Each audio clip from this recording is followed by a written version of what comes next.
making Elliot a smiley face pillow.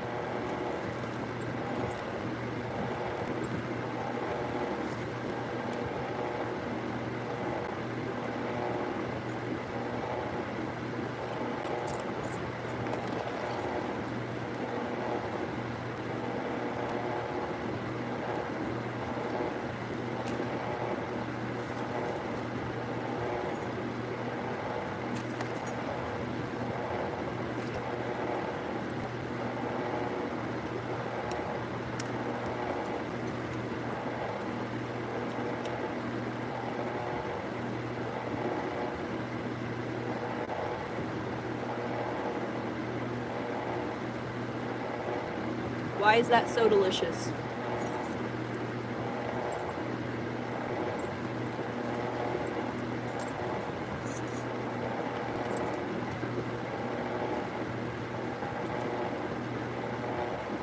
So good. I'm just eating a bunch of Celtic salt because there's no way I could humanly possible get enough electrolytes without physically eating salt. My doctor told me she wants me to consume like three to five, I think. It was either 3 to 5 or 1 to 3. So I'm going to stick up around 3 grams with a G of salt per day. My cardiologist told me that. So I'm just eating it.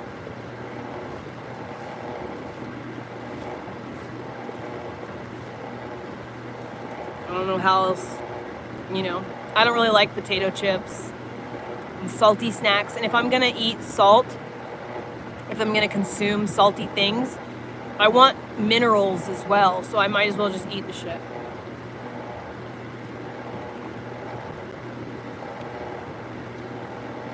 This is Dr. Pepper and Diet Coke. It's like Dr. Pepper and then Diet Coke. And the salt is good with it. Like, really good. Like, really good. I don't want to chug the drink because I want to use it for the rest of this now. So good.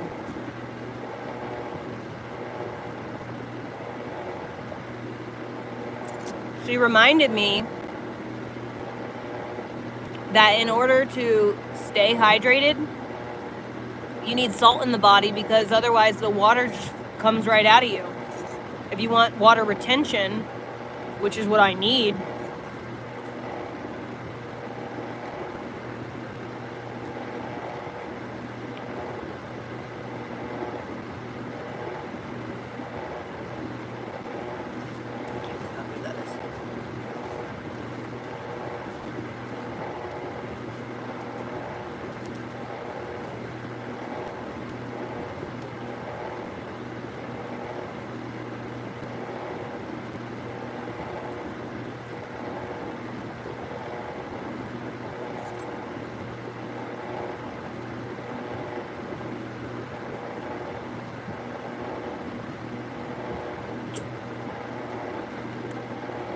how many milligrams are in a gram?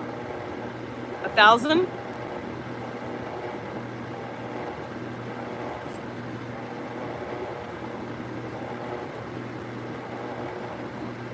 So I need to consume around 3,000 milligrams or something? Because when you read the label, it always shows it in milligrams, right?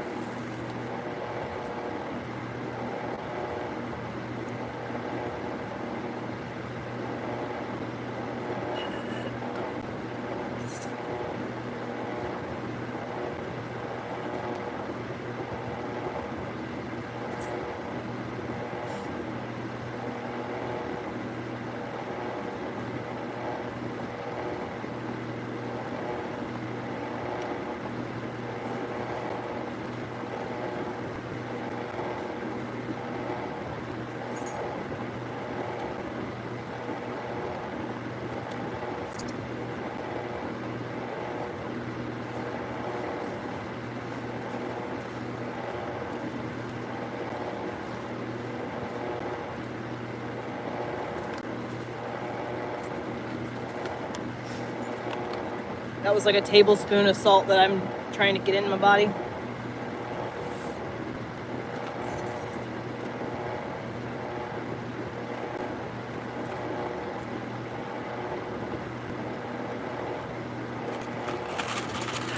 Perfect.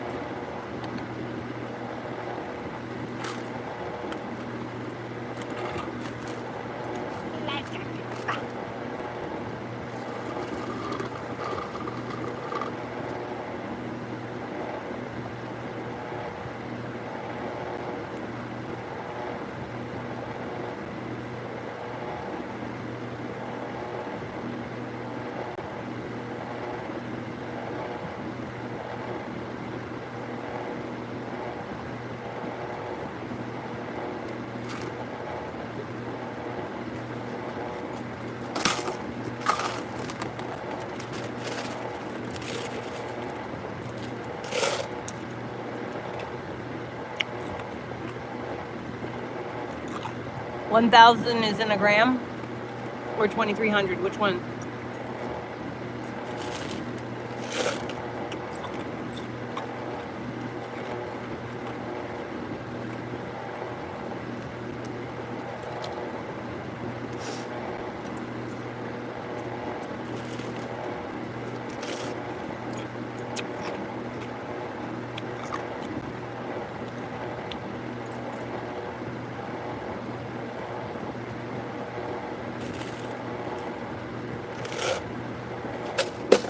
Fuck me!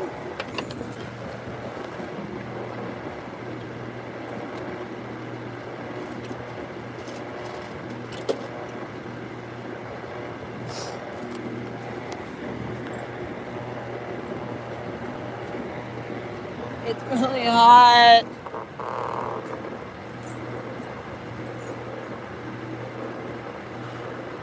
I instantly feel better though. Okay, awesome. Great, that's what I want to. So if I drink 5 or 6 of those electrolyte drinks, the Flash IV or Liquid IV, I think has 1,000. Can't remember.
I took Elliot and Josh bowling today.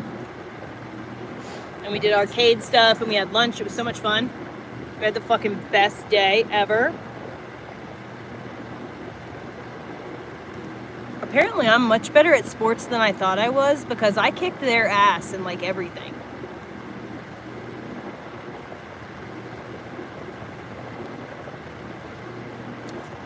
Not even on purpose.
That's true.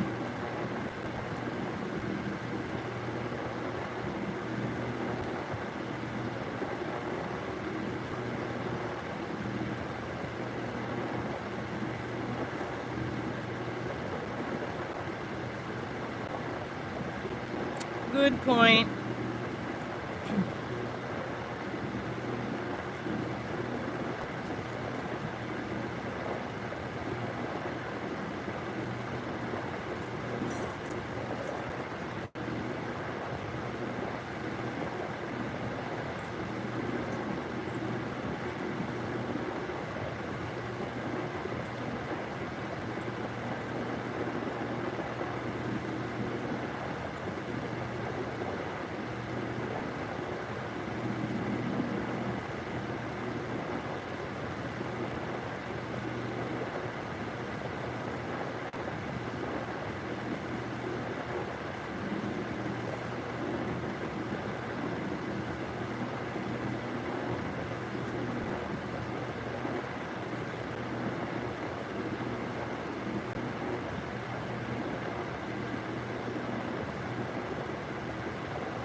How is this stick so small? I'm using twice the amount of string. Come on, mother. Come on. Where are we riding right now?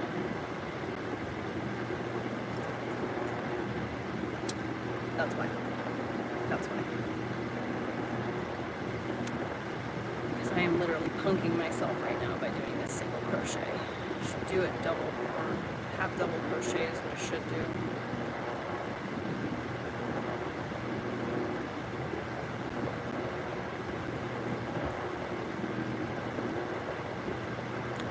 Side like that.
so fucking hot.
Hello, my love.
My nose is itching so bad. Jesus Christ.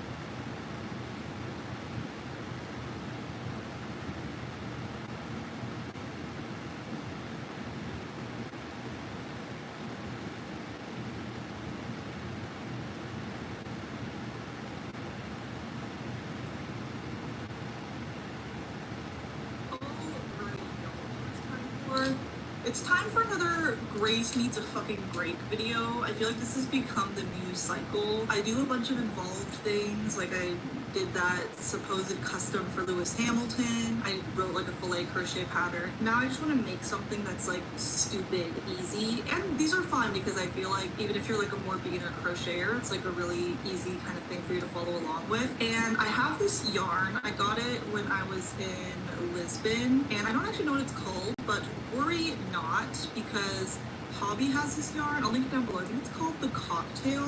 It's like a metallic super fine yarn. It's actually better than this one because this one is a little bit itchy. That one is like really smooth on the outside of the strand, so you actually can wear it on your skin and it's pretty comfortable.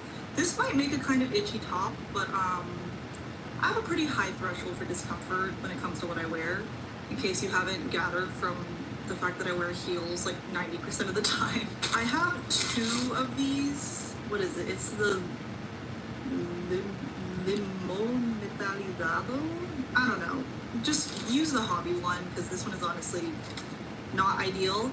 And what I want to make is a cowl neck top. No hate to whoever released this. I've been seeing people like follow a pattern for a cowl neck top, and I'm honestly really confused because it is like the most simple silhouette to crochet ever. Here, I'll draw it for you. So as you can see, a cowl neck top is literally just a rectangle. The strand at the bottom is what ties around your waist, and then the strand at the top is what ties around your neck. Once you put it around your neck, it'll cause this part to drape and form the cowl neck.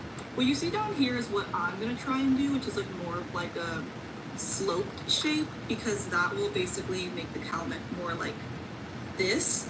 But if you are more beginner, you could literally just do the rectangle. It's so easy, and I feel like a sparkly little like drapey cowl neck top would be so cute to style for summer.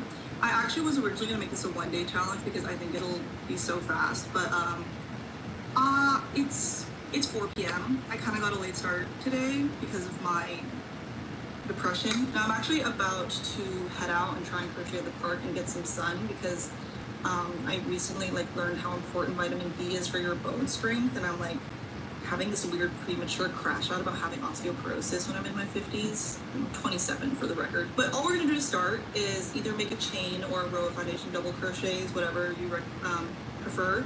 And you just want it to be long enough to like wrap around your waist and tie a knot in the back. And you don't want the knot to be like stuck. So just make sure you have enough length for like kind of like drapier, more intentional looking knot. And yeah, I'm excited. This is gonna be hopefully a very straightforward project.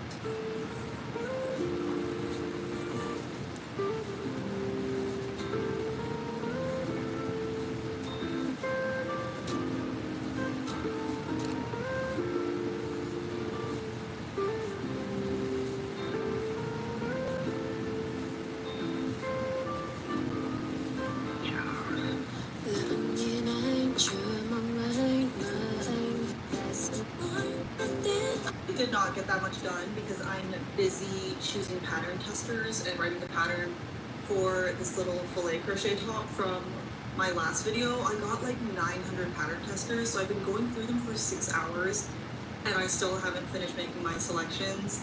But I'm so grateful that many people want to apply to test a pattern. Like, I'm always so confused why people even want to test a pattern because it is honestly like unpaid labor, and I feel kind of bad because I'm like, why do you want to like, you're getting like an $8 pattern for free to like make a whole piece and like take photos of it. Genuinely so flattering to me that many people applied. Although I might need to close it earlier next time because going through that many people is genuinely so difficult. So like, how do I narrow down all these gorgeous, talented This dog needs to stop barking. Gorgeous, talented fighter artists. Anyway, back to this situation. So, well, okay, let me show you mechanically. These two ends tie just like in a little double knot in the back, like that. And then this goes up, and I know originally I said I wanted the top to slope, but I actually had to redo this part many times because I used up one of my 2 things of yarn already. Oh wait, I threw away the empty one. But basically, like, the cardboard thing that it's wrapped around is huge. There's basically no yarn on this, and does it even have, like, it doesn't have the yardage on here, so I just did not realize that it's like almost nothing. I sloped it a little bit, but it really is basically just a rectangle attached to like a strip, right?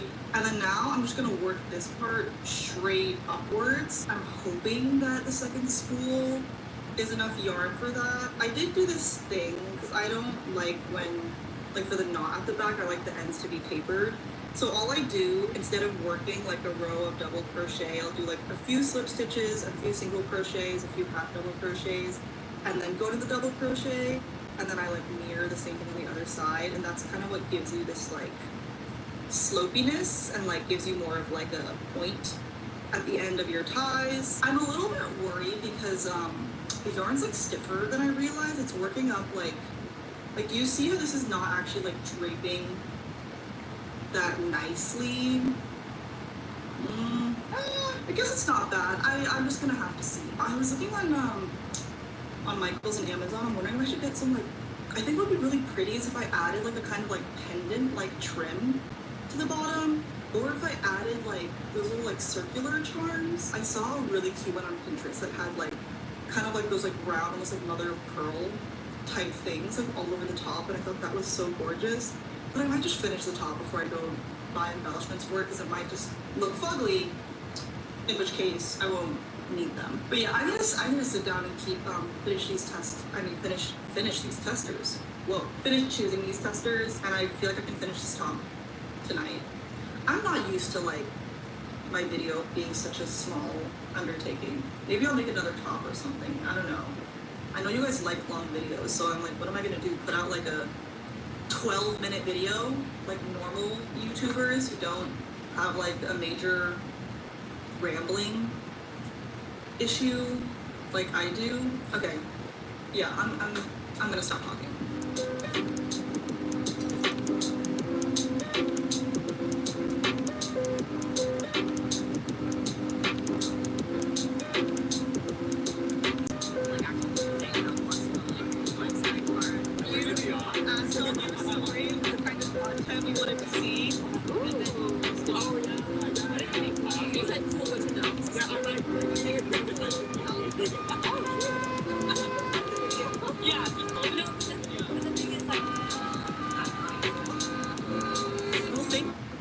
Rectangle is not wide enough, which I knew. I just made it narrower because I wasn't very conscious of the fact that I was running out of yarn. But you want the width of the rectangle to be basically like towards the back of your body. Like I would say from like here to here is the width you want to target, because you want a lot of extra fabric so that once you bring it towards the center, it really drapes. Like clearly I don't have enough drape here, and it's kind of giving bib. And then it's also not long enough. Like I prefer like a longer top, so I would have had it work like all the way up until here, because that once again will give you more drape. But hopefully you can see like from this how you would make a successful top. The other thing that I tried on in my attempts to salvage this, like this could also be the tie around the neck, and then you could use like chain or something, like one chain here and one chain at the bottom to connect it in the back, and it would be a very like side booty backless Paris Hilton Y2K situation. It's not like horrible, you know, you're kind of getting some cow neck action here, but obviously I'm not super happy with this. And it's funny because people always comment, like, especially when they watch my short form videos on like TikTok or Instagram, they're like, oh my gosh, like everything you make always turns out so amazing. But it's like, it's not because I don't do stupid things and make mistakes. Case in point. It's literally just my sheer determination to make it work, and my unwillingness to give up, even when like I've reached a point where I probably should give up. I'm once again not giving up, and I'm going to take this apart and knit it instead because knitting uses a lot less yarn, so I think I'll be able to get the amount of surface area that I need. The reason I'm not giving up on this is honestly like this yarn, you can't really see because there's like not direct sunlight in my room, but in direct sunlight it's so sparkly. It's like rhinestone fabric, and I do a lot of buying yarn without a plan for it, and I have found myself like not really using it. And so I'm kind of like forcing myself to use all the yarn that I bought with no plan. And I need to stop doing that because this is what happens when I buy yarn with no plan, right? But I want to force myself to use it so I can convince myself that I'm allowed to keep buying yarn with no plan. Does that make any sense? So I'm gonna knit it, and I am thinking, kind of what I was saying earlier, I actually might do this part around the neck and then like do chain, like something not yarn in the back. So I don't actually love the look of the knot in the back. I don't think it's that cute. And I have like a bunch of silver chains, so I might try and figure something out there. But hopefully you guys understand though how simple the construction of this top is. Like it's literally a line and a rectangle. Just make sure the rectangle is wide enough and don't be dumb like me. Now, I need to head out very soon actually because I'm getting a tattoo. My mom is gonna be really mad at me. I'm kind of scared. And it's not that I don't care what she thinks. I would have way more tattoos if my mom didn't do tattoos. Like I've purposefully gotten them all in like pretty hidden spots. I mean, I have this tiny one right here, which is like my Chinese name, but everything else is on my back. She's not here yet, Mama. Any big arm ones, even though I want them. So the one I'm getting today is like a kind of like under boob rib cage one from Ouch Tattoos. So she has some really cute knitting and crochet tattoos if any of you are interested in that. The only reason I haven't gotten it is because I really only see it as like an arm placement and I'm not getting arm tats. But I picked up this like really gorgeous lily. I don't like super like girly tattoos, but I like her flowers because they're like, really, like edgy and less like your typical flower tattoo. And I feel like the shape of this one is perfect for like this. I've been looking for something for this like position, this spot for a long time, and I feel like this is gonna be perfect. I hope it doesn't hurt. I've fallen asleep during all my previous tattoos, so I didn't have to deal with any of the pain. I do have a pretty high pain tolerance, but like I've heard that ribcage tattoos really hurt, so I'm a little bit scared. This is what I'm wearing. I'm under this because I want to make sure I see what it looks like with the bikini. Like I just don't want it to be one of those weird things where like only part of the tattoo is coming out and you can't even tell what it is and it looks weird. I normally wear like a belt and like little kitten heels with this outfit and it's very cute, but I'm gonna skip the belt and just wear boots today because I'm just trying to be comfy. Also, y'all probably have seen like my perm is usually like a pretty defined wave. I have this whole product routine. I posted it on YouTube Shorts before. Like I use like mousse and curl cream, and that's how I get that very like big curly hair. But because my perm is growing out, and obviously like my natural hair is not as curly, I've been skipping a lot of the product and styling it as like a softer wave because I do feel like it blends with like the unpermed part better. And it's actually like really pretty, and I feel like it looks more similar to like the curling iron curls that I used to do pre-perm. I know a lot of people were commenting, like, isn't it gonna look dumb when it grows out? But I haven't been having issues with it. Okay, this tattoo artist does not live that close to me, so we need to leave, like, right now.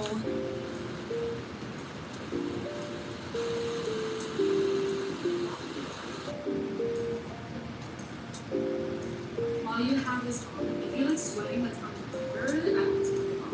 Oh, okay. But it'll, like liquid will come out. Oh, yeah.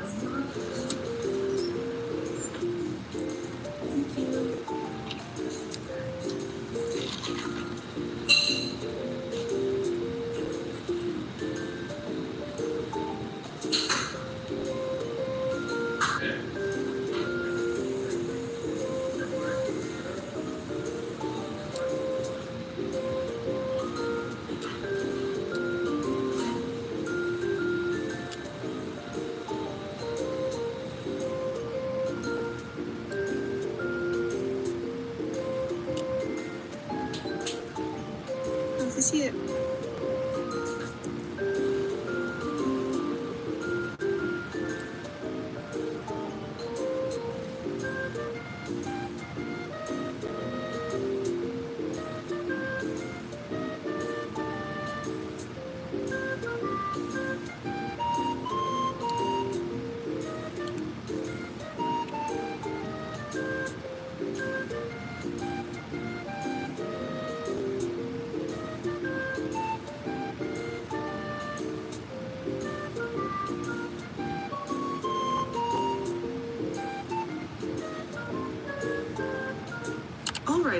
Hi guys, look, my cat's eye shirt came in.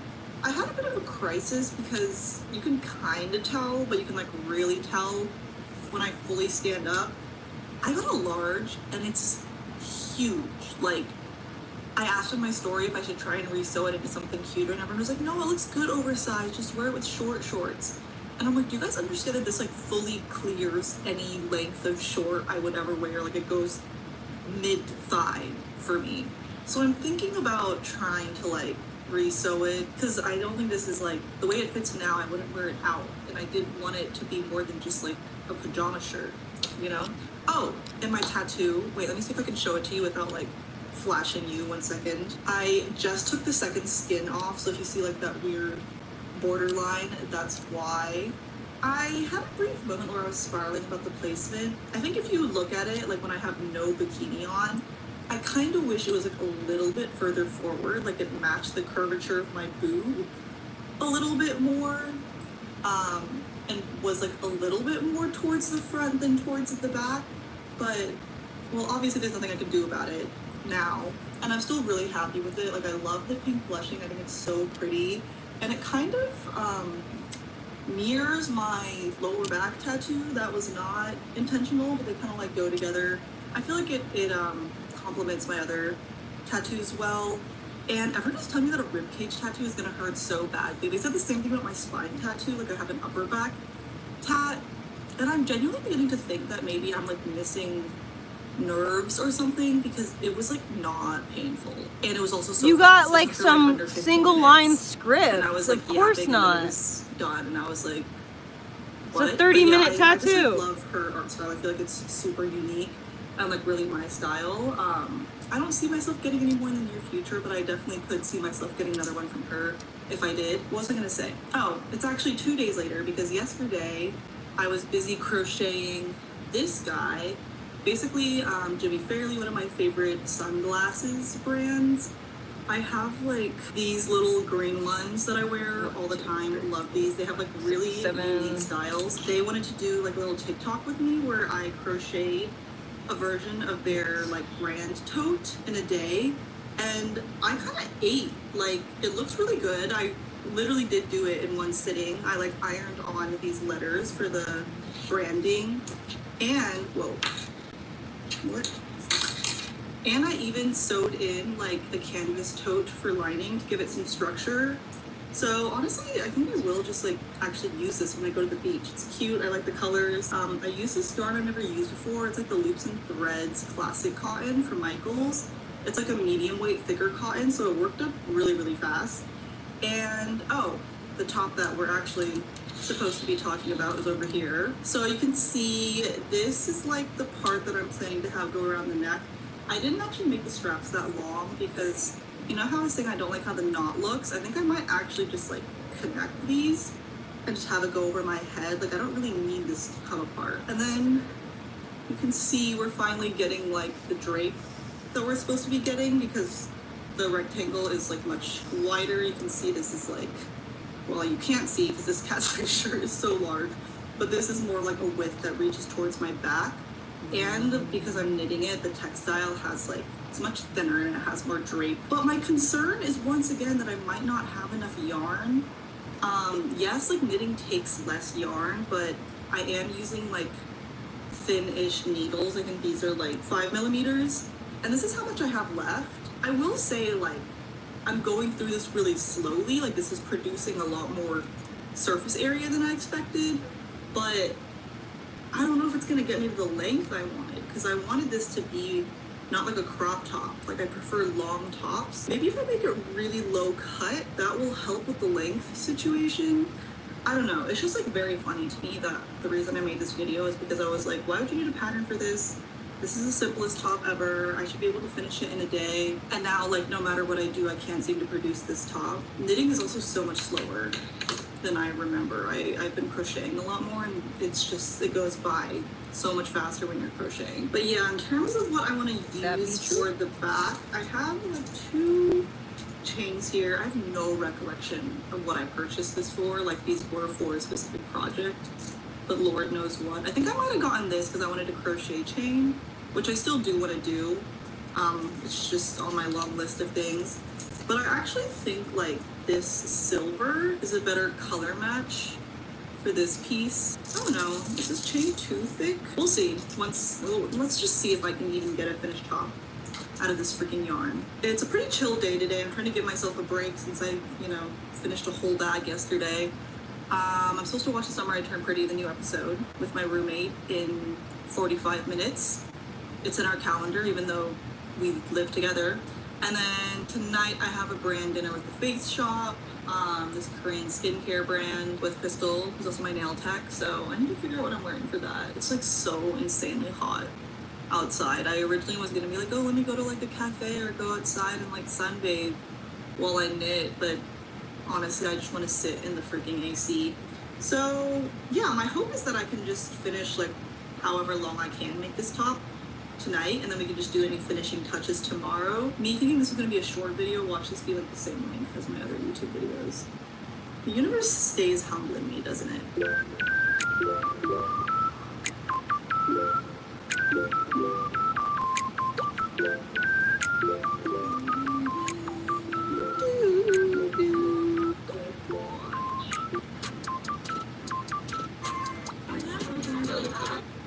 Stop playing copyright music, for fuck's sake.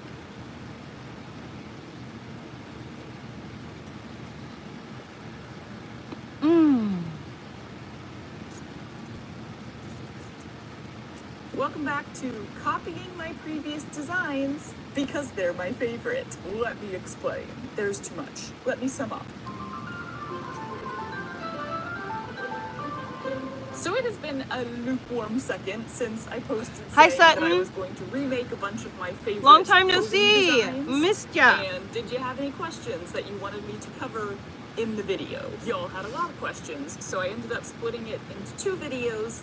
The first one being hoodie dress, a non-hoodie dress, and a comfy knit jumpsuit. The remaining garment that I wanted to replicate in my wardrobe is this one, the illusion stripe pleated dress. We need a better name for it. Goddess gown. Goddess lounge gown, because it's so comfy. So like I said before, I have made two of these style of dresses, but I ended up giving one of them away, so I would like to make another one, another comfy knit one, because you really do feel both so comfortable and so regal while wearing these dresses. And I shall attempt to answer your questions about said dress while making it. One circle down. I'm gonna make another circle, but I'm gonna move to my other project because it's paid. This I don't have to finish anytime, under crunch. Can you make it in a non-stretch fabric? Show us the woven version. So we're gonna do that. Hi, Charlie from the future, here to let a bunch of you down. Oh no! We are gonna do that. We are gonna make a non-stretch version of this dress. We are just not going to do it in this week's video. Right now, I expect it to happen in next week's video. 6-day star blanket. So come back then, huzzah! And stay for now, because this one will be fun too. Another common request. Brittany Hi, I'm McNitt. Brittany McNitt, and I'm going to help you get your 6-day star blanket started. So for my star blanket, I'm using a 5-weight acrylic yarn. This is some leftover discontinued Karen Ogo Colorama, which is a 5-weight acrylic. You can use any yarn you like. And I'm using Furls Odyssey 9mm hook. You'll need a hook that's a little bit bigger than what you might normally use for your yarn. Start with a hook that is 0.5 millimeter larger than the suggested hook on the yarn label, and have 2 hooks available, each 0.5 millimeter. Let me just larger, rewind so this whole you thing. can- Pause. 1 moment.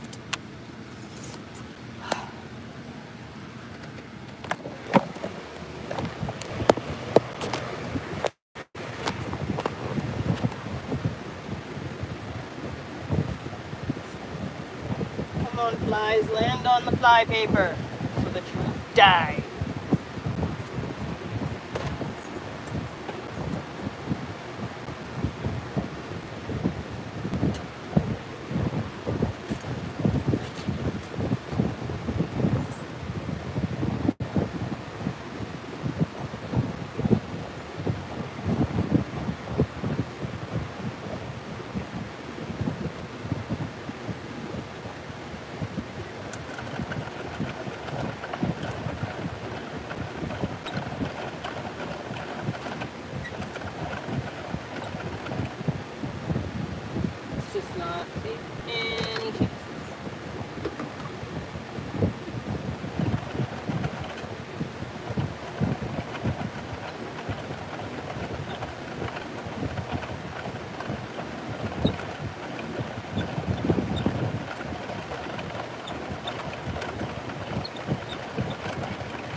So.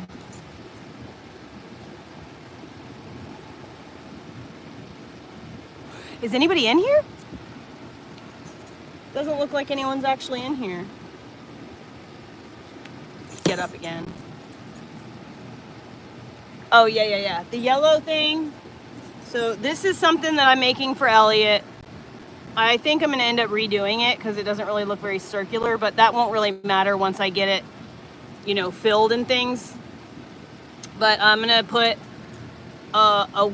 like an smiley emoji. I'm going to make an emoji. This one over here for now. Out of the way. So. Increase your hook size if you experience any curling whatsoever in this set of rounds. Let's see. Oh yes, you'll also need a stitch marker. Okay, so always leave 4 to 6 inches of tail when you start something. I see some of you online in your videos leaving these little pieces of yarn, and I have tiny heart attacks. Okay, so slip knot and chain 4. And I don't recommend starting with a magic ring. I don't think that's a good technique for blankets.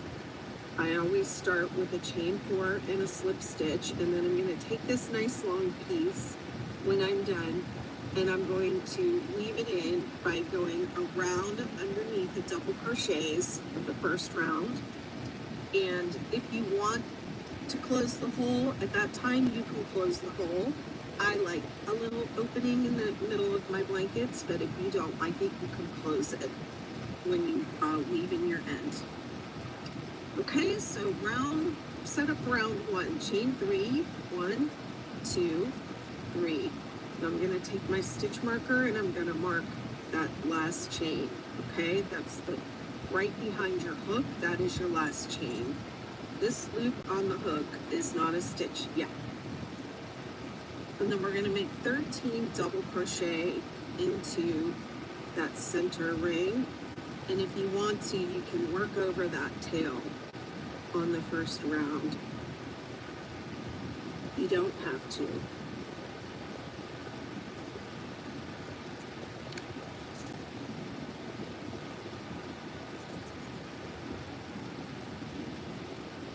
Five, 6, close the whole technique for I just want to see what you're doing here, friend. Okay, so slip knot and chain 4. And I don't recommend starting with a magic ring. I don't think that's a good technique for blankets. I always start with a chain 4 and a slip going around and close the whole. So rep chain, okay? That's the. Okay.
Wait till my fingers aren't sweaty. 1,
11.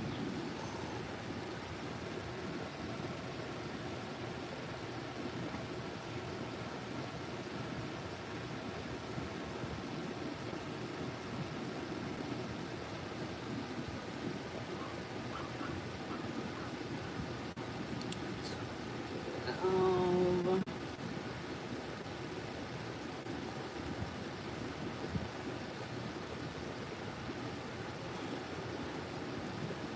13. Okay, and then what? Right behind double crochet, 7, 10, 11, 12, 13. 1, 2, 3, 4, 5, 6, 7, 8, 9, 10, 11, 12, 13, 14. So counting the chain 3 as 1, you should have 14 double crochet, and then we're going to join with a slip stitch to this first top of this chain that we marked. Slip stitch and pull it through.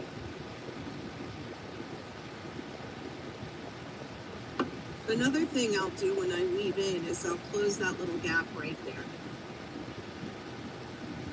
I'll take this tail around and then I'll go up and close up that gap.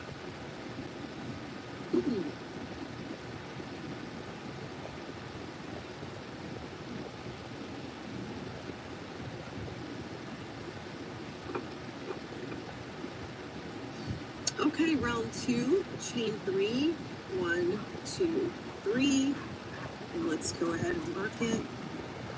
Be right back. I gotta go make sure that there's not a boogeyman in my driveway.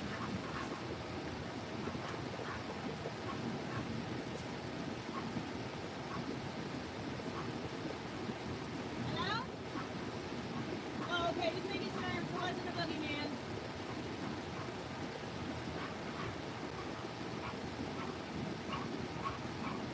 Huh?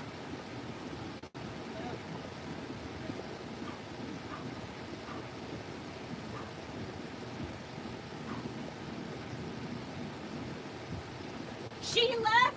She left a little while ago. Actually, I remember she walked that way when I got home at like 5:30 or something. She was going in that direction, but I don't know if she got in her car or if she was on foot or took the bus or what way she actually ended up going. But she walked to the driveway next door. My baby.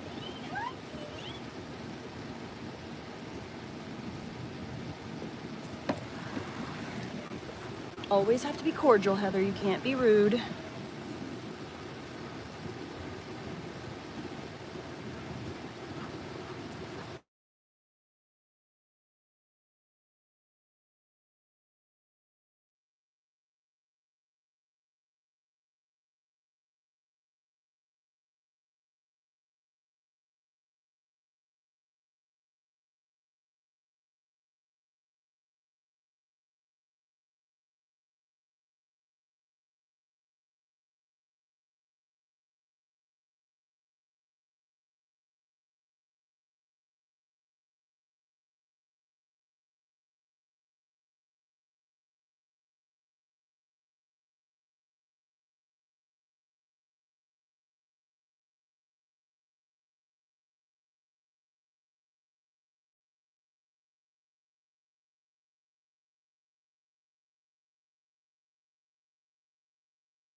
Okay, you're unmuted, so you can hear me. I'm gonna,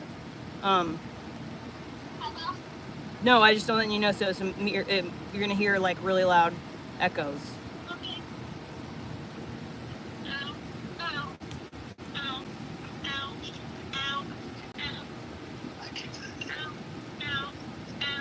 Man, how cool would that be?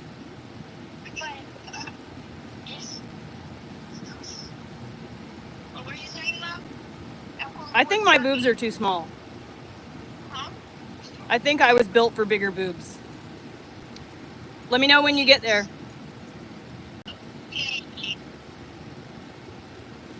My child is coming into the live stream. Please be respectful in the chat. What? Okay, yeah, we're on. We're in.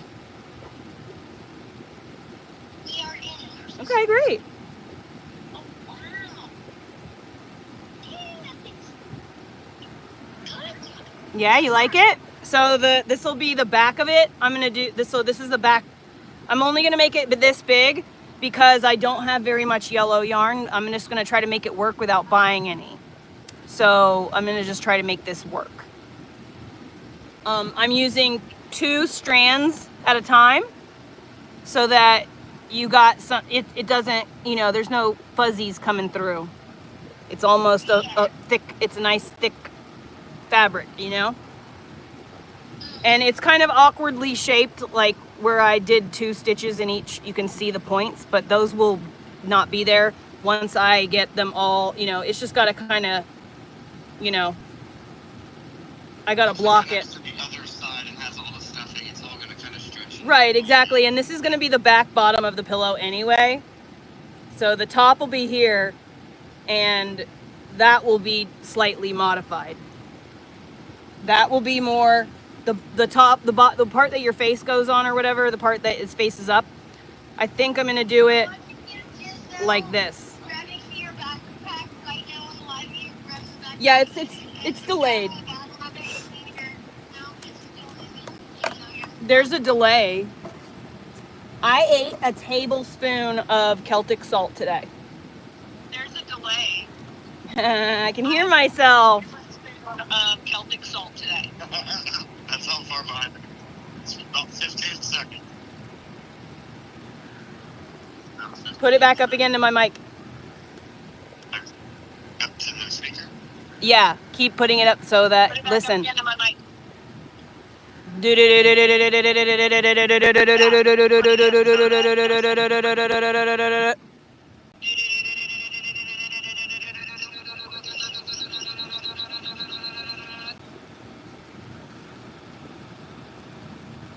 a good song.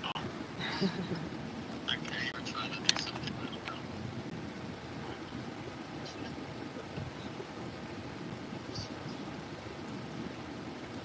It would have kept doing da-da-da-da-da-da infinitely if you kept it near the microphone.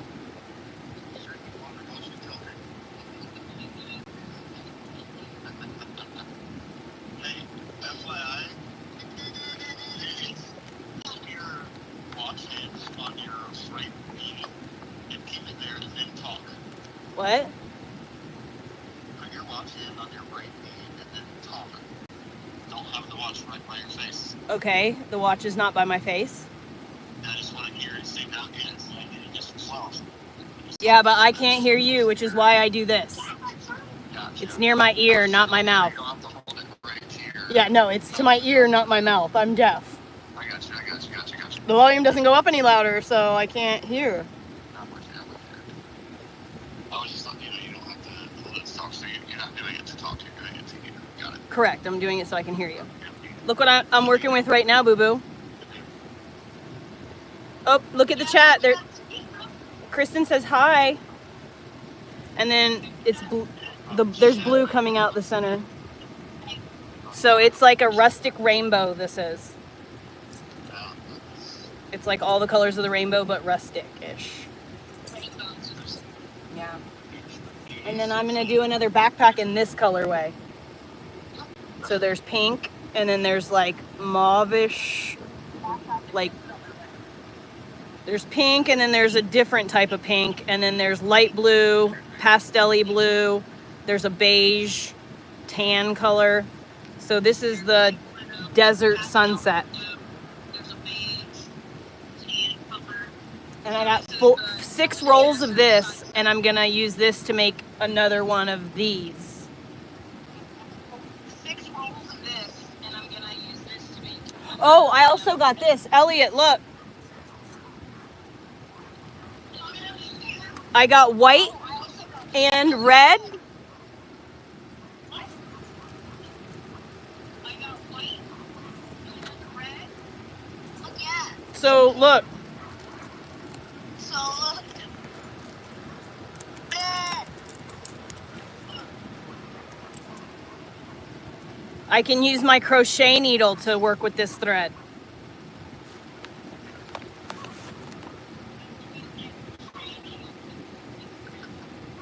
It's very strange the way it's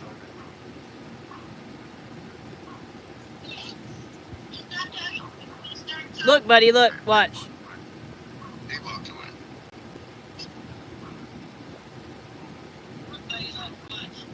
Oh, she wants you to watch right now.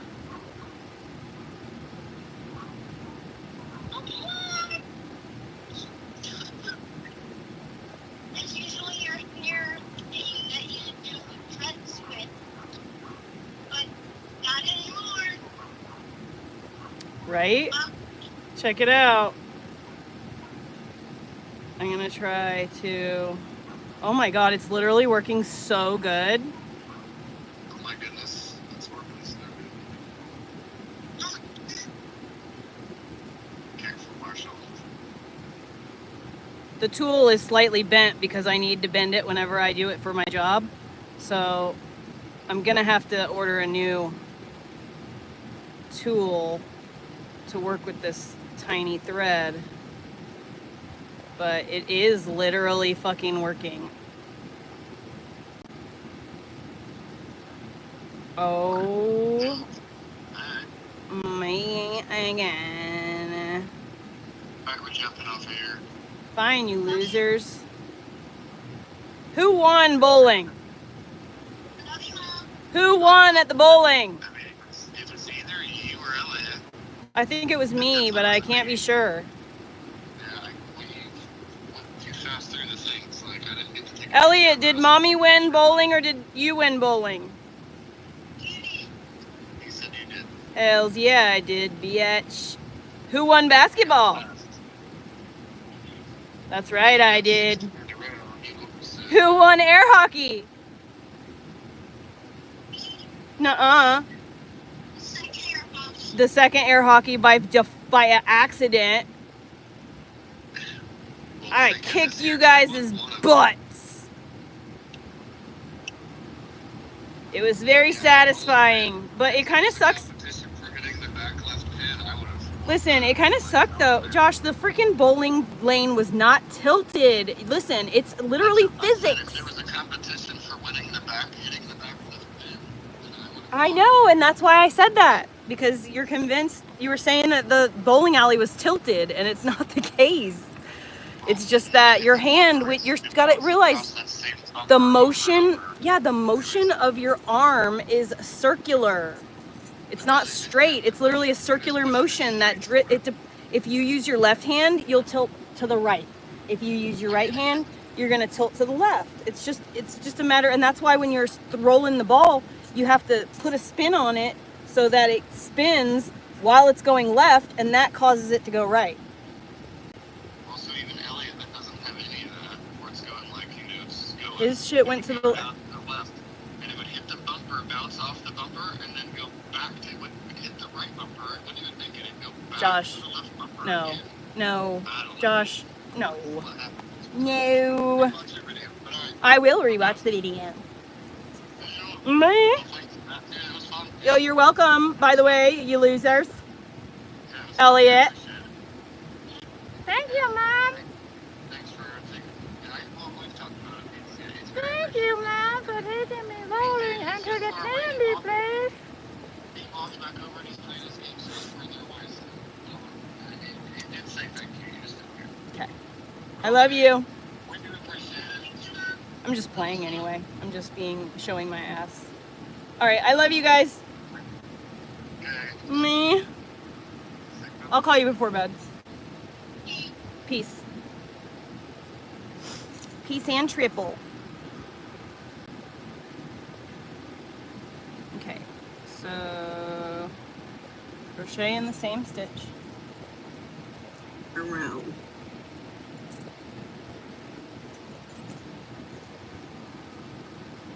2 double crochets. 2 double crochet in each stitch around.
Dude, I am so fucking lucky that I chose to have a child with Josh and literally none of the other guys that I ever dated or fell in love with or whatever the case may be.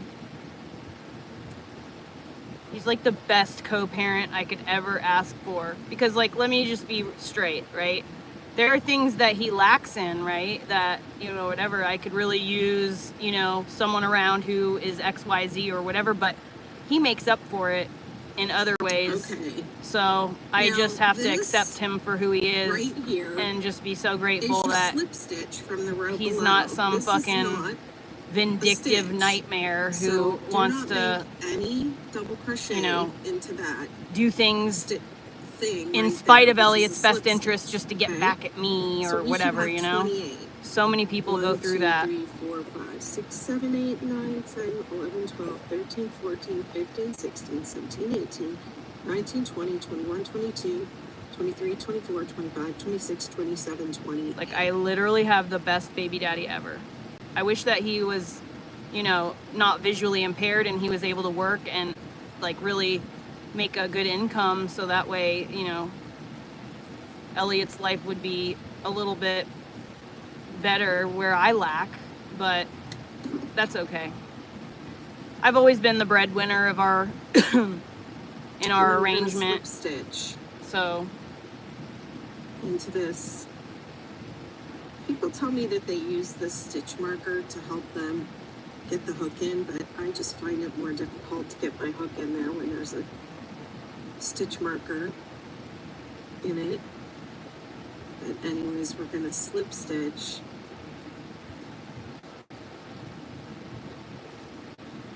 into there. Okay, now you don't have to change colors, but this is the way that I like to change colors if I'm intentionally striping a star blanket.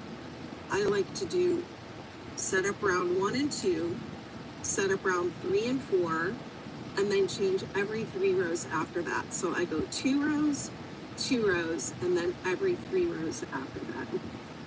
Okay, so the way that I change colors, and I'm going to go back to the last thing I did here. I pull the yarn, the new yarn, through the last 2 loops of whatever color I'm ending, and I pull the new yarn through the last, so the very last step of the last stitch of the old color, you pull the new color through. And then I'm gonna take my 2 tails of my yarn around. I like to change colors to help them get into this. People tell me that they use this stitch marker to help them get the hook in, but I just find it more difficult to get my hook in there when there's a stitch marker in it. But anyways, we're going to slip stitch.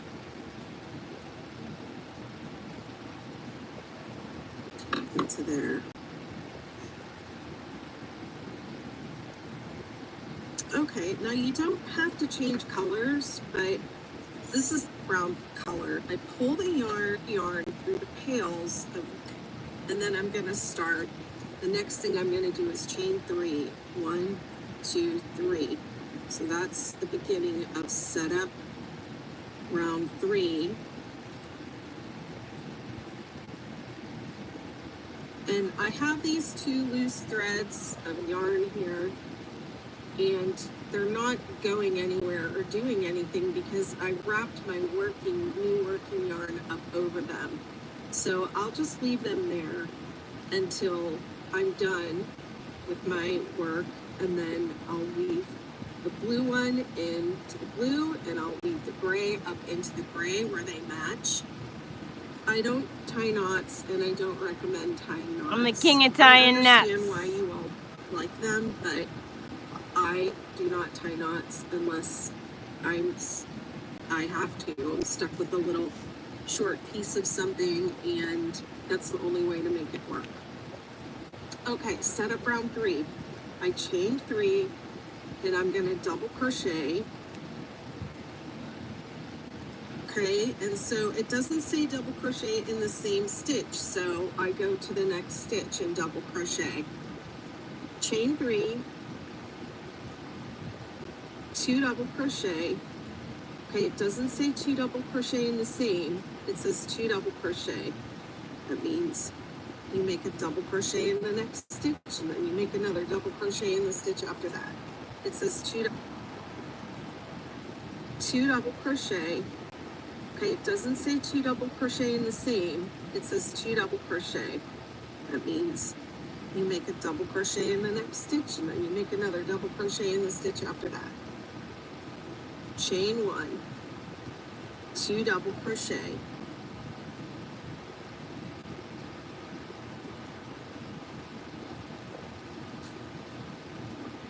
Okay, now it says repeat. Chain 3, crochet in the stitch after that. Chain 1, 2 double crochet.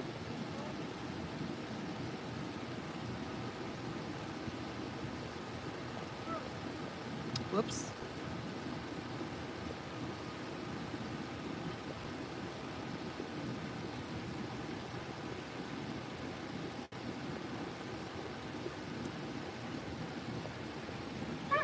Dude, no! Okay, hold on.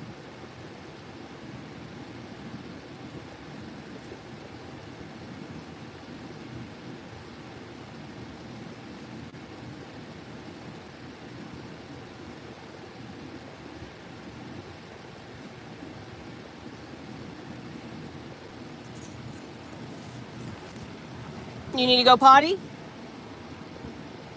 Huh? You need to go potty outside?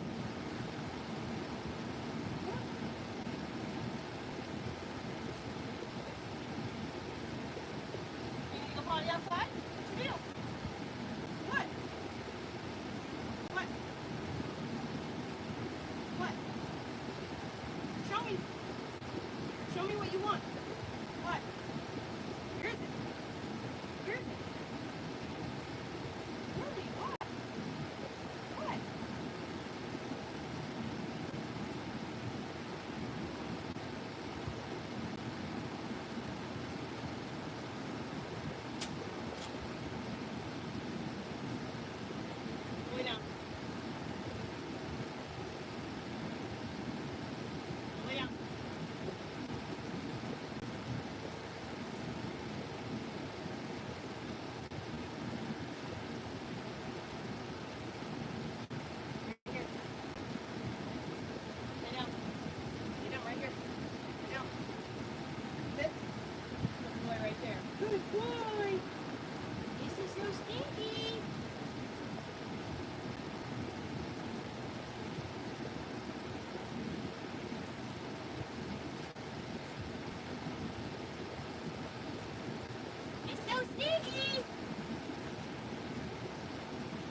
Oh fuck, it's mosquito hour. Shit.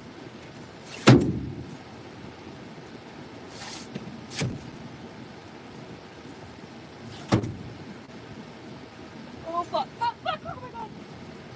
I almost just fell really bad. Ooh,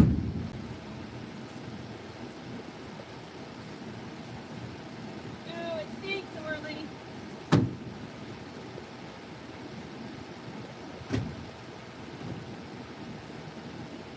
Baby! Honey, come on! Come on, babe! Hey! Come on, babe! Susie! Come on, Susie!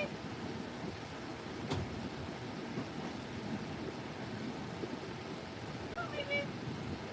Come on, baby! Come on, go! Susie! Come on! Come on, baby!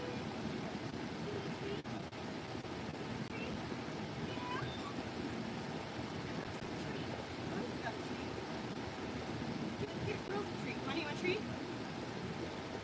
Come on, kitties. Come here, girls. You want a treat? Kitty, treat. Kitty. Treat. Here. Honey, right here. Suki, right here.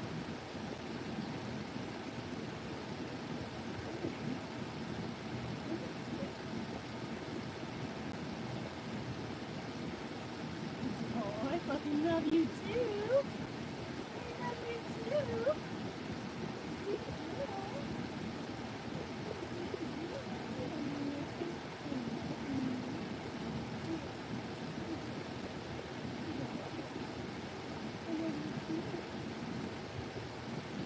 You guys want some more regular stuff? Here, let me give you the goods. Let me give you the goods. Oh shit, I gotta close those windows. They're gonna suck the mosquitoes inside. Burp.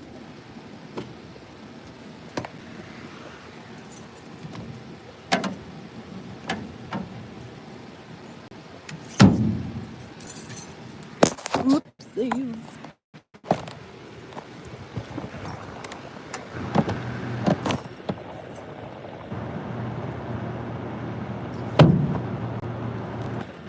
Oh god. Oh god. Jesus. Everything's falling. Fuck.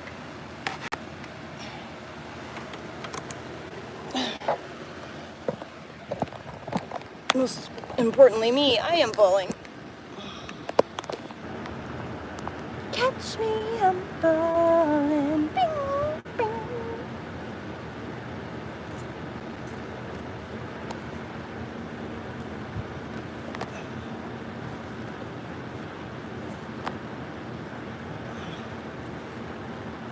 Any more windows that I forgot about?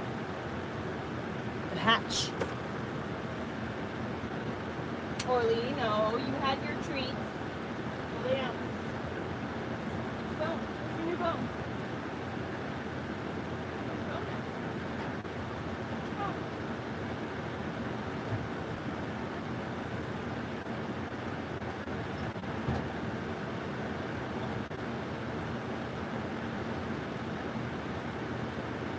I don't have any other treats, so that's it. All done.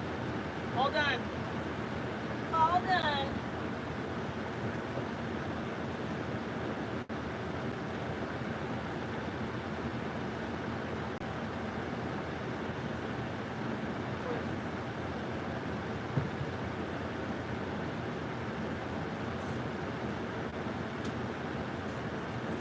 All right, now that everything is settled and it's fucking scalding hot in here due to the lack of air circulation, let me just pass out.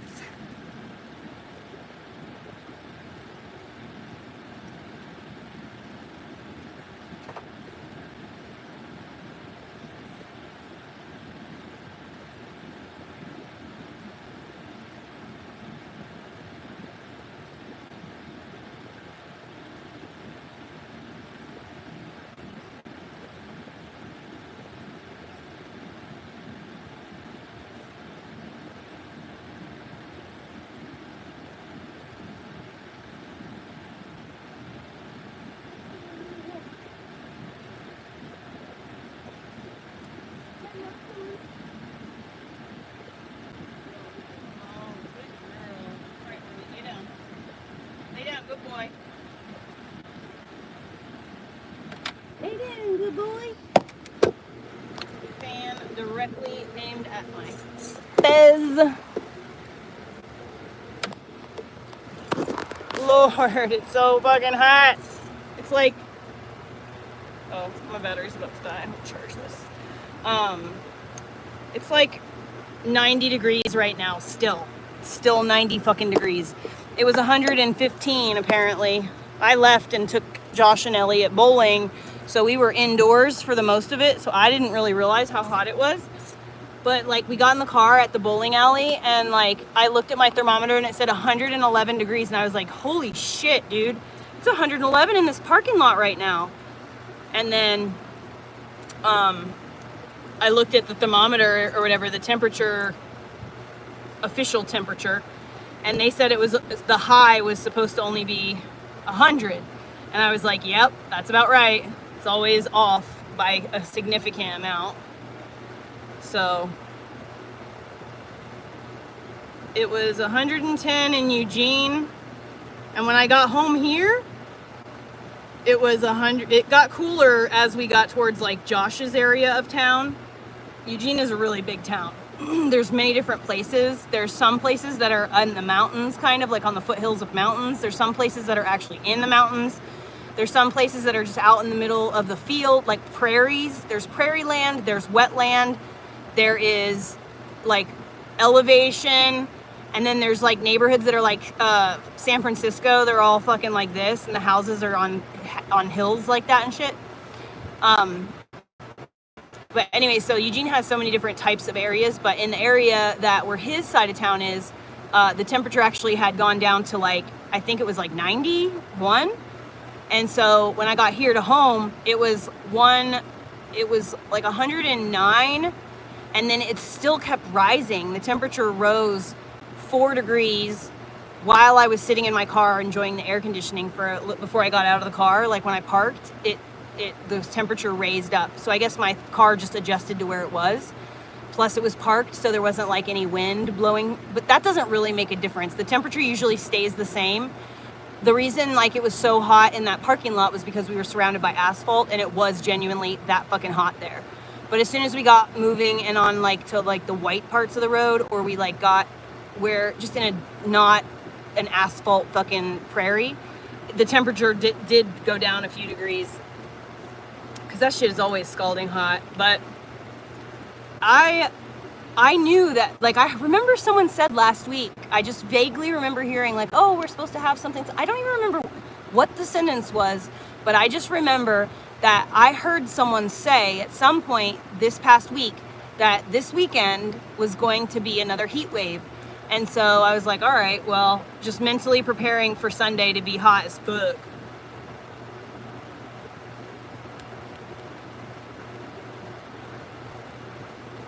It's been scalding ass hot. Where's it been? What temperature is it where you are? Where are you? Everyone in here. There's 9 people in here. What area of the country are you in, or the world, and what temperature is it there? Like, I'm genuinely curious what the baseline is everywhere. Chain the stitch after that. It says 2 double crochet. That means you make a double crochet in the next stitch, and then you make another double crochet in the stitch after that. Chain 1, 2 double crochet,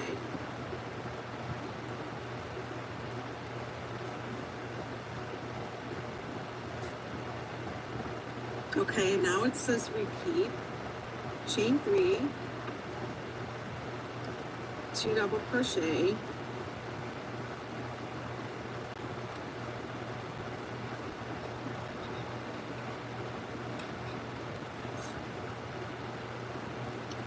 chain 1, 2 double crochet, and you're going to keep that going around, and it says ending with chain 1, so that means your last time that you repeat this sequence, you're going to stop in the middle of it after the chain 1, so you're not going to get a full repeat in at the end.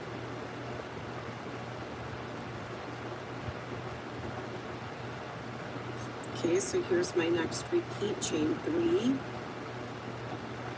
2 double crochet,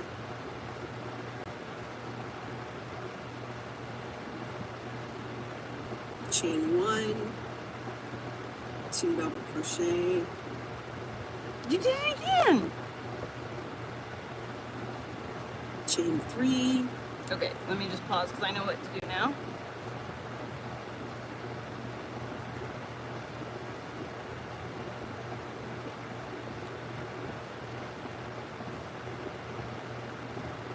Double crochet, chain 1.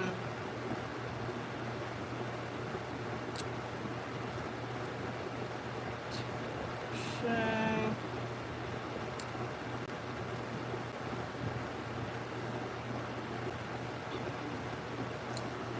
3.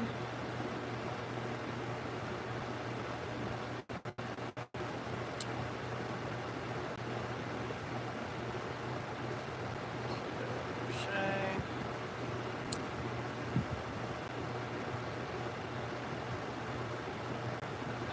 One. Crochet. Twice.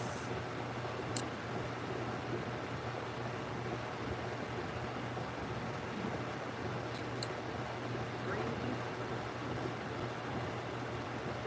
2 double crochet.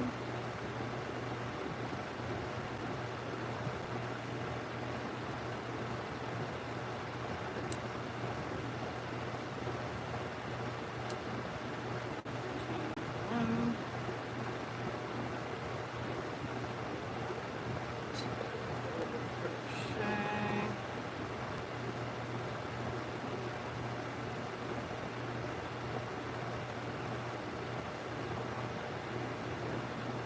Three.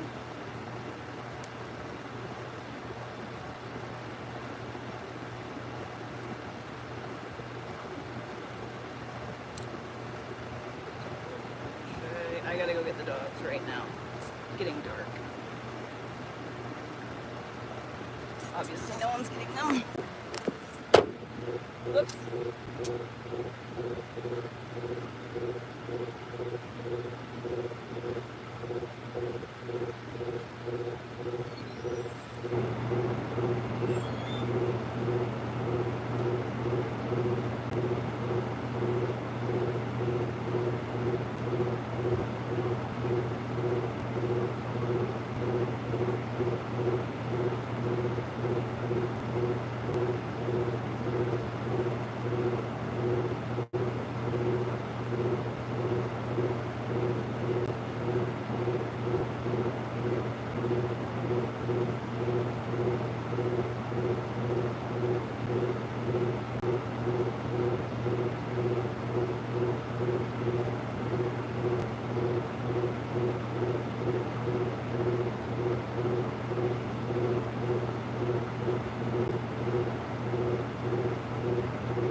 It's so fucking hot in here. Holy shit.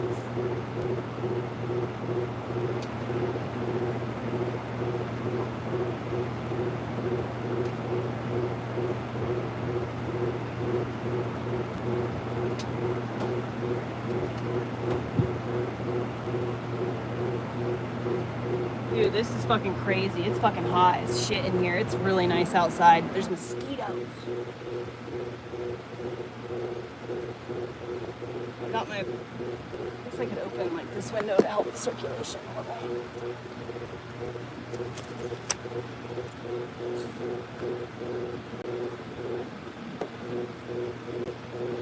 Okay.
Albany, Oregon?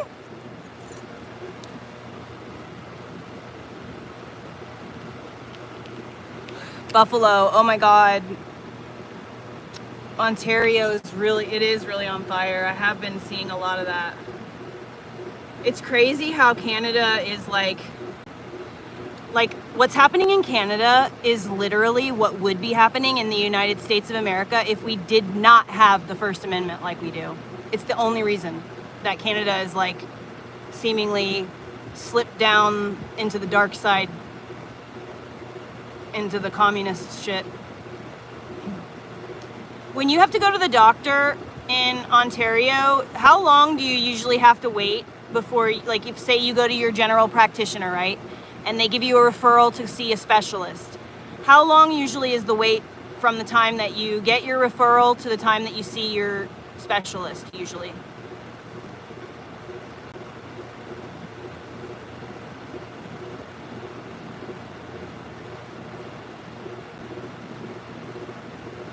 Dude, Albany, Oregon? What the heck? We're neighbors.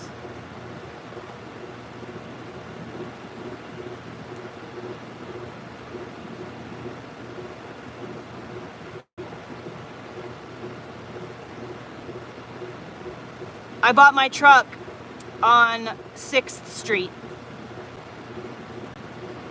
from someone who has a house on 6th Street down there. Ooh, I'm on fire.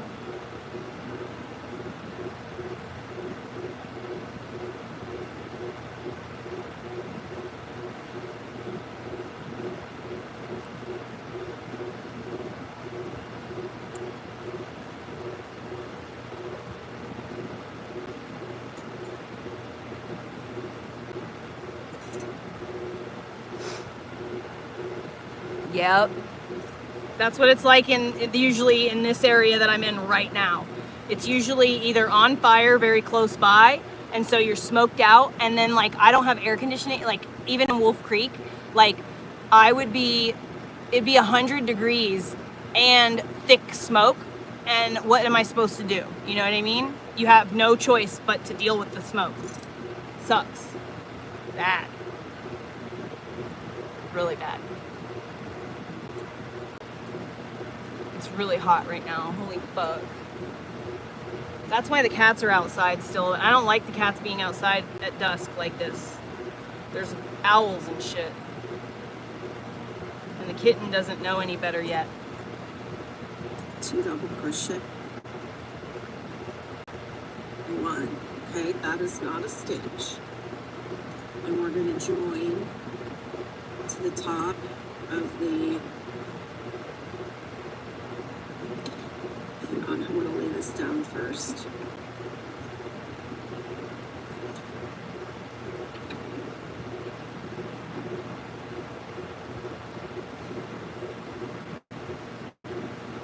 Lay your work down at the end of every round and look it over. Okay, this is why I say lay it down and admire it.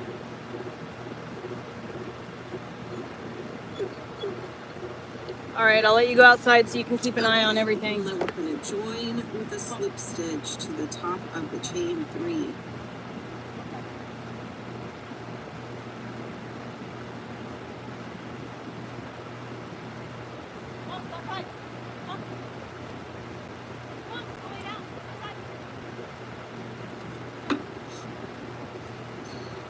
But also when you take the time to lay something down and look it over, you might see things that you miss when it's in your hand and you're concentrating. So we're admiring it, we're looking it over, we're giving our hands a break. Oh my god, that's and literally stretching made a our huge hands. difference instantly. And then Wow. I turned the fan checking around. it over to see, does everything look, is everything as it should be here?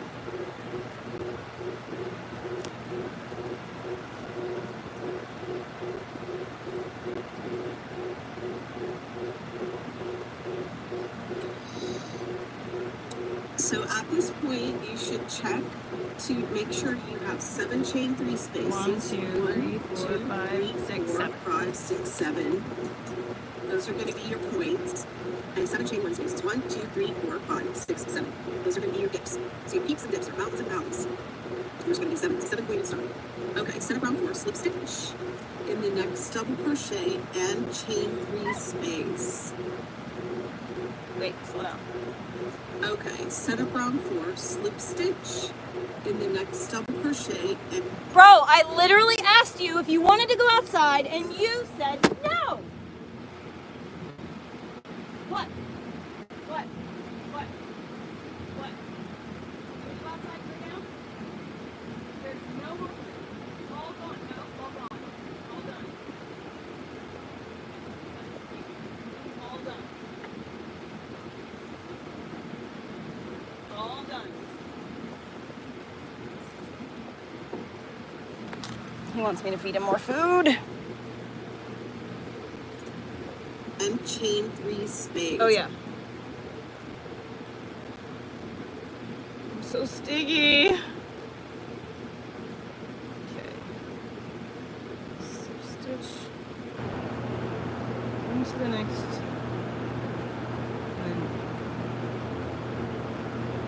There's going to be 7. It's a 7-pointed star. Okay, Slip set up stitch. round 4, slip stitch Chain 3. in the next double crochet 2, and chain 3. 3 space. Chain 3. 1, 2, 3. Mark that last chain, because that's where you're going to join when you come back. I won't forget, but okay. 2 double crochet, Wait, but where did you put the double crochet? because that's where you're going to join when you come back. 2 double crochet,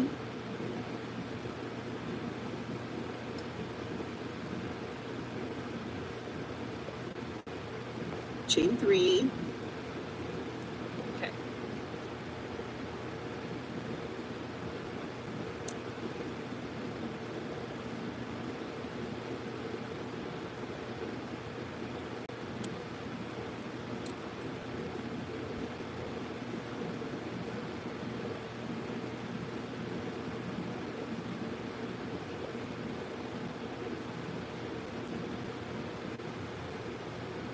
three double crochet,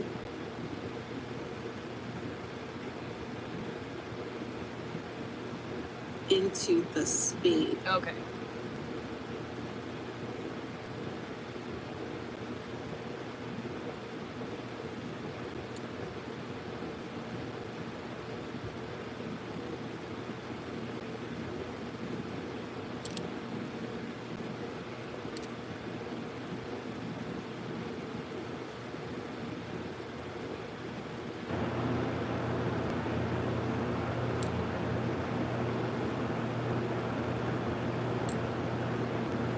This is the chain 3 space.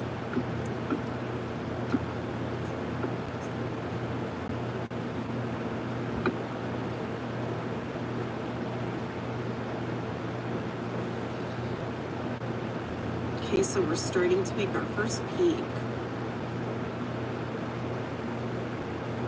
So every chain 3 space around is going to have 3 double crochet, chain 3, 3 double crochet, 3, 3, 3.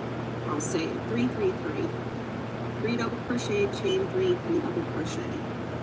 And then each chain 1 space is going to have a double crochet 3 together, which is a cluster. I have seen recently people. Okay, so in my chain 1 space, I'm going to make a double crochet 3 together. Yarn over, pull up a loop, pull through 2. Do that 2 more times in the same space. Pull through all 3.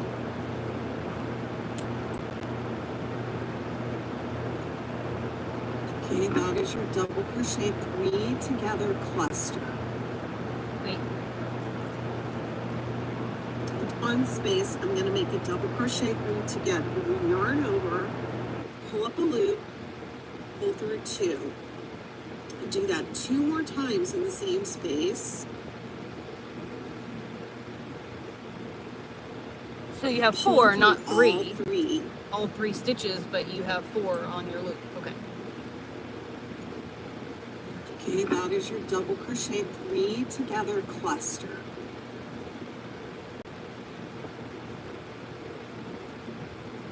On the chain 3 space, we're going to have 3, 3, 3.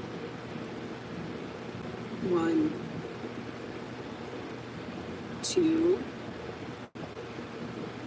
3, 3, chain 3, 3 double crochet. 1, 2, 3. Okay, now we have 2 points and 1 valley.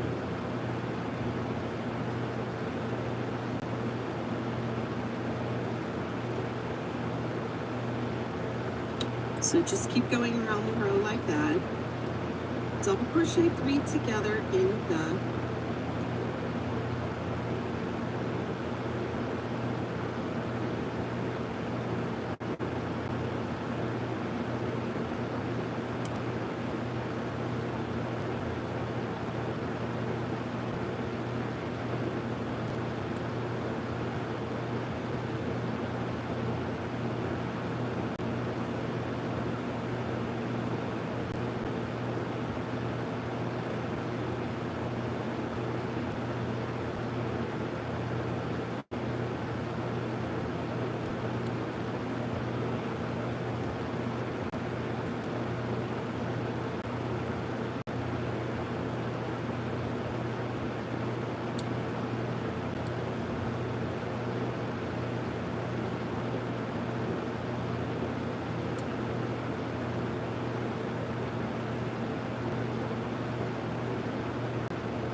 Dude, stop. No more food. All done.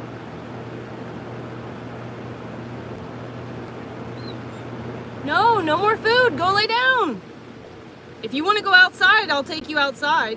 But no more food.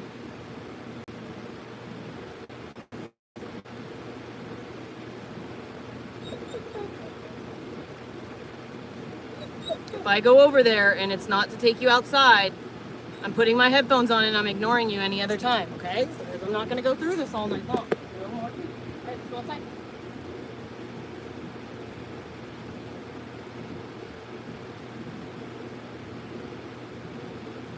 Are you coming outside or not?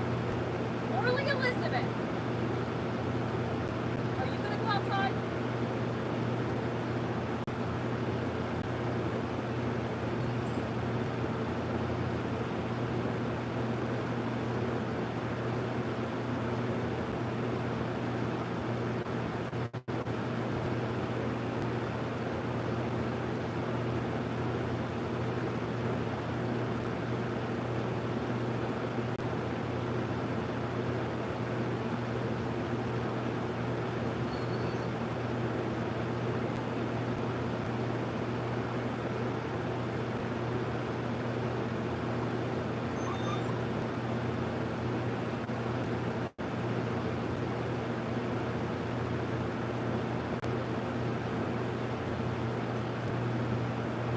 Dude, it's ridiculously effing hot in here.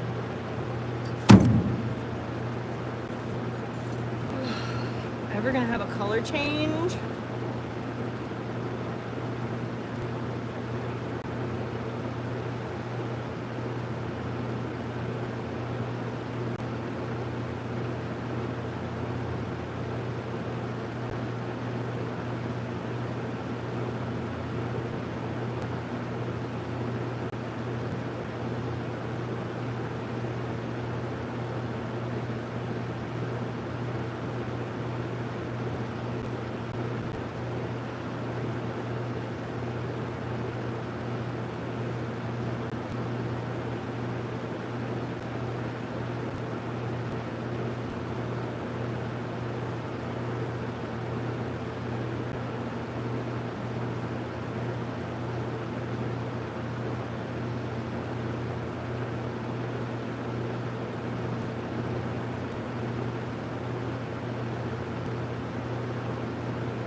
Money, that was the dumbest place ever to literally have her just laying down, just so you're aware, okay?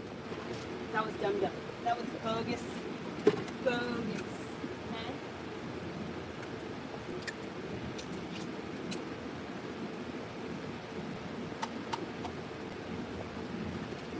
Let's not do that again, okay? Because she's gonna get picked off by a fucking owl, dude.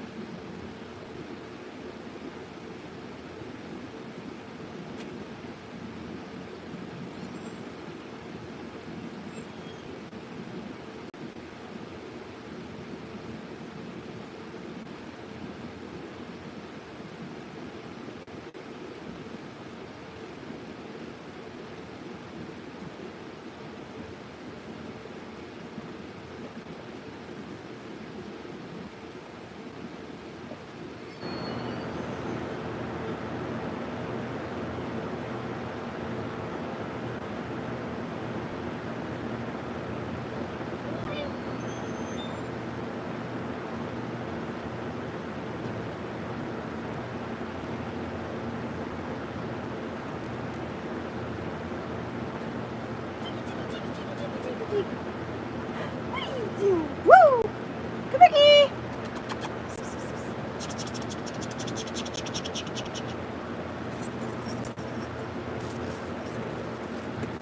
The jingles get her every time. I'm gonna put this aside and play with her till she's tired so that she doesn't try to go outside again.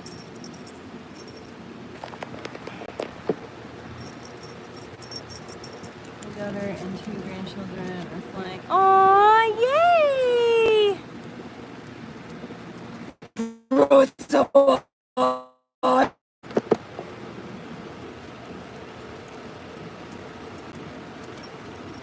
Right here, Mama. Right here, Mama.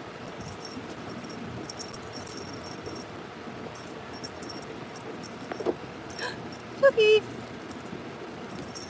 She wants the real fun stuff.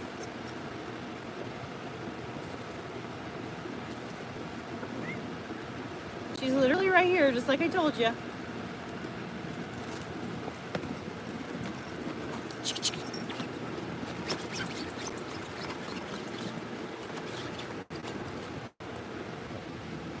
My phone died.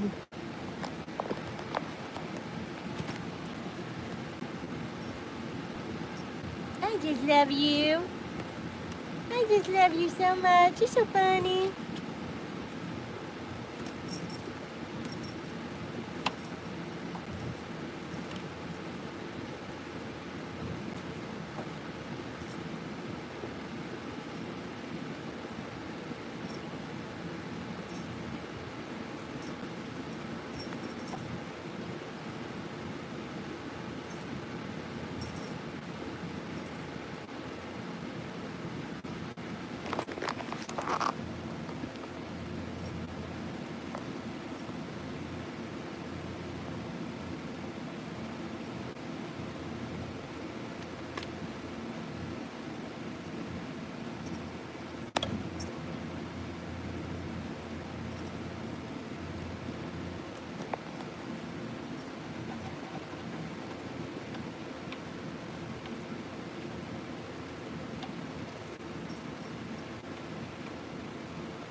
Good girl, Mama.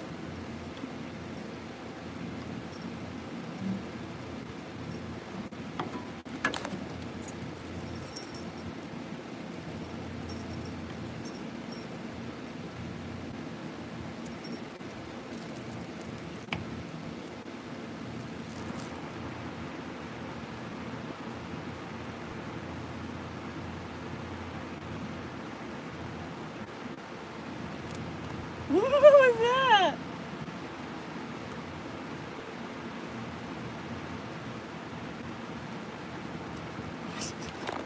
She's so cute.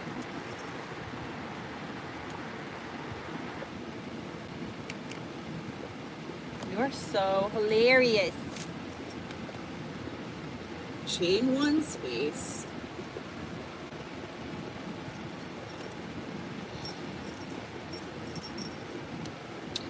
333 in the chain 3 space.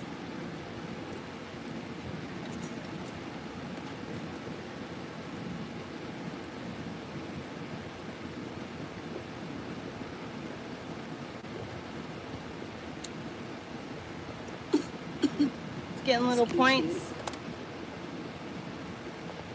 Where's their mamas? She's so sneaky. Double crochet 3 together, cluster in the chain 1 space. She's so sneaky. So bitty bitty sneaky. 3, 3, 3 in No, the chain 3 space.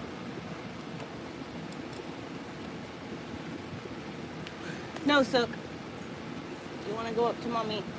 You gotta climb it up yourself. Go. Go. Okay, if you don't want to go up, then I'll let you down.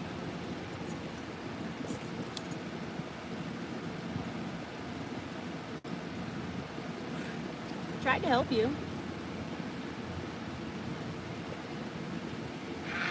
She's a vicious monster.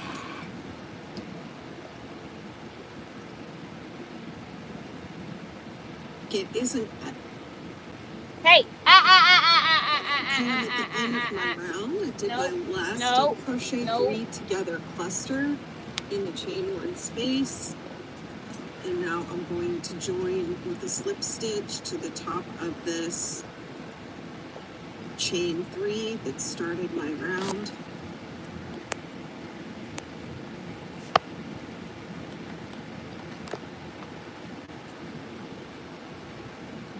Suki, lay down.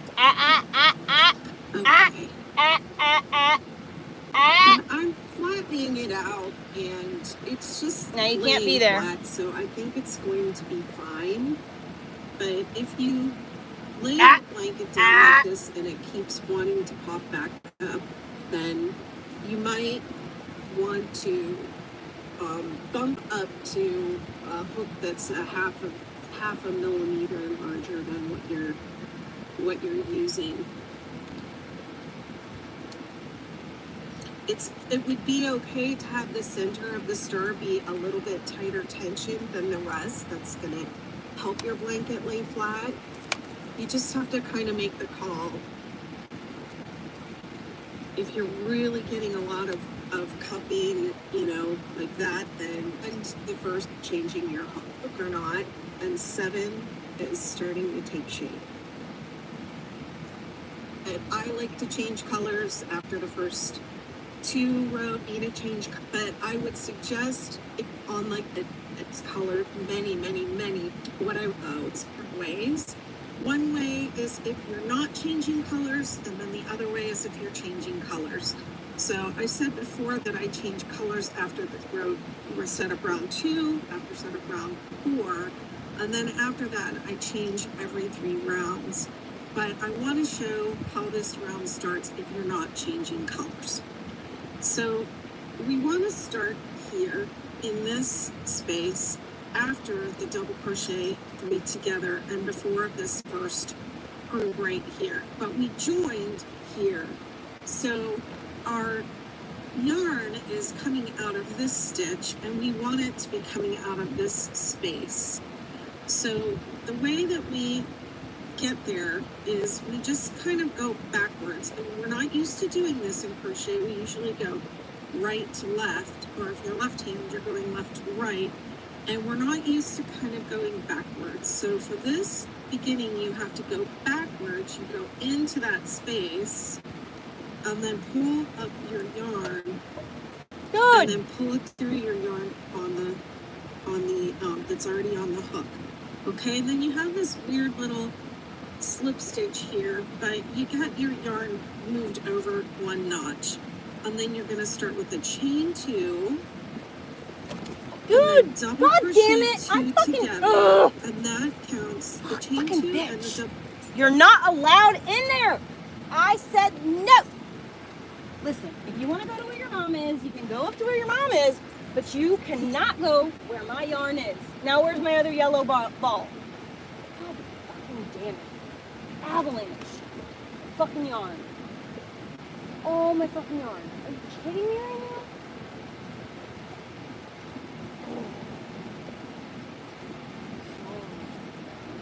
And my project. Here's my project. Cat. That'll stop there. I need you now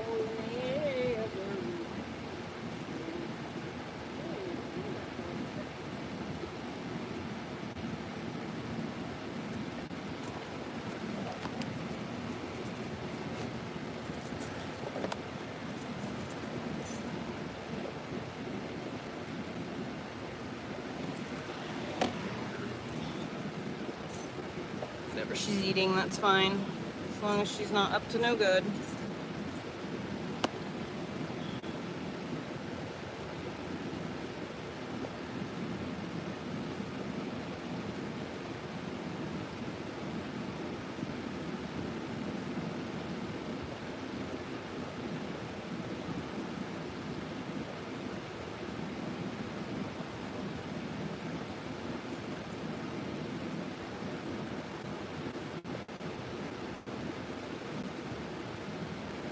Crochet 2 together, and then double crochet 2 together, yarn moved over 1 notch, and then you're going to start with the chain 2, and then double crochet 2 together, and that counts, the chain 2 and the double crochet 2 together counts as double crochet 3 together, and then you're going to mark that.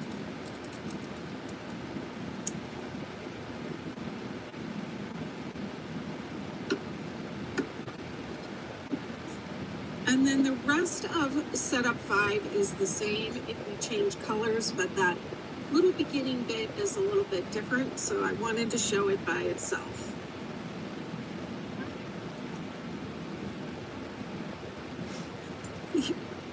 The next valleys and the blanket.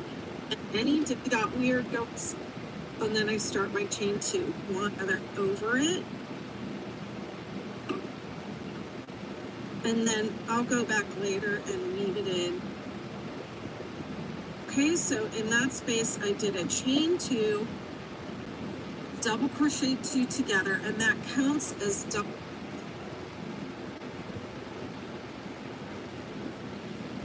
DC3 together at the beginning of the round. And then I'm going to mark that.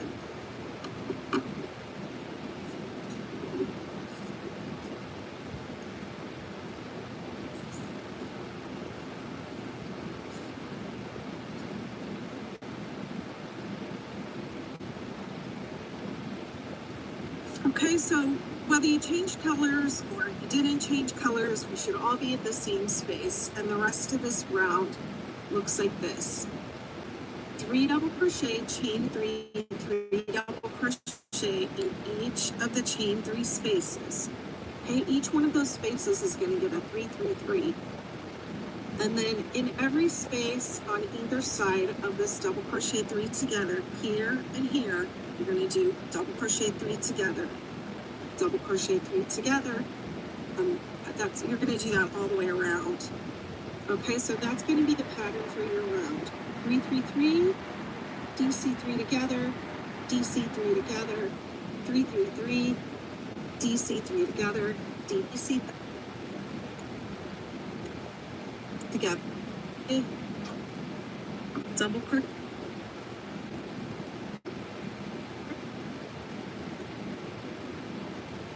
And then we start with the chain started. I'm going to mark.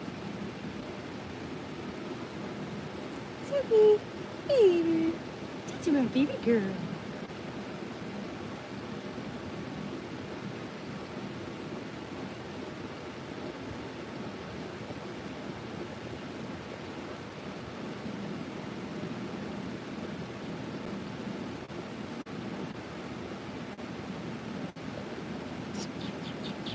I love you.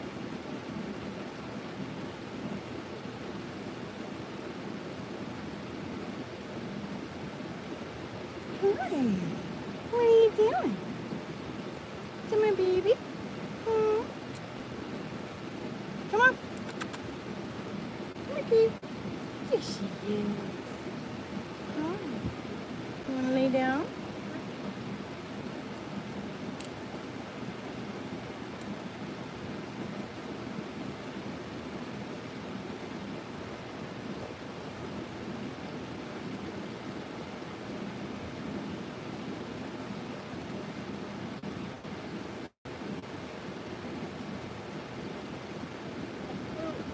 Early, buddy. It's time to lay down and chill out. It's bedtime.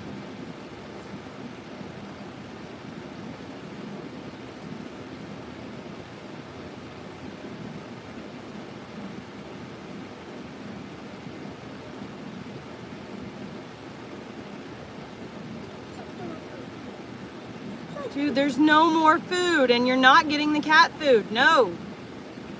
Stop.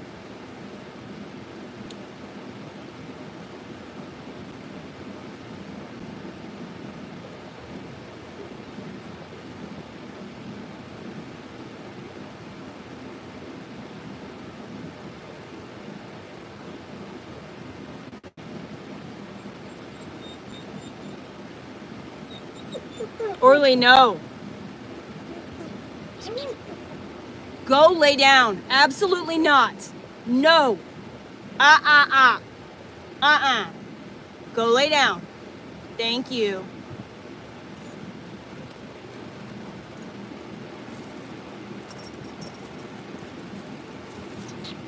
Where you going? Don't go nowhere. Come over here.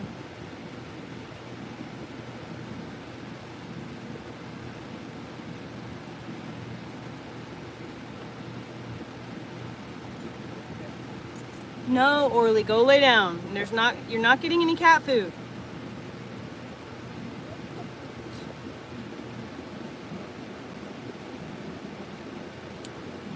Good boy.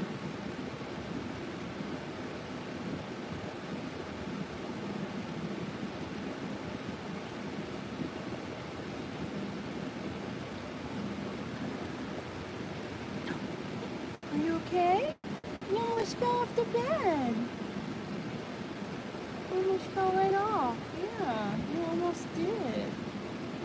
You're so beautiful. Come on, baby. Come on, baby.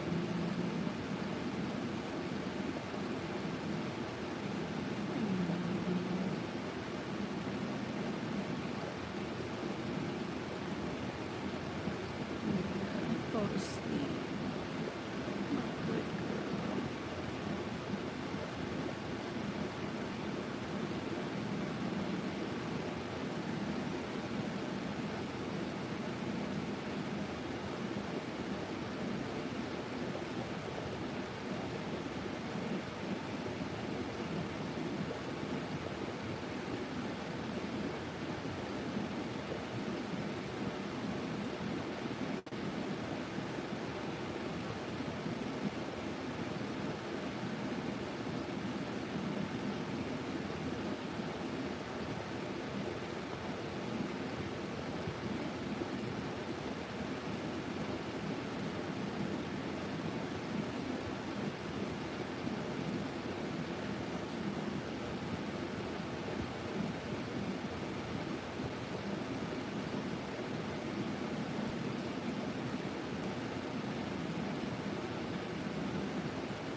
can't wait till I edit the video of us bowling.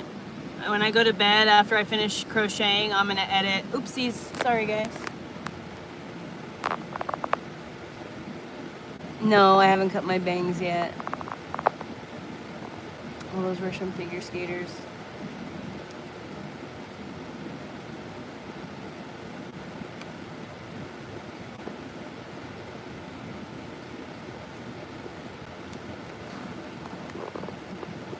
What man?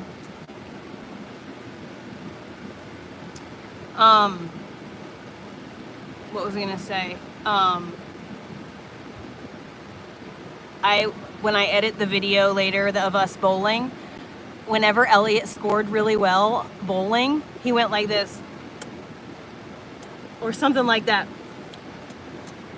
Like some kind of move like that. It was so fucking funny. An intelligence officer? Yeah, well, I don't actually doubt you at all. And if you think you're fucking being followed, you probably are.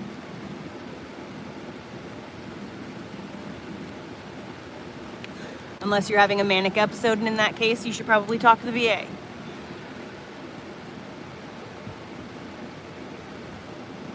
But the VA wants to lock people up instead of, you know, investigate things, so I don't know. There's a girl that's been on TikTok and now she's on Instagram who says she dated an ex-fed, or she dated a fed who was cheating on his wife, and the affair got caught, and so instead of, you know, him getting in trouble, his wife has been punishing her, and now his job, like, he's got his cronies like following her and shit, supposedly. Sometimes I wonder about her, but I mean, I'm not gonna doubt her reality because it's not my reality. What do I know? Sometimes I think she just is being followed so much that she thinks everybody's following her when they're not. They're just people minding their own business, but she would know better than I do, you know? It's her life. I think her name is Followed by the Feds on socials.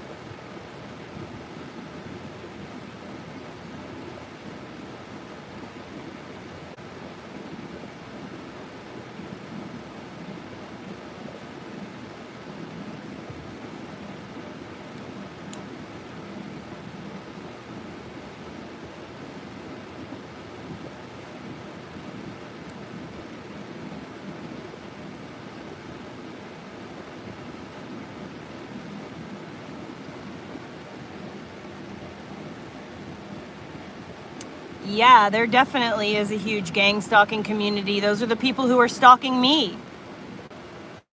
You should look into the Ethan Klein versus the live streamer case that's coming up here soon. He's going after the mods of their Reddits too, and which is going to set a precedent for every other content creator when it comes to lawsuits, where we can subpoena Reddit and get the names of all the mods of our snark groups. So that's going to be cool. I'm excited to see, you know, what kind of precedents get set. Reddit, the snark communities may end up disappearing altogether.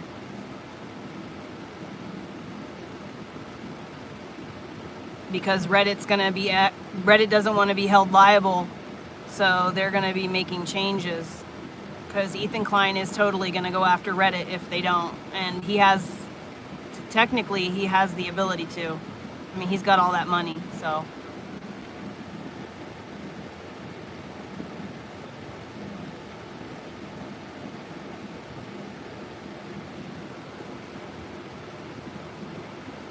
You should watch The Legal Mindset on YouTube if you want to know about, like, he covers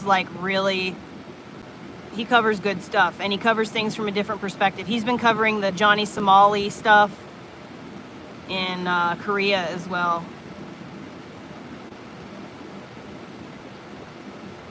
I really like watching his channel, but I've been watching his channel since the Johnny Depp trial, so.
Set up round 6. Before we get started, I'm going to mark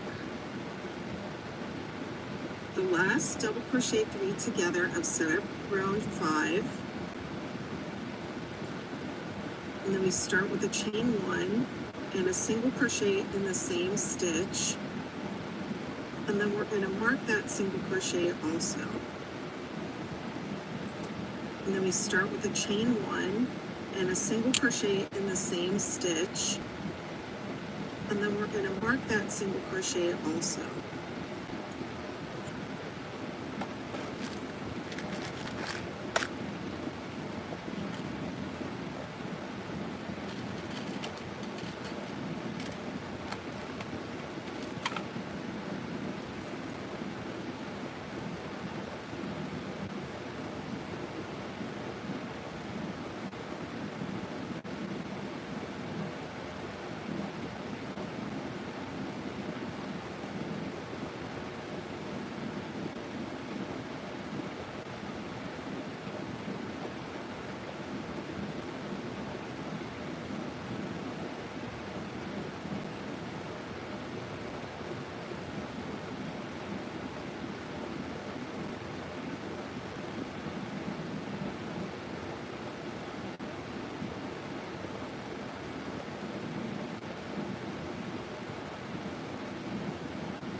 And the reason why we're marking this is because we don't want to get confused by this slip stitch or this chain 1 right here. Those are not stitches that we're going to work. We're going to skip over them when we get to the end of this round. So our last single crochet is going to go into this marked stitch right here. And then we're going to join to this marked stitch. We're going to put 1 single crochet in every stitch in this round and 3 single crochet in each chain 3 space at the peak.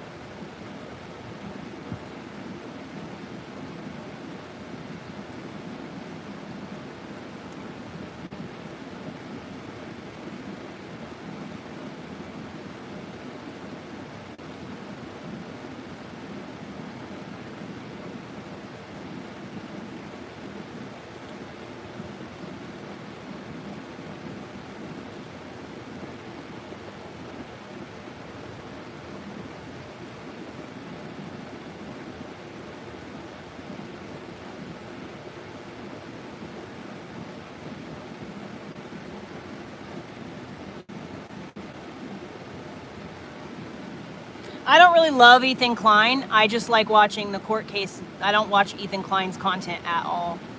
He's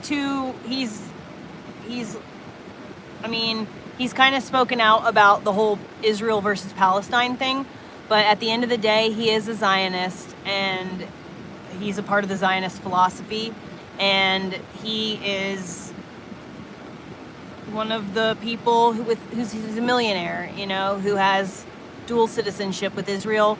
His wife is an Israeli citizen and she served in the IDF. So probably we're not really going to align politically. Free space at the peak. We're going to hope here. And then we're going to join to this marked stitch. We're going to put 1 single crochet in every stitch in this round and 3 single crochet in each chain 3 space at the peak.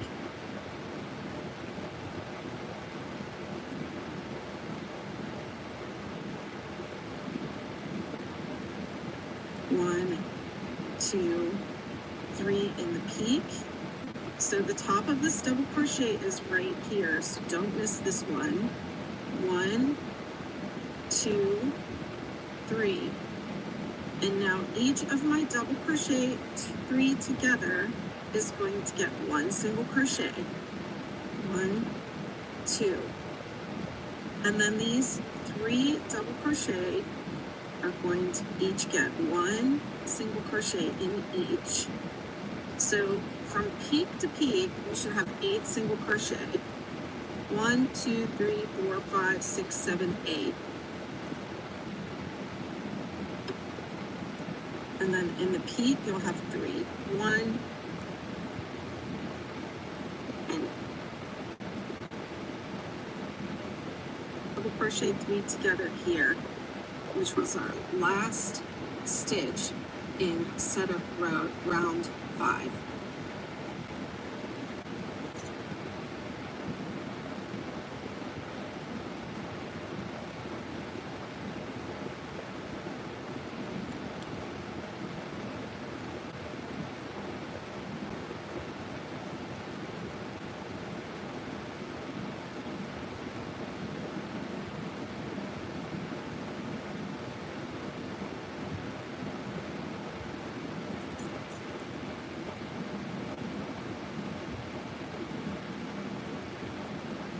Space at the peak.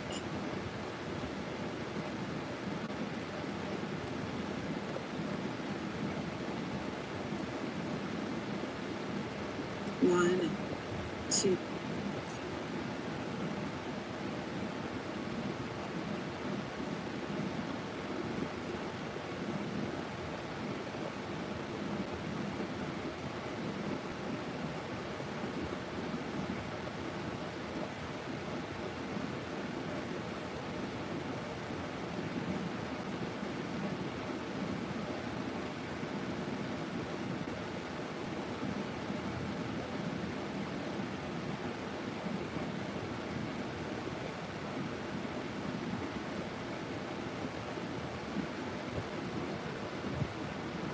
Who? His wife? She's okay.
Three in the peak. So the top of this double crochet is right here, so don't miss this one. 1, 2, 3. And now each of my double crochet 3 together is going to get 1 single crochet. 1, 2. And then these 3 double crochet are going to each get 1 single crochet in each. So from peak to peak, we should have 8 single crochet. 1, 2, 3, 4, 5, 6, 7, 8. And then in the peak, you'll have 3. 1, 2, 3. I'm going to come in a little closer. 1, 2,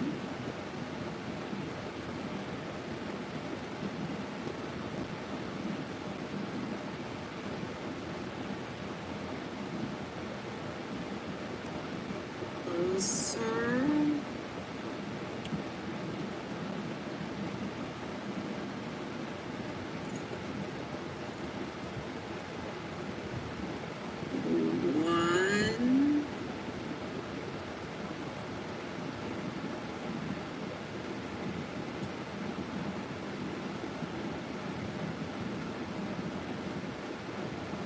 2,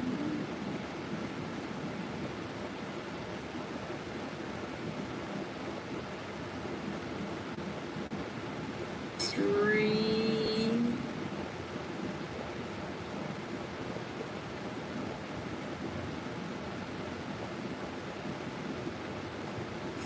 4,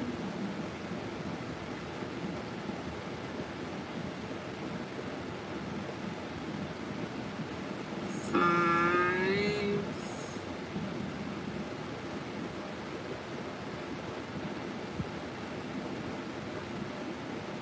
6,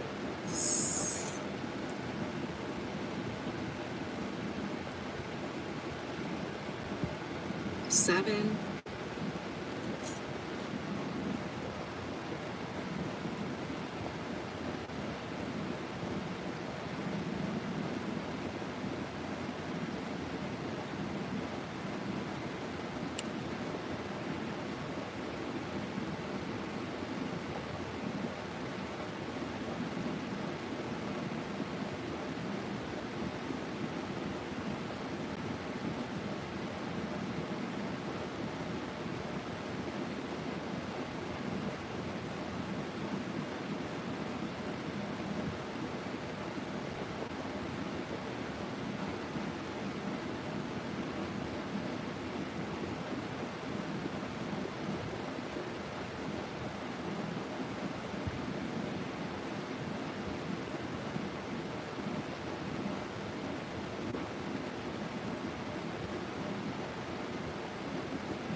It'd be super cool if like the color would fucking change one of these days. Jesus Christ.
Getting star shaped.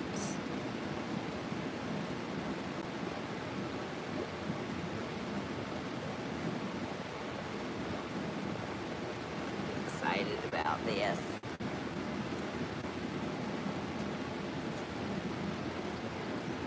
A. Round. And then we can count. 1, 2, 3, 4, 5, 6, 7, 8. So you should have 4 on one side and 4 on the other. 3 in each peak.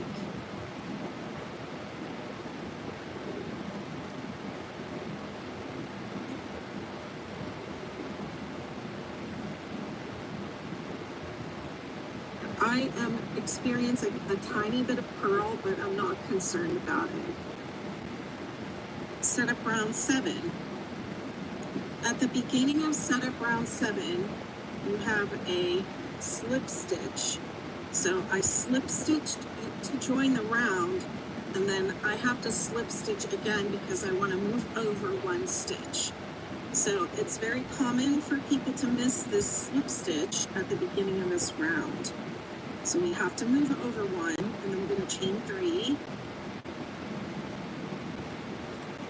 Round. Have to slip stitch again. You have a slip stitch. So I slip stitched to join the round, and then I have to slip stitch again because I want to move over one stitch. So it's very common for people to miss this slip stitch at the beginning of this round. So we have to move over one, and then we're going to chain 3.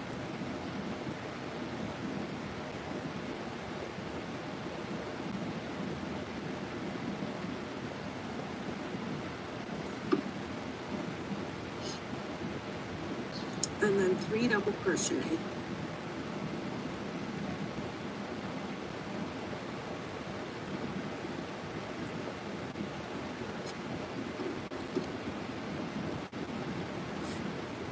So we're going to count this chain 3 as a double crochet. So you have 4 double crochet going up the side. But the way I've written it, chain 3, 3 double crochet, I just want it to be really clear. And then in the peak, center single crochet, you're going to do 5 double crochet in the same. And then in the peak, center single crochet, you're going to do 5 double crochet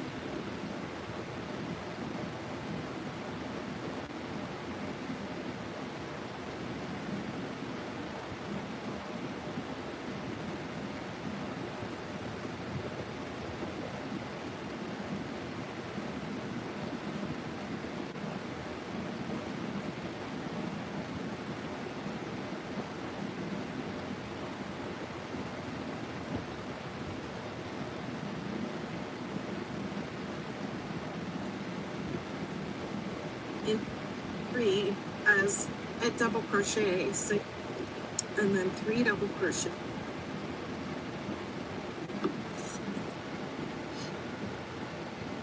And then 3 double crochet.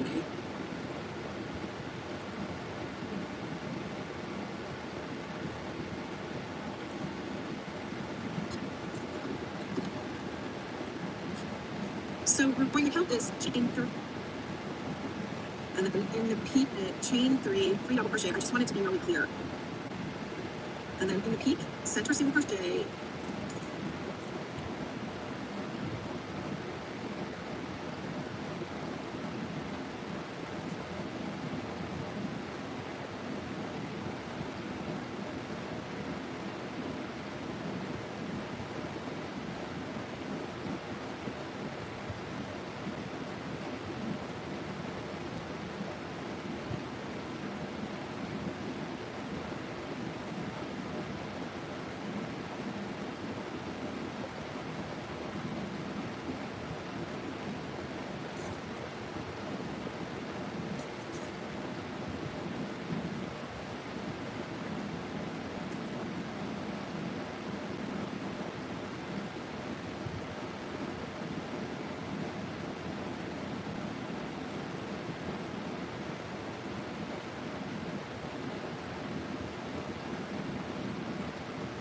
See, if I do it the way that you though.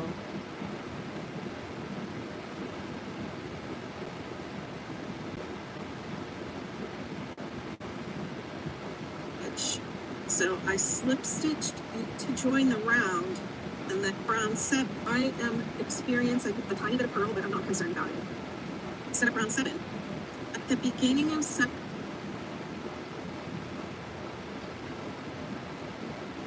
I am experiencing a tiny bit of purl, but I'm not concerned about it.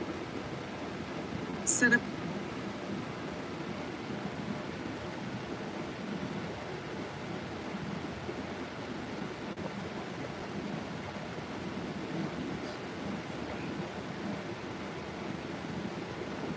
round 7. At the beginning of setup round 7, you have a slip stitch. So I slip stitched to join the round, and then I have to slip stitch again because I want to move over one stitch. So it's very common for 1, 2, 3.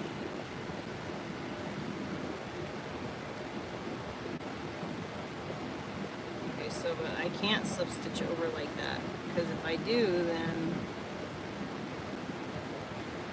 I'm gonna be in the wrong placement, so something's not right.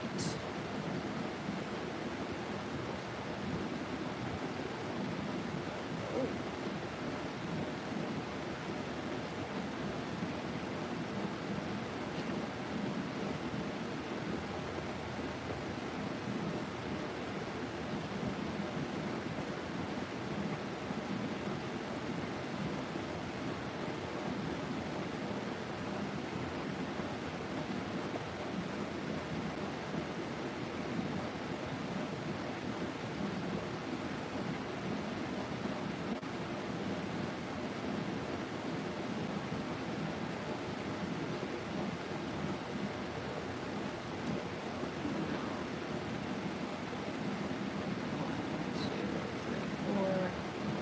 Now we're in the right place.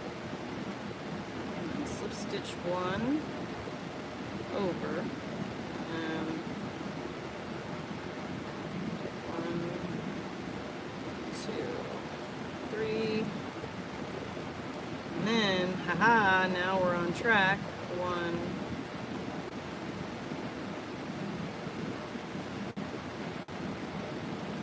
2.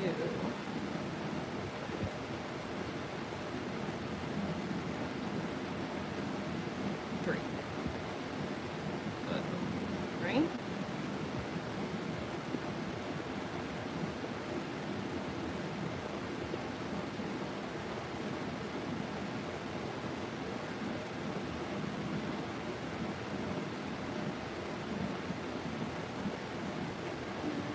Center post.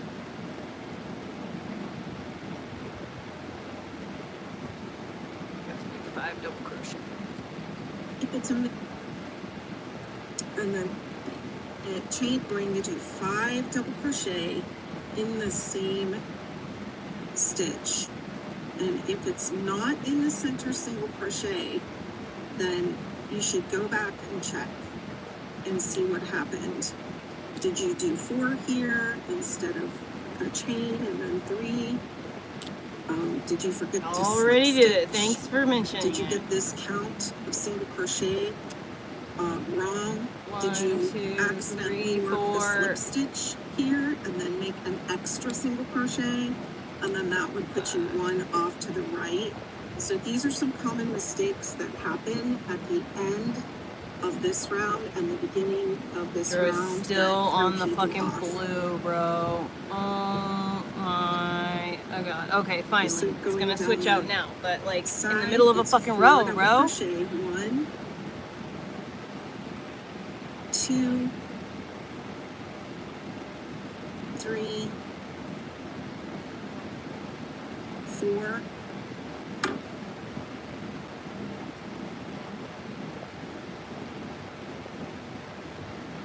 And this is just a little hack. Whenever you're coming down the side of the mountain, your last double crochet should line up in between the 2 double crochet of this group here, the second and the third one. So if you go past to here, something's off. So it always lands right there. So then we have a skip 2 and 4 double crochet. 1, 2, so then we have a skip 2 and 4 double crochet. 1, 2, 3, 4. Okay, so that's our pattern for the round. It's 4 going up, 5 in the peak, 4 coming down, skip 2. 4, 5, 4, skip 2. 4, 5, 4, skip 2, all the way around.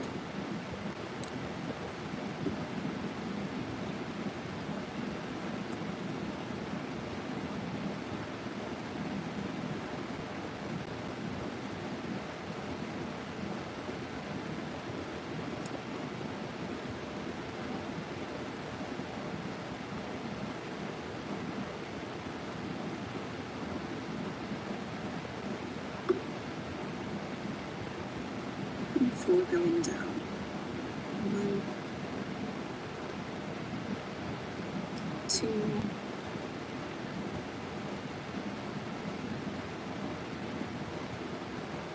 4, skip 2, 1, 2, 3, 4, and 5 double crochet in the peak. 1, 2, 3, 4, 5,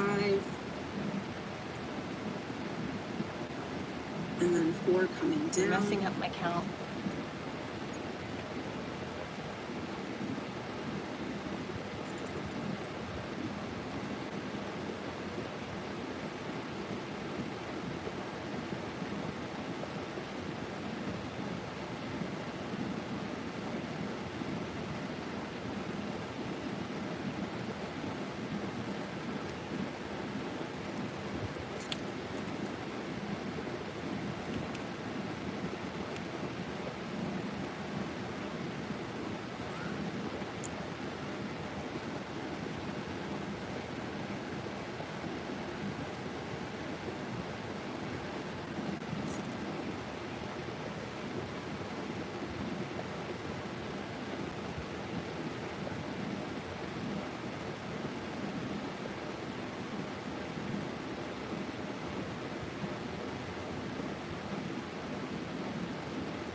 I'm starting a cult and you guys are all going to be a part of it. Children of the Waning Star is trending. It is a cult on TikTok. Children of the Waning Star, it is genuinely spiraling out of control. Maybe each month we comment photos of our animals as a sacrifice. The manipulation and brainwashing that people have gone through, for what? A joke? I don't know. I just feel like it'd be really good for us. Let me know. Hello, my children. I'm so glad you guys have returned, and I have returned back onto YouTube. After a long period of rest, relaxation, restoring my aura, and finally doing laundry, I am finally back. My name is Salem, and welcome back to my cult. Chanel. Anyways, hey everybody, it is me, Salem, back in the flesh, dressed up as a cult leader, which is very fitting for today's theme. Hi, cult leader here. I have a new background. If you guys been wondering where I've been, I have literally been doing nothing.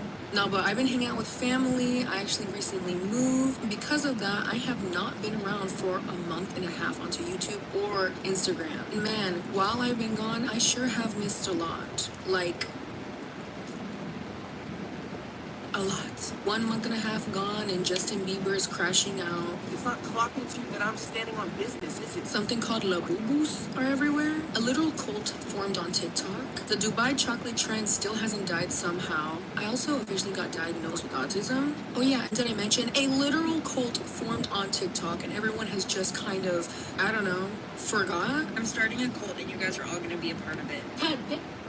Hi, cult leader here. Oh my god, what is that? First thing I want to start doing is victim of the week. Oh my god! What is that? Children of the Waning Star. Now, if you think that's the name of a really cool anime or a metal band, I have very unfortunate news. It is the name of a social experiment, a community, or a cult? Question mark? And the cult leader, aka Gigi Jarvis, doesn't actually like the word cult because it's icky. She actually prefers the word community. Hey guys, so we're not going to use the word cult anymore to describe us. We're just a community that uses dark aesthetics. See, this is what happens when I take a break. Y'all are on timeout. Y'all are on timeout. Now, normally, this is the part where I would say, guys, if you guys didn't know, I'm here to explain, because that's what I do for a living. I explain and I complain. Explain and complain. But this time, I am looking at you guys. I'm side-eyeing you guys. It's me side-eyeing you guys. Because this time I need to pause and ask you guys, how did so many of us miss this chapter of 2025? To be fair, this year has been an absolute mess. This summer hasn't even been that good, if I'm being honest. We don't even have a song of the summer this year. That's how much of a flop this summer has been. I mean, we do got Moonbeam Ice Cream by Benson Boone, who also made some crumble cookies, but the only thing that's crumbling here is my damn brain cells, because what is going on? If you do or don't know what I'm talking about, you probably had one of the two responses to Children of the Waning Star. You probably did see it and interacted with it for a little bit on TikTok by being like, oh, a fake cult. Anyways, or you guys missed it completely, which is pretty crazy to think about, especially considering that this online cult amassed over 100,000 followers within the first 24 hours of their cult leader making a series called Day One of Becoming a Cult Leader. I'm putting cult member on my resume, guys, I did. Now, as someone who literally escaped from a cult, girl, this is not cute. And the fact that so many people dismissed this cult that literally happened in July is absolutely crazy to me, especially with how fast and big this TikTok cult blew up and then how quick it was to completely burn down. All of this started on July 10th of this year, literally not too long ago. It started off as a profile picture community group where people would share the same profile picture and everyone had to do the same profile picture. And Gigi, the leader of this community, wink, wink, would then make her profile picture the same exact profile picture of her followers. It seems pretty simple. It seems pretty like, okay. And Gigi and this group decided on the name of Children of the Waning Star. They also decided on emojis to use in their bio, as well as coming up with holidays, aesthetics, and all of these things, which at first doesn't seem that bad until stuff started to get a little, It is now time to choose our cult symbol. This is how we know who is in the inn. Don't think of the emoji as a texting thing. Think of it as me literally coming to you and branding it onto your skin. Gross. Yeah. Pretty soon there was talks from Gigi saying stuff like this. Now that I've gaslit you into our cult, I'm going to explain to you why I'm the perfect leader with all the reasons I should be canceled for. And stuff like this. Yes, Maybe I have. each month we I've comment gained like photos of our animals as a 15 sacrifice. pounds. The truth. Oh. Which led to group members doing really crazy things in the name of honoring Gigi. Children of the Waning Star cult thing, it is genuinely spiraling out of control. I've been noticing people have been saying in the comments oh, I've offered BLOOD offerings, and people who have been in cults are saying in the comments and making videos guys, this needs to stop. This is actually how so-and-so cult started. Pretty soon this profile picture community and fun little ideas in this group turned into something really extremely dark so incredibly fast that's actually shocking that everyone kind of moved on just as fast. And pretty soon people started to come out with their own testimonies testimonies, and also there are very bad experiences within this group that quickly turned into a cult-like group online on TikTok. This person amassing millions and millions of views in only just 1 week. Other people who are literal cult survivors, such as myself, deem this as super insensitive, as people cosplaying being in a cult and being a cult leader, making it into something, you know, hee LMAO, party emoji, quirky type of stuff, when in reality it's really not. Other people are saying that she got us all good and that it was just a prank, bro. Now, a lot of people dug into the group leader Gigi Jarvis and tried to look into like who she is, and turns out sis has a sociology degree. In fact, a bachelor's. So many people thought, is this just a social experiment? And quite honestly, I think the answer to all of this is a mixture of a lot of things. Whether it's a social experiment, an inside joke gone too far, whether it was truly meant to be a cult and then she got a lot of backlash and then backtracked, which she did. I'm putting cult member on my resume, guys, I did. A few moments later. Hey guys, so we're not going to use the word cult anymore to describe us. This really shows how far online roleplay in groups and community groups can drift into actual beliefs, and how the line between parody and power can vanish within a one viral second. There's just so much to unpack in this video. I mean, the mere fact that we went from people posting memes onto this Children of the Waning Star forums to then stuff like this. So congratulations, once you fall asleep, I'm going to sneak into your home and carve it into your skin. Yeah, shows that this actually is not just a joke and that it's definitely not that deep. This video is going to be a long one. Y'all know that after me being gone, I had to come up with something juicy for y'all. So grab a drink, grab a snack, get comfy with me, and let's get into today's very twisted, dark, crazy video. But before I descend back into the TikTok underworld that I clawed my way out of for a month and a half, see how much I love you guys? Yet again, risking brain cells for y'all. This video is sponsored by Match Masters. And unlike a pretend cult leader on TikTok who promises false things, I actually want to give you something tangible. Yes, we are doing a giveaway today. During my break, I really got into mobile gaming. I found the most perfect game called, which is specifically stars is in the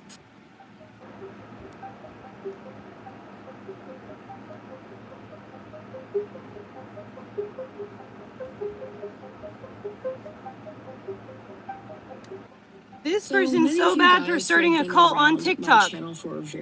Now click my link and buy this gambling game on the internet. And become addicted to it and spend all your money. It's freemium! My family and I realized it was just straight up a cult. My parents would get in trouble if they did not notify the church before buying certain things to get it pre-approved by the leader. They also believed that they could perform miracles on the congregation. I've told you guys plenty of times the story of how I broke my leg and they tried performing a miracle on my leg to get me to walk again. Yeah, spoiler alert, it didn't work. I had to go to the emergency room. My leg was broken and so was my spirit, because that is just how cults work. But you know what else is broken? My damn TikTok algorithm, because what is this, Henny? And how did this get over 100,000 followers per day while this was running? And how did someone who openly admitted that they wanted to be a cult leader get actual people to join? The incident of the Children of the Waning Star started on July 10th, yes, of this year, not too long ago. A person by the name of Gigi Jarvis posted this video openly stating that she wanted to start a cult, with a caption saying, "Please accept my invite, it'll be so silly," which at first seems like it was satirical or sarcastic or just, I don't know, not legit. However, every single time I try to give benefit of the doubt to the internet, you guys fail me miserably, and people actually ate it up, amassing over 1 million views in just a little bit of time. Every single day, Gigi Jarvis would post one video after the next of how she wants to become a cult leader. Now, what is the cult about? Well, see, that's the thing. She doesn't even know. Also, anyone that follows me, feel free to chime in on the rules to our little society. Like, I feel like holidays could be really fun for us, or maybe like we have a certain emoji so you know that you're in the inn, if that makes sense. I don't know. I just feel like it'd be really good for us. Let me know. But all she does know is that she would make a great cult leader and she wants to create one, and you should be part of it. One of the biggest things that she wanted to do in this cult is that there would be something called Victim of the Week. Victim of the Week would take a person who drops the funniest profile picture in the comments, and she would become them for a week. In these videos, she would ask for people to come up with rules, perhaps holidays, or even an emoji they can all agree on to represent their cult. Now, at first, none of this is super, shocking. Guess what? It's the internet. I've seen worse, unfortunately. But at first it seemed kind of like a joke, and maybe people were hopping in on it as a trend maybe. I don't get it. Don't ask me. Don't look at me. I just deliver the news. However, around day 2, yes, only day 2, it started to gain a lot of traction due to this video Gigi posted where she mentioned stuff about commenting a photo of animals. Maybe each month we comment photos of our animals as a sacrifice. Those are just some suggestions. Anywho, whatever the top member comment is on this post will become our law, so vote wisely. This is where it gets kind of crazy that people still stayed until day 3 and throughout the entire time that this thing was running. Because, girl, what do you mean? It's Why do teenagers hosts always that gotta are drag joining animals it. into It's stuff not like this? I adults. don't get it. At Come this on. point, it's not cute or quirky. Even joking Yeah, I about make that, hats, for me but I don't personally, y'all really can call me make them woke, for I don't myself, know, guys. so I don't Day have 3 any rolls made. around, and people are actually joining this movement. Pretty soon you see the hashtag Children of the Winning Star popping up, Gigi Jarvis popping up, and also stuff like this popping on your For You page. Day 3, Gigi says, now that I've gaslit you into our cult, I'm going to explain to you why I'm the perfect leader with all the reasons I should be canceled for. With the caption saying, get to know your cult leader, with a heart emoji. Now, since I've already been in a cult and I know a lot about leaders and what they do, why don't we go ahead and react to her application, essentially, to become a cult leader and see if I would approve, from real life experience. Also, girl, now you're making an application to be a cult leader. What happened to getting an application to McDonald's?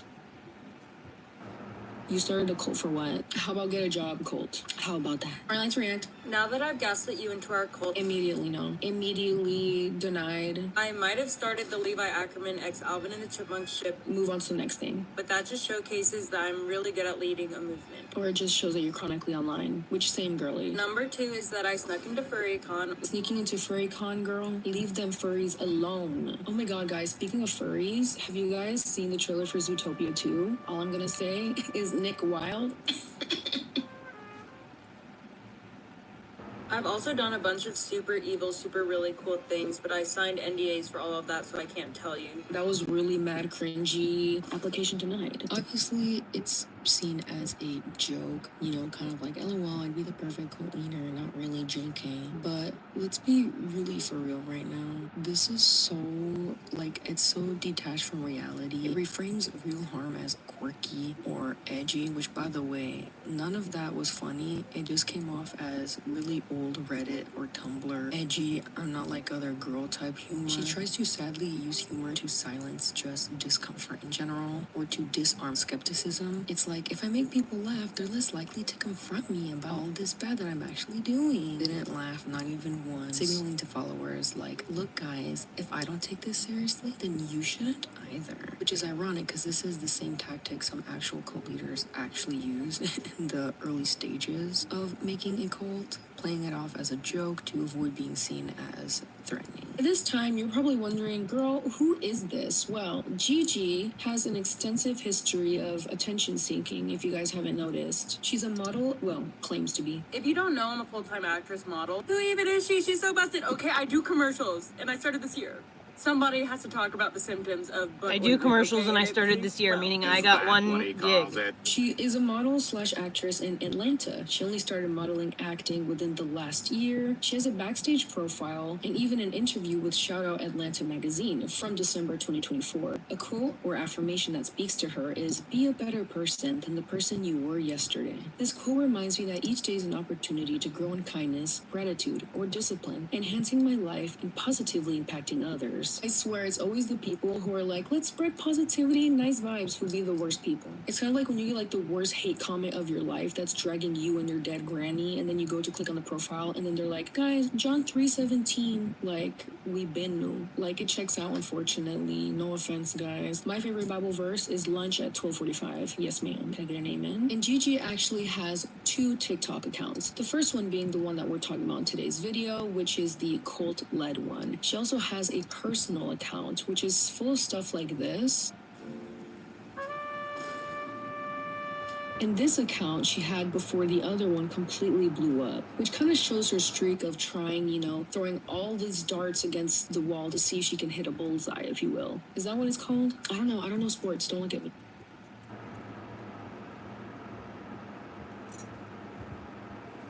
One.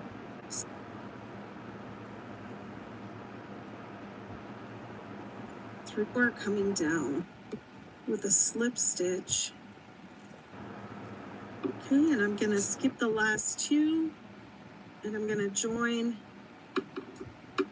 with a slip stitch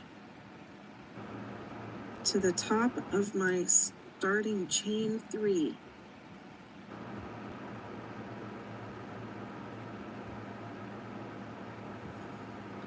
Perfect.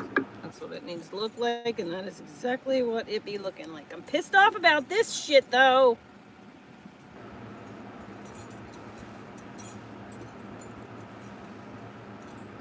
But it's beautiful. Look at that. Set up. No, I don't have any pine. 8 is next. So I'll show it to you 2 ways, changing colors and without changing colors. So if I were not changing colors, I would slip stitch into the next stitch and chain 3 and continue. I am now changing colors every 3 rounds. Stitch through, mark it. Okay, so that's how I'm going to start my round if I'm changing colors. You laid right on my markers.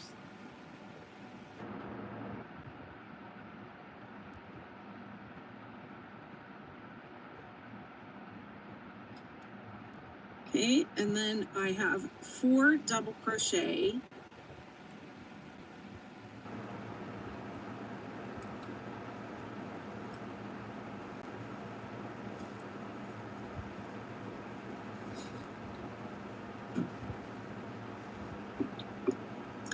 And then 5 in the peak. So the peak is going to be the center double crochet.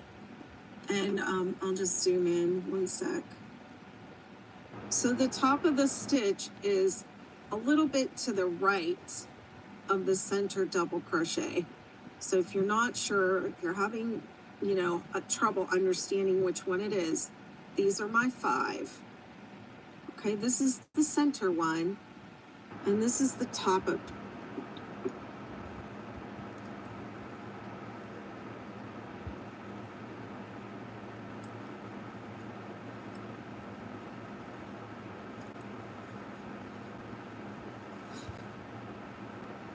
How many was that? And then 5 in the peak. No, that's okay.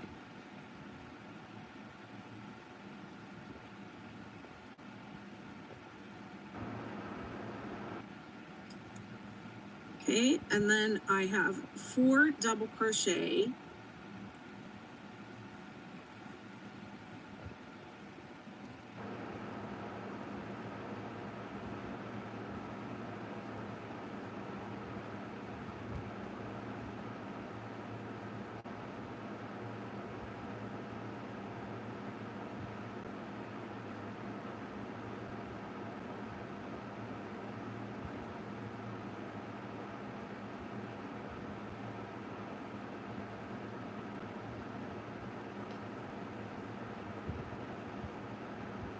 Okay, we're on time.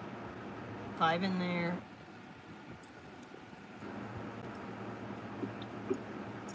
And then 5 in the peak. So the peak is going to be this. So the one it is, these. So I'm putting 5 double crochet in that center double crochet in the peak. Whoops.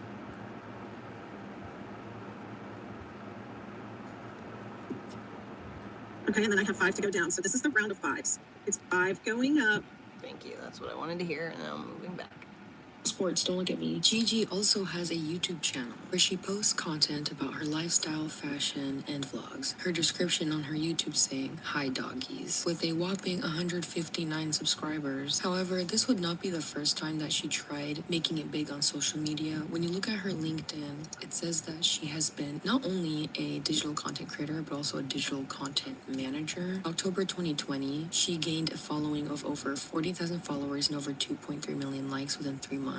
As well, in 2024, gained over 30K followers and 5 million likes within 3 months of creating an account. Gigi does, in fact, have a bachelor's in sociology. Are we surprised? And according to her university's website, she made the dean's list twice. So this is a person that's very much knowing what she's doing. Gigi actually has a lot of experience in content creation and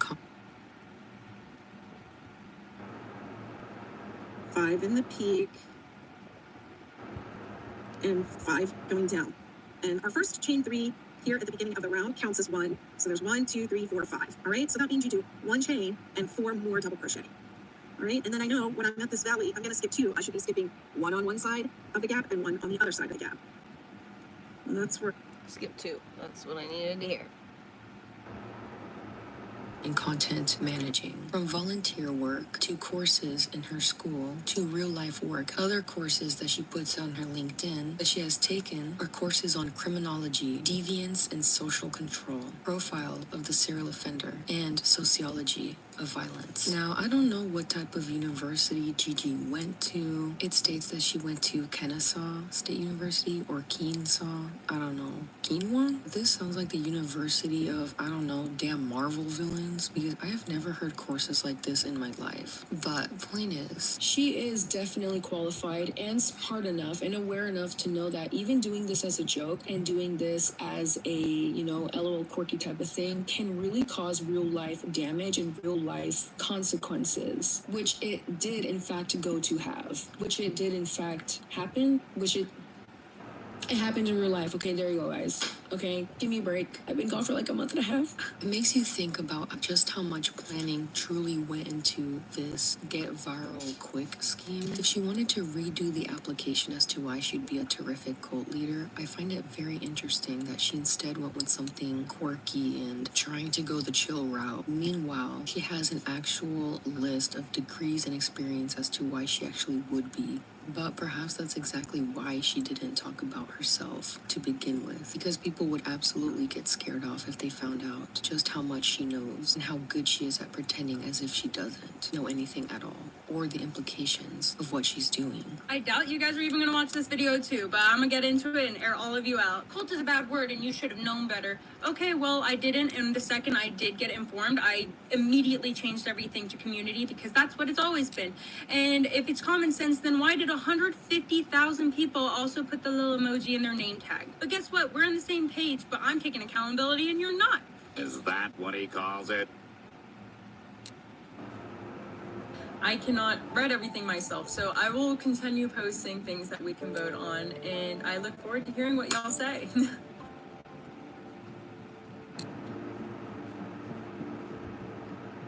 Gotten so much attention that she apparently even got a call from her manager from her work saying, what is going on? Why are you doing this online? Bragging that if you search her up on Google that it says cult leader. Yeah, I got a call from my manager and she was like, what's this about cults I hear?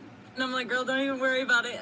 But basically, if you're an actor, you're not really supposed to have a social media presence if you're going for TV show and movie roles. This is because casting directors will look you up to make sure you haven't been canceled. Thing is, if you search me up, cult leader pops up now. Yeah, my agency has yet to hear about this. But I don't know. I was like, girl, wouldn't it be hilarious if I was one day on Nardward and they were like, yeah, what about this cult? Or, hear me out, Jimmy Fallon and I fly a bunch of y'all out there and then we just stand in robes and we're just like, Jimmy, fluoride stare, Gen Z stare. Like, I feel like it'd be good for us. I don't know. And low-key, Scientology's already in Hollywood.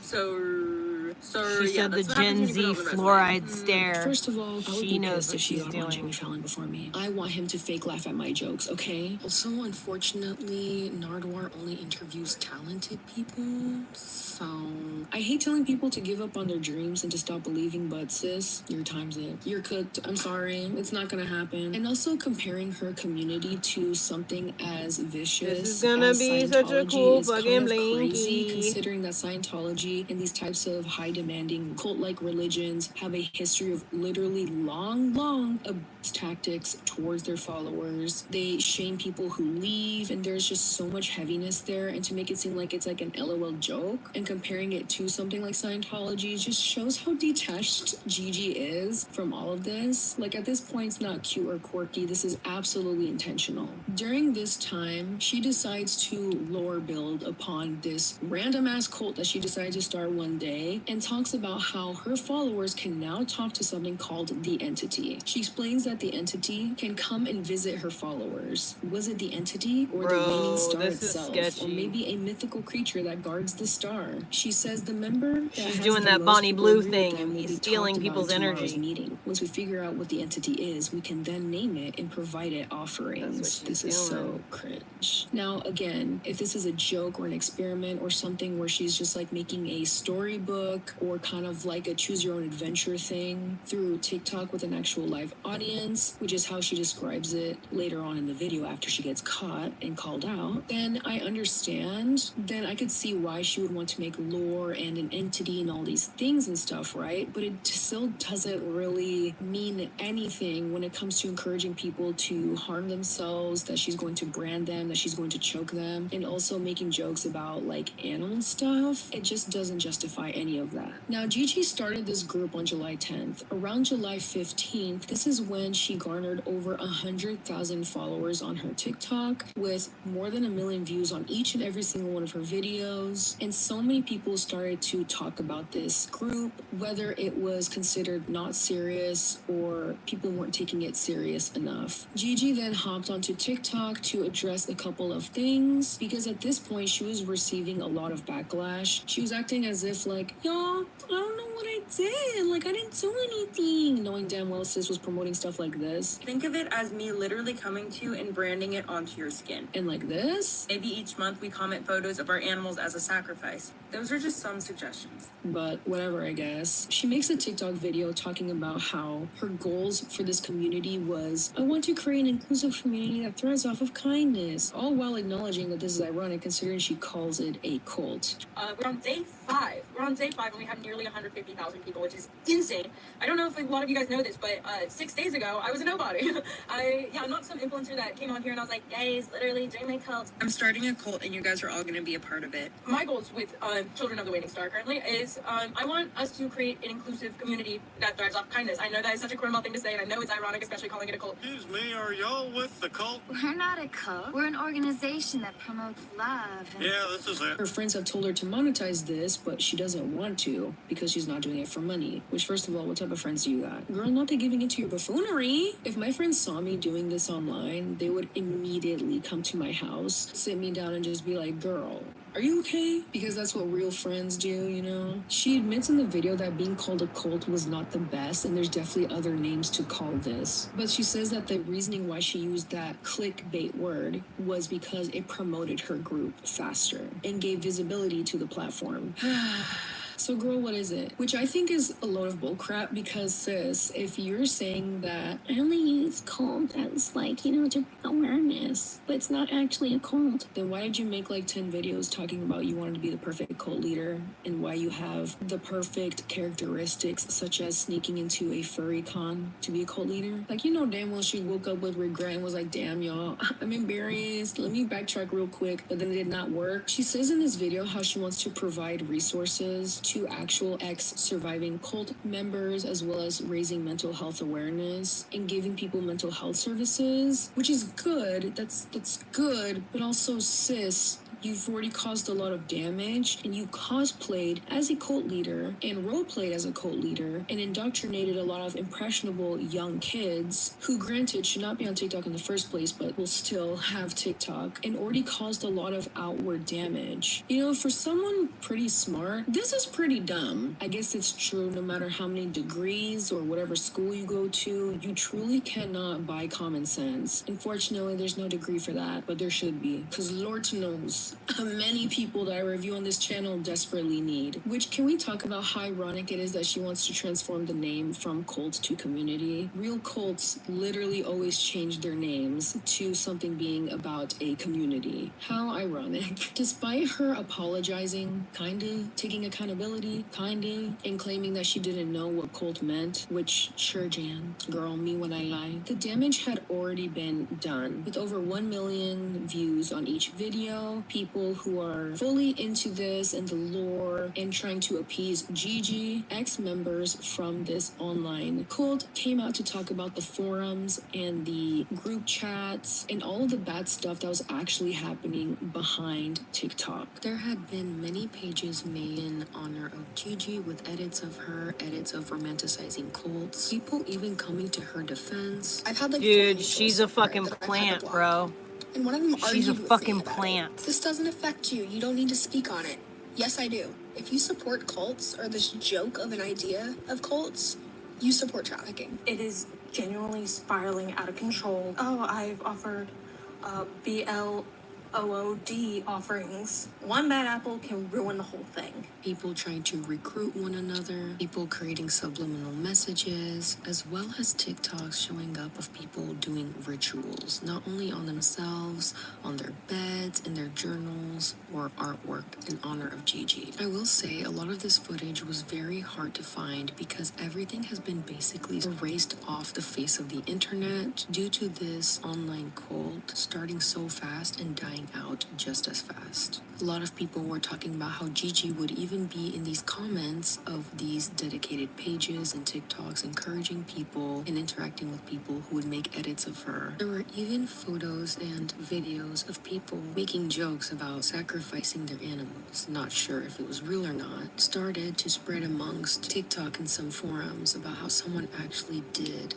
their animal, as well as some people actually taking the Children of the Waning Star emojis and engraving it onto their flesh. Reddit pages, wiki pages, and even a Facebook page was made in honor of Children of the Waning Star as well, all which have since been either deleted or completely erased from the internet, or you cannot get in no matter how hard you try. So there's no knowing how deep all of this actually went. But from the things that we have seen, whether it is credible or uncredible, a joke or not, simple fact that all of this extremist behavior can be surrounding something as a supposedly pretend cult is extremely concerning. A lot of people started to also come out saying that this is all lies, that this is just part of the lore, and this is just part of the group, that no one's actually being harmed and no one's actually harming anything or anyone else. Many people going as far to just say, it's not that deep. I feel like there is a it's not that deep culture invading Gen Z. I myself have unfortunately partooketh in that when it comes to online discourse, but we have seen it time and time again, how intention basically means nothing when it comes to the internet because it can turn into something so nasty so quick before you even know it. And I'm actually shocked to see how many people came to defend Gigi and this whole Children of the Waning Star movement. People saying putting 2 emojis in your username is not cult behavior, or people actually disputing rumors to protect Gigi, saying that there are troll accounts spreading rumors, that nothing bad is actually happening, and that all of this isn't a cult and it's just all for fun. Now let's say for a second that all of this is a joke and nothing bad actually happened. Allow me for a second to play devil's advocate for the sake of the other people's arguments that I personally don't agree with, but let's go ahead and do it anyways. When it comes to this criticism, a lot of people think that this whole thing is just a bunch of satanic panic. This especially rose around the 1980s when Dungeons and Dragons became a really huge thing, which if you guys don't know, I absolutely love Dungeons and Dragons. I myself am a dungeon master with my own party, and it's super duper fun. And I can say firsthand that,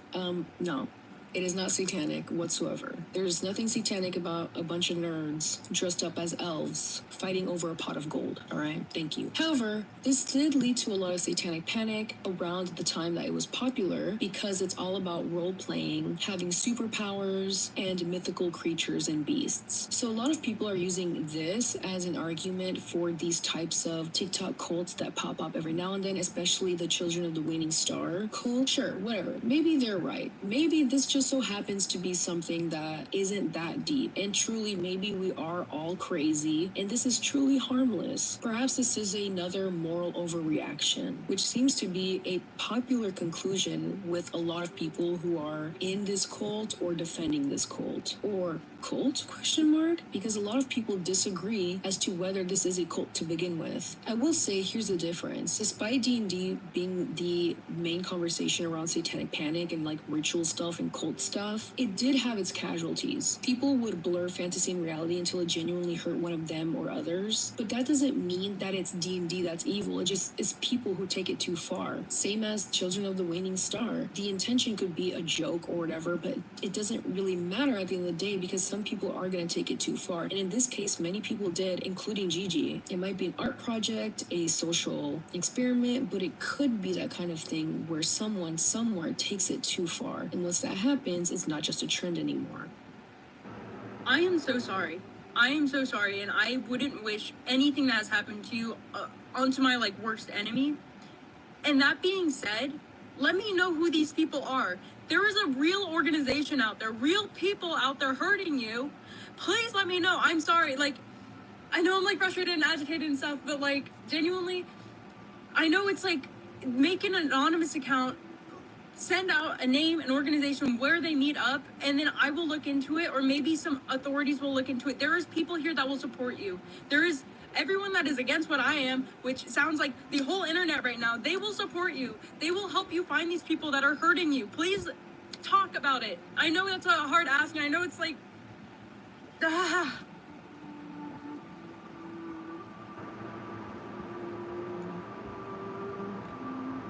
Common features of a cult include an authoritarian control from a single charismatic leader. There's extremist beliefs, targeting the vulnerable, encouraging or outright enforcing an isolation, monetary extortion, or lack of financial transparency. Which out of all those things, the Cult of the Waning Star, made by Gigi Jarvis, only checks off 4 out of the 5 characteristics of an actual cult. Now, is that enough to define this as a cult? I'm not sure. Members aren't exactly being isolated, and Gigi isn't necessarily encouraging them to be isolated either. Gigi also has not made any money from the group and has actively said that she doesn't want to make money from the group. So it may not look like a traditionalistic cult, but it is still very much damaging. The romanticization and the weird, like, dissonance. And that's where I fastened off before, so I'm skipping 2 and then 5.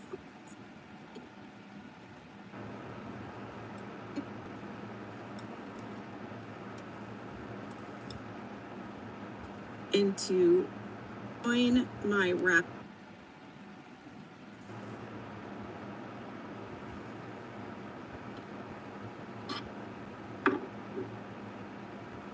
Before I join my round, I'm going to mark my last double crochet of this round. And then this will remind me not to go past that and my single crochet in the next round. And then I'm going to join with a slip stitch to the top of the chain 3 at the beginning of the round. So there you go. That was set up. What round are we on? Set up round 8. Oh, so the yeah. 60 star, superstar, and supernova have the same 8 setup rounds. They all start the same way. So you could still, if you wanted to at this point, veer off into the superstar or the supernova.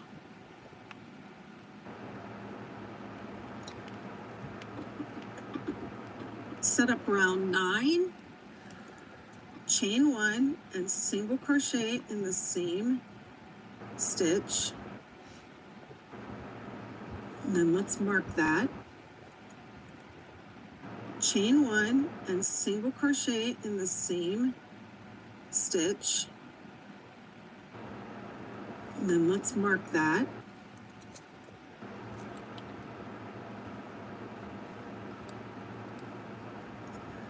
And then this stitch is going to be the last stitch that we put a single crochet into. We're going to skip over this slip stitch and this chain up, and we're going to join to our first single crochet. Okay, and once again, each stitch gets a single crochet.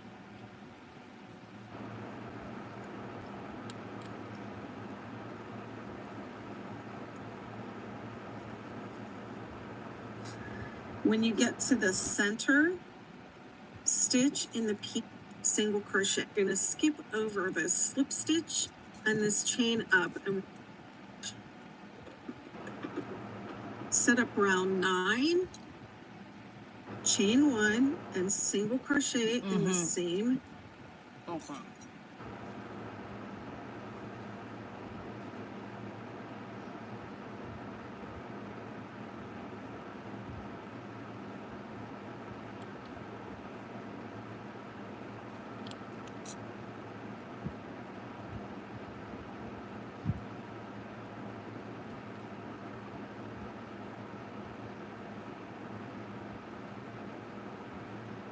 And then how many stitch in the peak? And then let's mark that. And then this stitch is going to be the last stitch that we put a single crochet into. We're going to skip over this slip stitch and this chain up, and we're going to join to our first single crochet. Okay, and once again, each stitch gets a single crochet.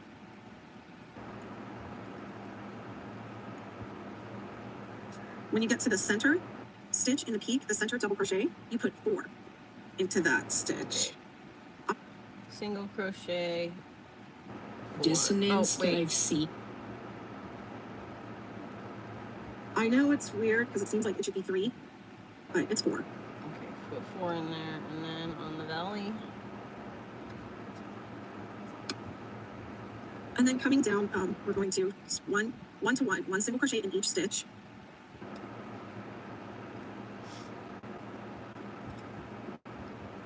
And it's a total of 14 until you get to the next peak.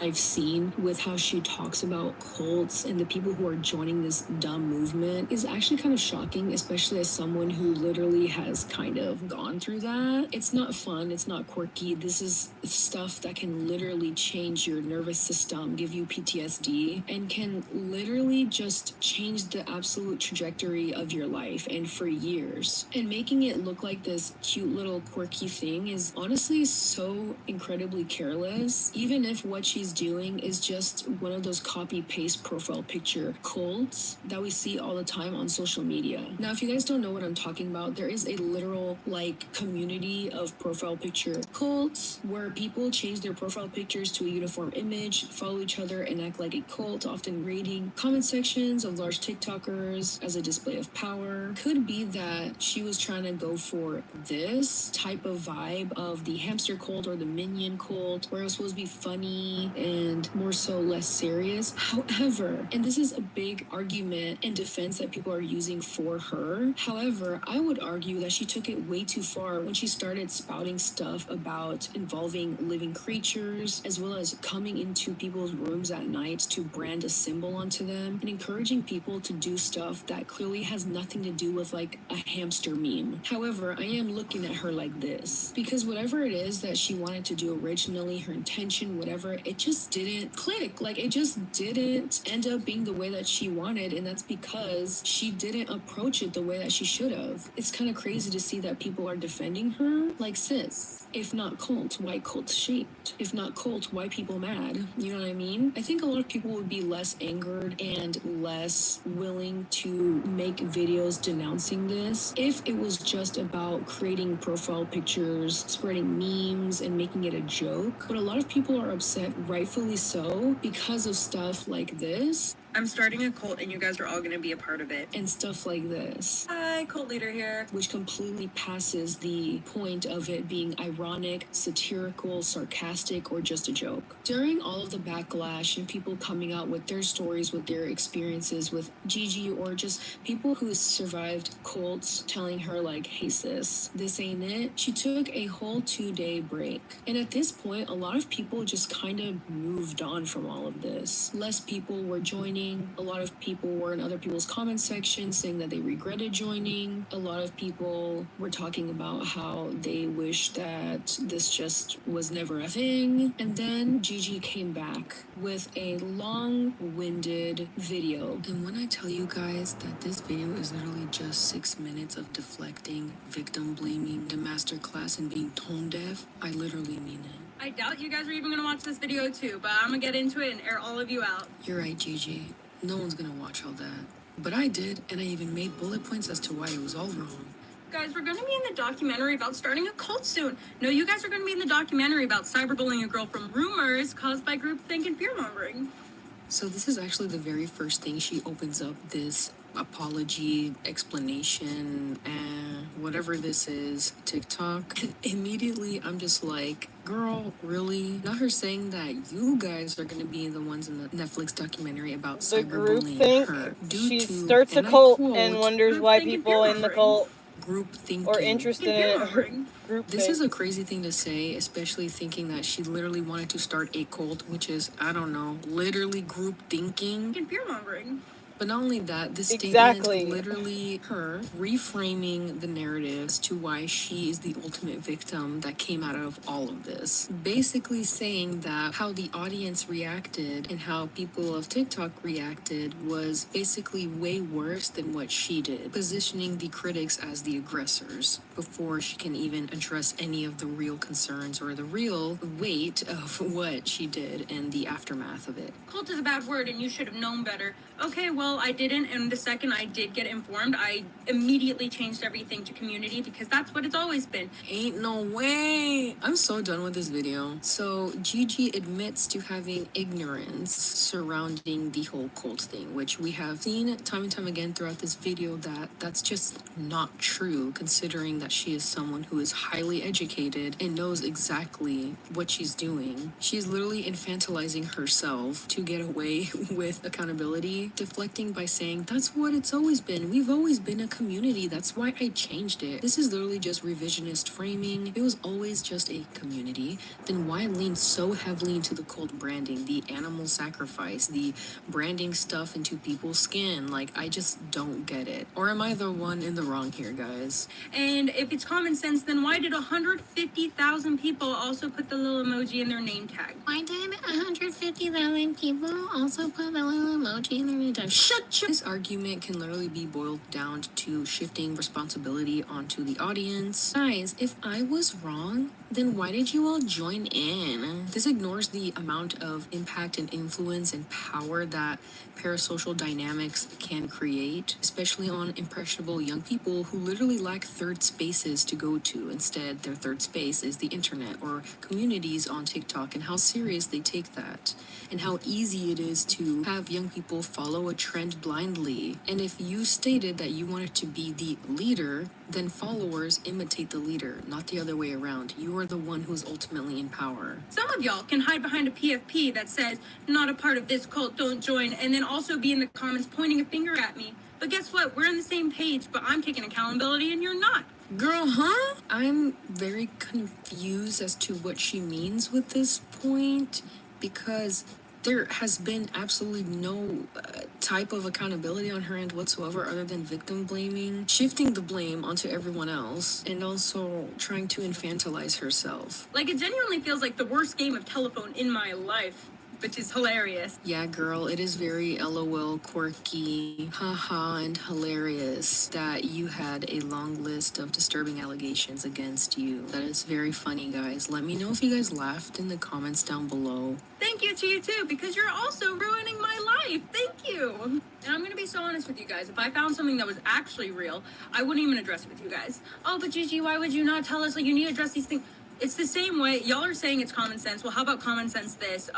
Police officers never post serial killers because they don't want it to inspire someone to actually do those actions. So I don't know if you guys remember BTS. Yes, they do. I don't follow BTS, but I remember their fandom having like an issue with people doing that stuff to get the attention of members, you know? You can't use a serial killer analogy to justify secrecy. It's literally a horrible example and a false equivalence, and it doesn't apply to social media accountability. She's completely detached from like whatever this obsession she has with true crime and cults and everything. It's just not the same. And the fact that she would openly admit to withholding information is actually so careless and disgusting, because if someone actually was getting hurt, would she also withhold that? If you want to build trust with your audience, you're doing the exact opposite basically, guys. Like, this ain't it. I am so sorry.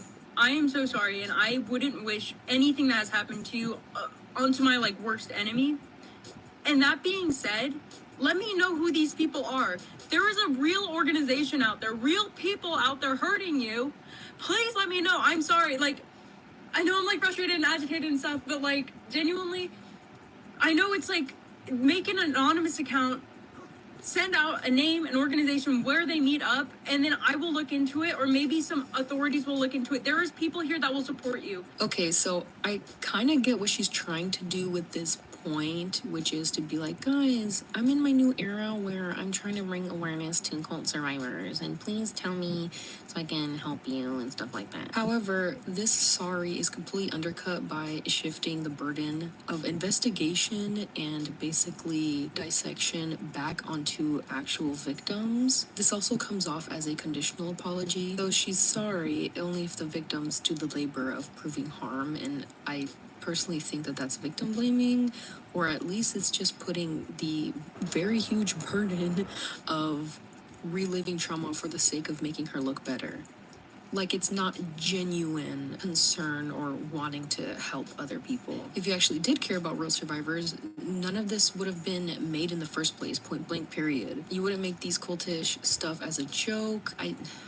Whatever.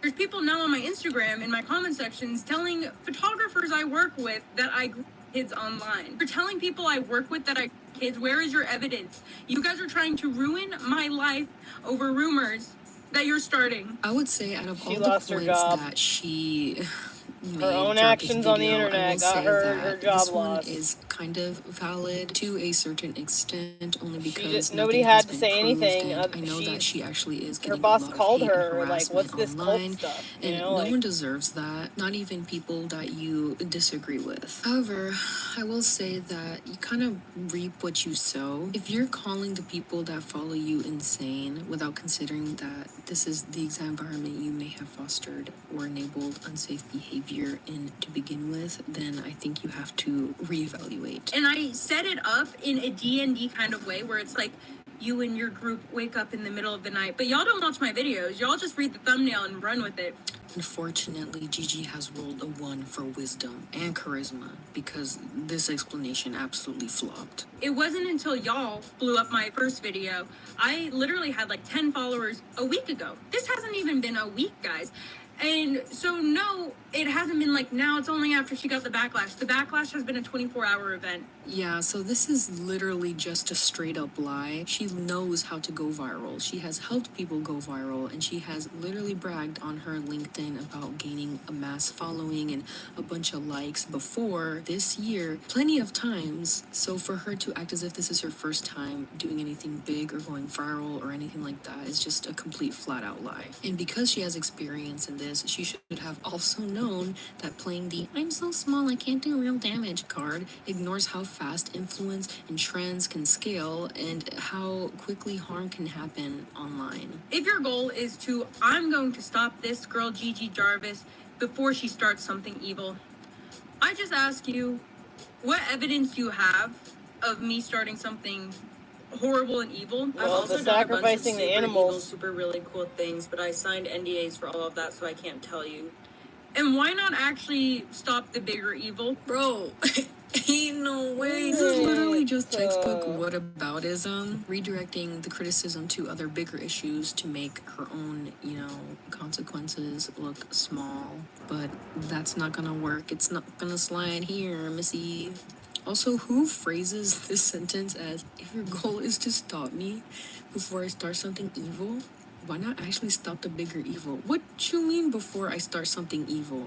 I'm sorry I'm laughing. Like, this is obviously a very serious topic, but the way that she went about this TikTok is so bad, and I think it's actually baffling that someone who is supposedly on the dean's list and honor list and has all these degrees and all that type of stuff would think that this response is good. I genuinely don't think I would have ended so this pretty. well It if looks I lopsided didn't have right such now, a supportive in real life community.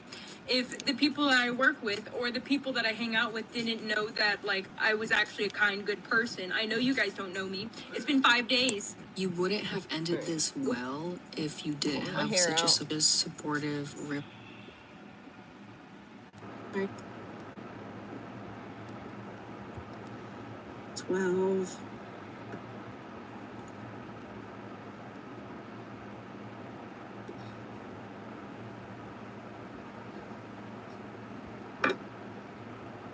Yours is much bigger than mine, girl.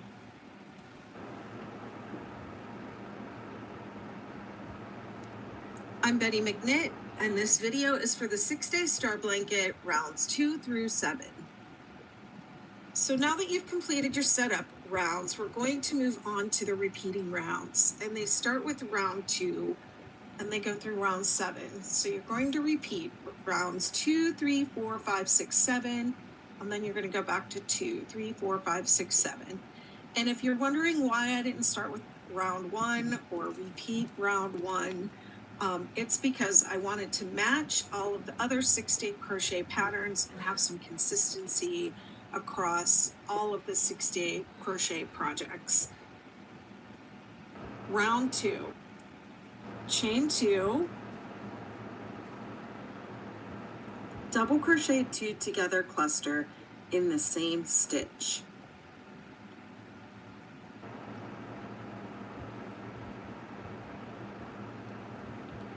And I'm going to take my marker and I'm going to mark it. I can get my marker out. Where'd my other marker go? Okay, so I'm going to mark the top of the double crochet 2 together and not the top of the chain.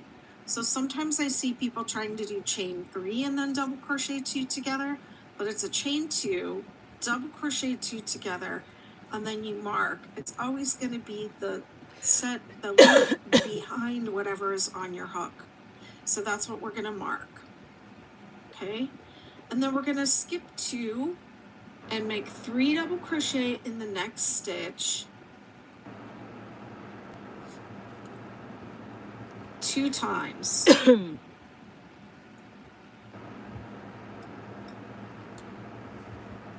So that's 1, skip 2 and 3 double crochet in the next stitch.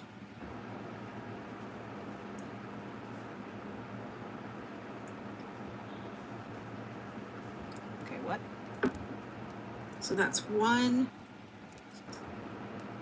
and make 3 double crochet in the next stitch 2 times.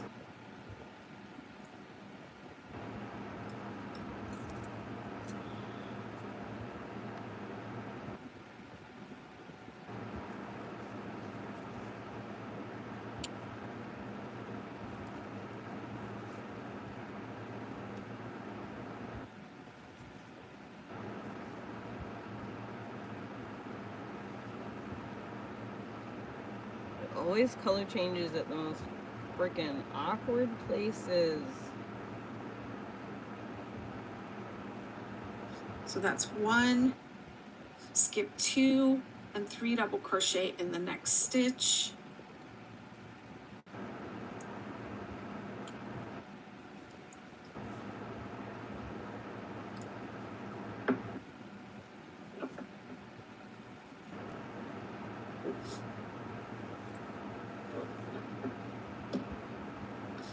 Then we're going to skip 2 and we're going to do a 3 double crochet, chain 3, 3 double crochet in the 3rd single crochet in that peak. So skip 2 and 3 double crochet, chain 3, 3 double crochet, all in the same stitch.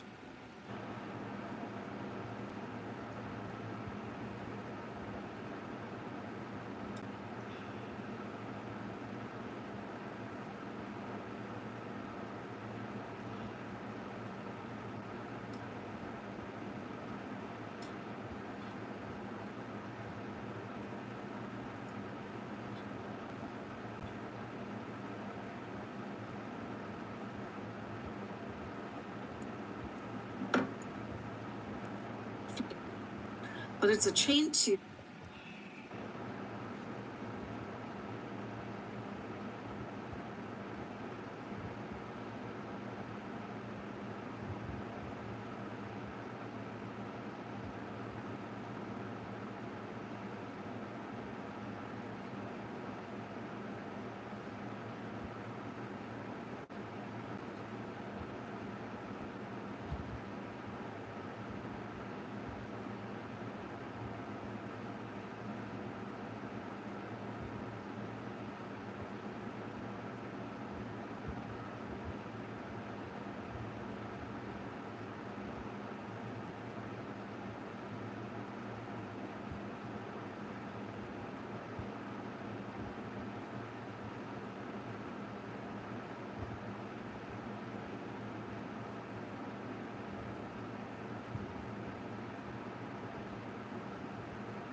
Double crochet 2 together, and then you mark.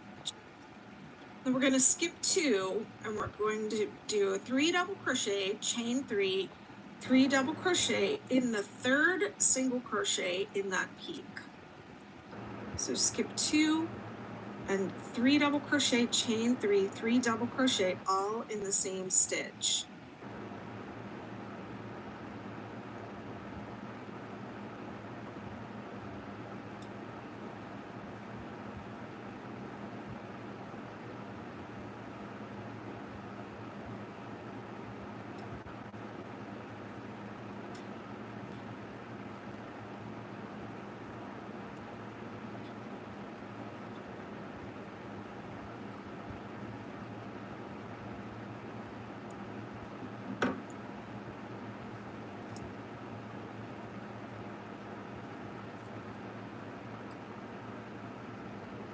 Okay, now we're going to skip 2, 3 double crochet in the next stitch twice, going down the other side.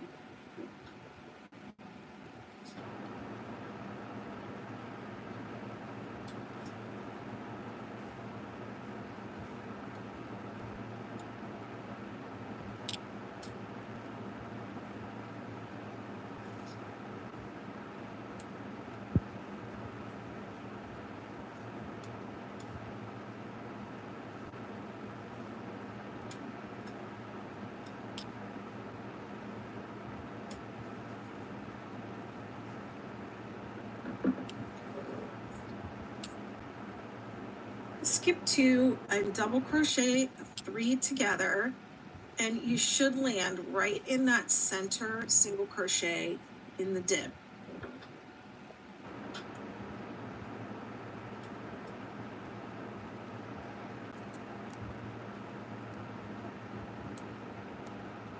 Three double crochet in the next stitch twice, going down the other side.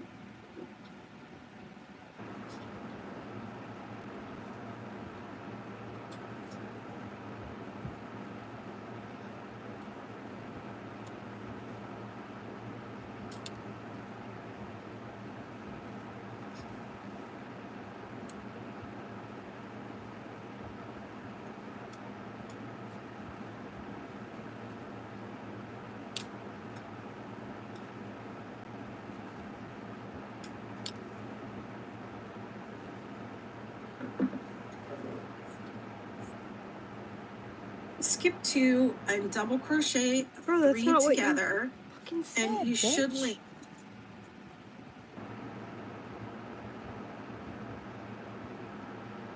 Okay, so 3.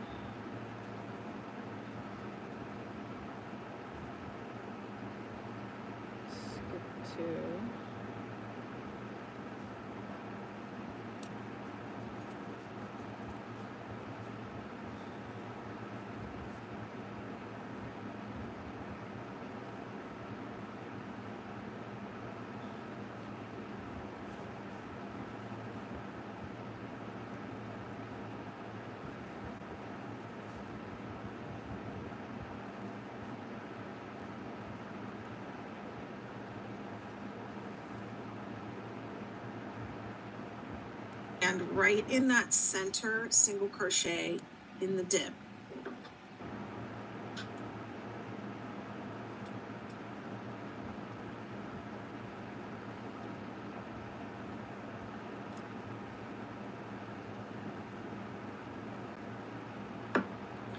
So this is going to be our repeat around. Skip 2, 3 double crochet in the next 2 times. Skip 2, 3, 3, 3 in the peak.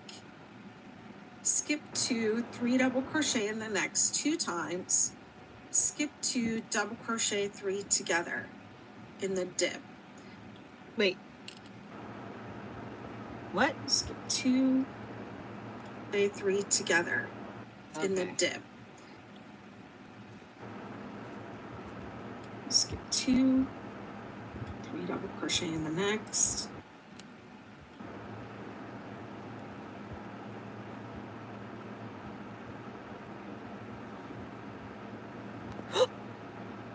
You good?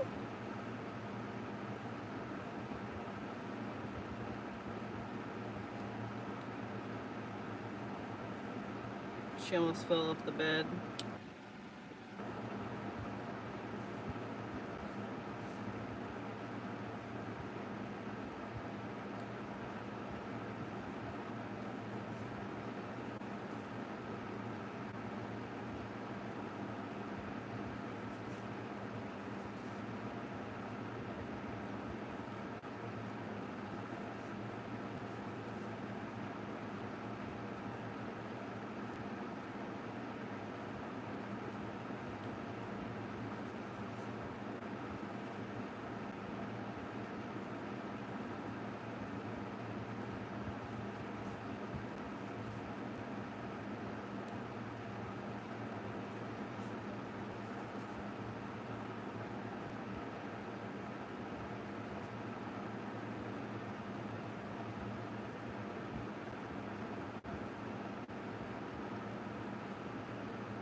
How am I off by? I don't understand.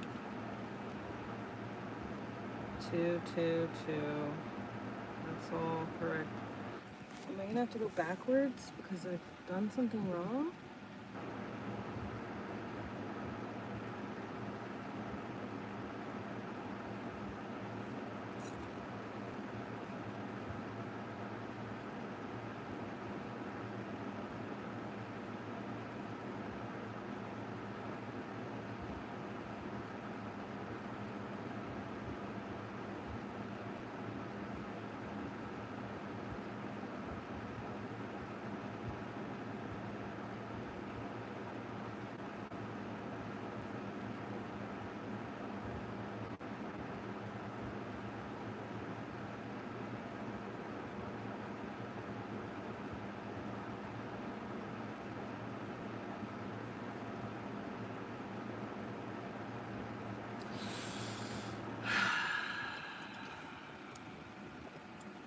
Two times.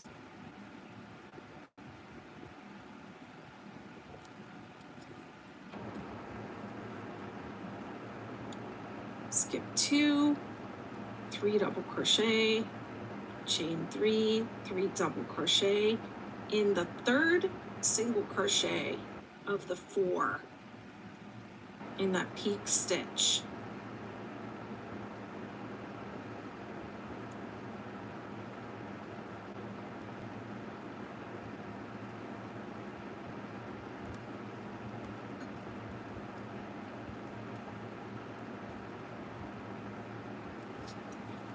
Can you just lay it down for a Skip minute? 2, 3 double crochet, chain 3, 3 double crochet in the peaks.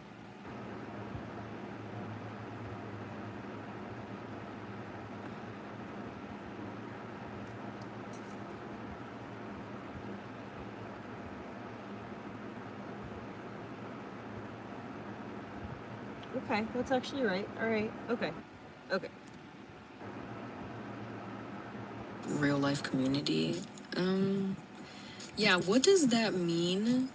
What does that mean? This is almost. What does that mean? Also, I thought that your real life community told you to monetize this. Also, the whole "you guys don't know me, the real me." That's on you, sis. And then the video that you did make on getting to know your cult leader. All we know is that you snuck into FurryCon and supposedly did a long list of so much evil and evil stuff that you had to sign NDAs for it. Even as a joke, whatever, it didn't land. Either way, people can only perceive you and interpret you as far as you allow them to. So I don't know. I can't defend you on this one. Yeah, at the end of the day, who cares? I'm just a random girl.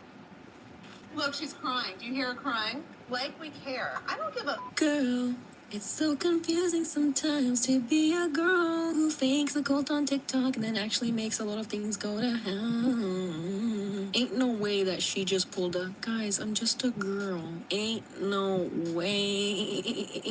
Guys, are we girl bossing our way out of cult allegations in 2025? Let me know down below. Ending this whole saga of the children of the waning star, the allegations, the stuff that was happening behind scenes, the romanticization of actual cults, the victim blaming, all of this stuff as just, guys, I'm just a girl is crazy work. Nah, sis, that's not gonna slide. This is 2025. We believe women can be just as bad as men. We do support women's rights, but we do not support women's wrongs. And man, was this response not only but it was also hella wrong.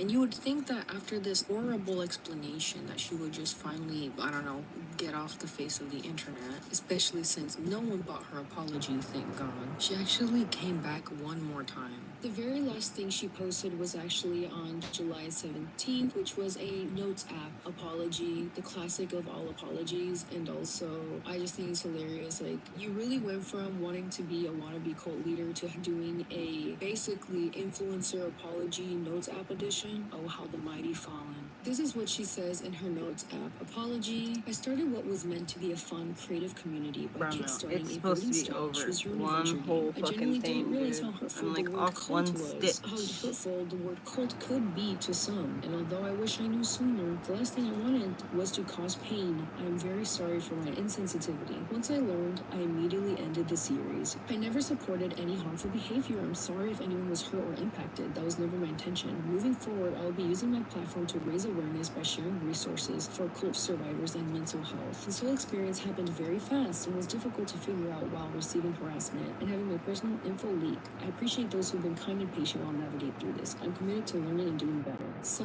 I guess that's the end of that. There has been nothing of the cult of the winning star trending anymore. The emojis haven't been used at all in many bios and profiles onto TikTok, and Gigi hasn't been heard of since, which has only been like, what, 2 weeks? Pretty crazy that all of that went down only in the span of like 2 weeks. And I think the reason why so many people were quick to move on and forget was because this in itself was so quick. It literally was like a dynamite that completely blew up, and then the fuse was just so short, but the damage was very much real. When I look at this Notes app, when I think of it, Alright, I'm gonna go back.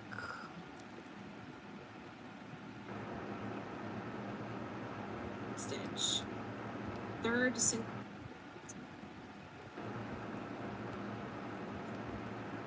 But it's the top of the double crocheted two together cluster in the same stitch. Okay, that's what I was wondering.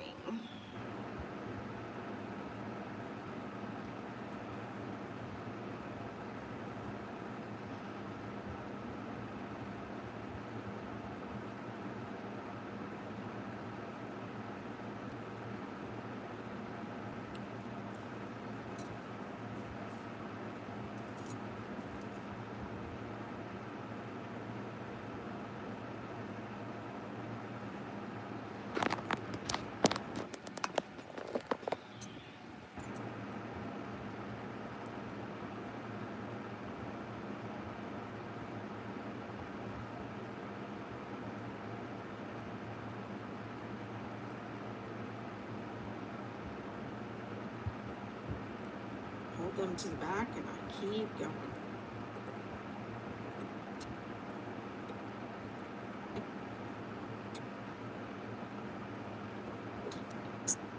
After you And then we're going to join with a slip stitch to the top of the double crochet 2 together that we marked.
That's right, I do not understand.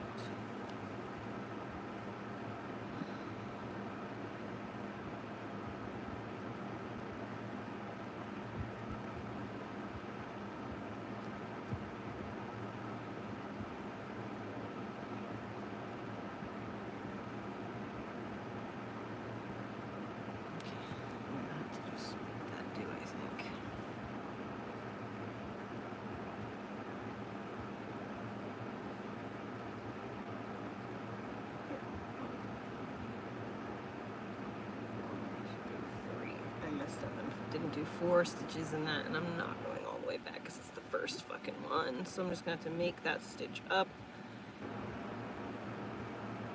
by not putting a stitch in the one spot, and then that's going to help me significantly.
when I think of it being a joke gone too far, or a social experiment, or whatever, or the fact that she backtracked so hard that she's no longer wanting to be a cult leader or making it a quirky, fun thing and regretting this whole thing, it makes me think of one thing. Then why did you do it to begin with? Why start all of this? Why encourage people to quote-unquote sacrifice a photo of their animal, or that you were going to come into their bed and harm them, or pretend to choke your members? Why? Just why do all of this? Many people, especially young or marginalized users, especially in Gen Z, tend to crave a sense of belonging, even if it's something ironic or absurd. That's You know, why like there's being a lot trans? of TikTok communities, like even Skinny Talk that I covered not too long ago, or just other communities on TikTok, YouTube, Instagram. They can be found anywhere. They're being replaced with third spaces that Gen Z don't have access to. And so when something like this pops up on TikTok that seems to be like this silly thing, it definitely does attract a younger audience and a more impressionable audience. And I think a lot of people know that, and especially people who kind of come already pretty much educated on that know that. And Gigi definitely knew that and knew that she could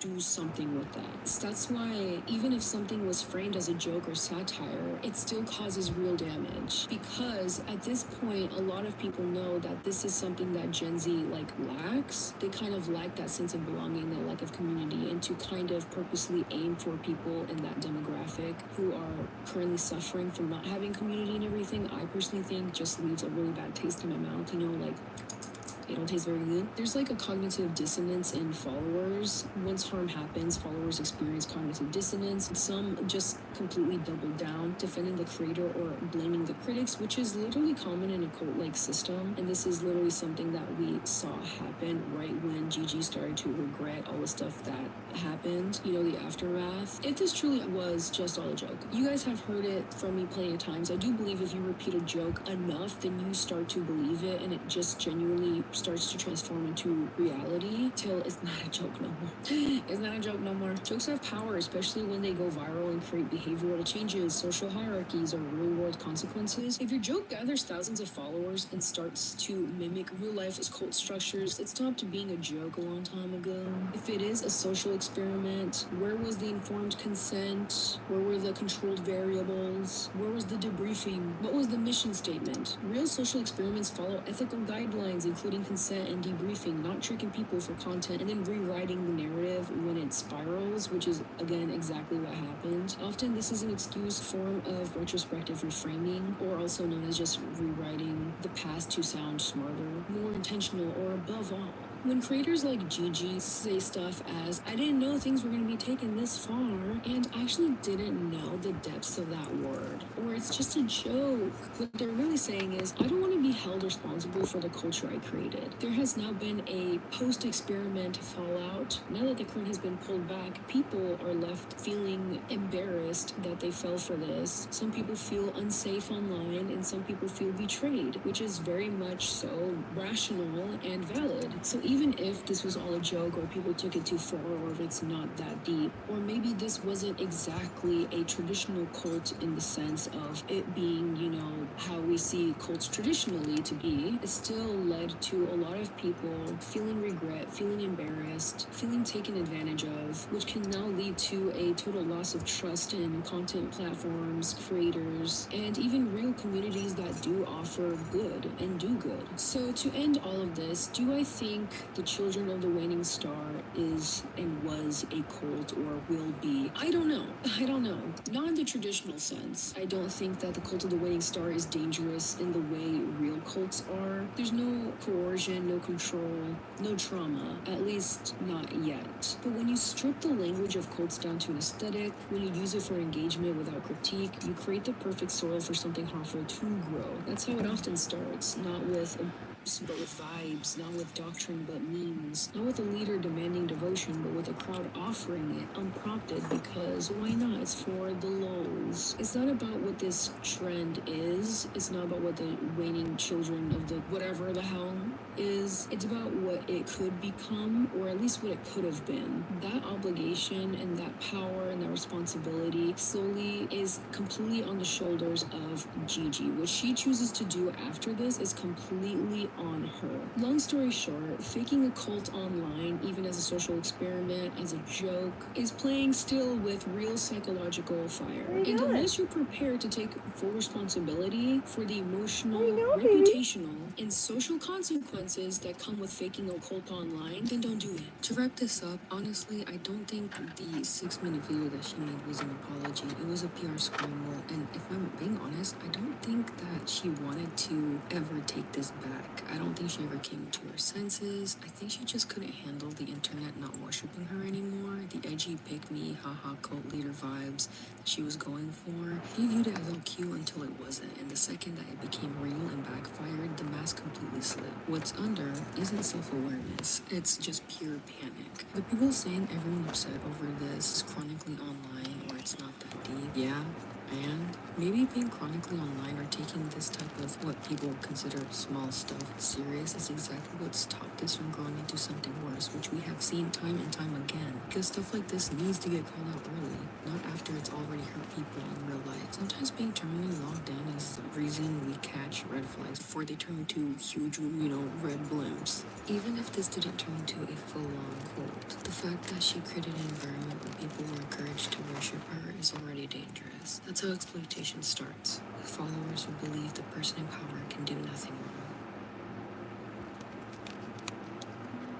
My account has been shadow banned. I'm getting 3 views per video. And I just made this account a week ago, and TikTok thinks I'm a spam account, so I'm sorry, but I'm done. Yeah, I'm not trying to get this account deleted. This is like my 5th TikTok account. Is anyone else on the side of TikTok that has people posting 20 times a day, every day, to go viral? I post a lot every day for funsies, and I don't think I've even got close to 20. Low-key, though, I am a little competitive. Guys, today is day 1 of me posting 20 times a day, every day. You're welcome. I'm starting a cult, and you guys are all going to be a part of it. Ducky! Duffy is You're my so muse, and he cute. also runs the cult that I'm Baby! in.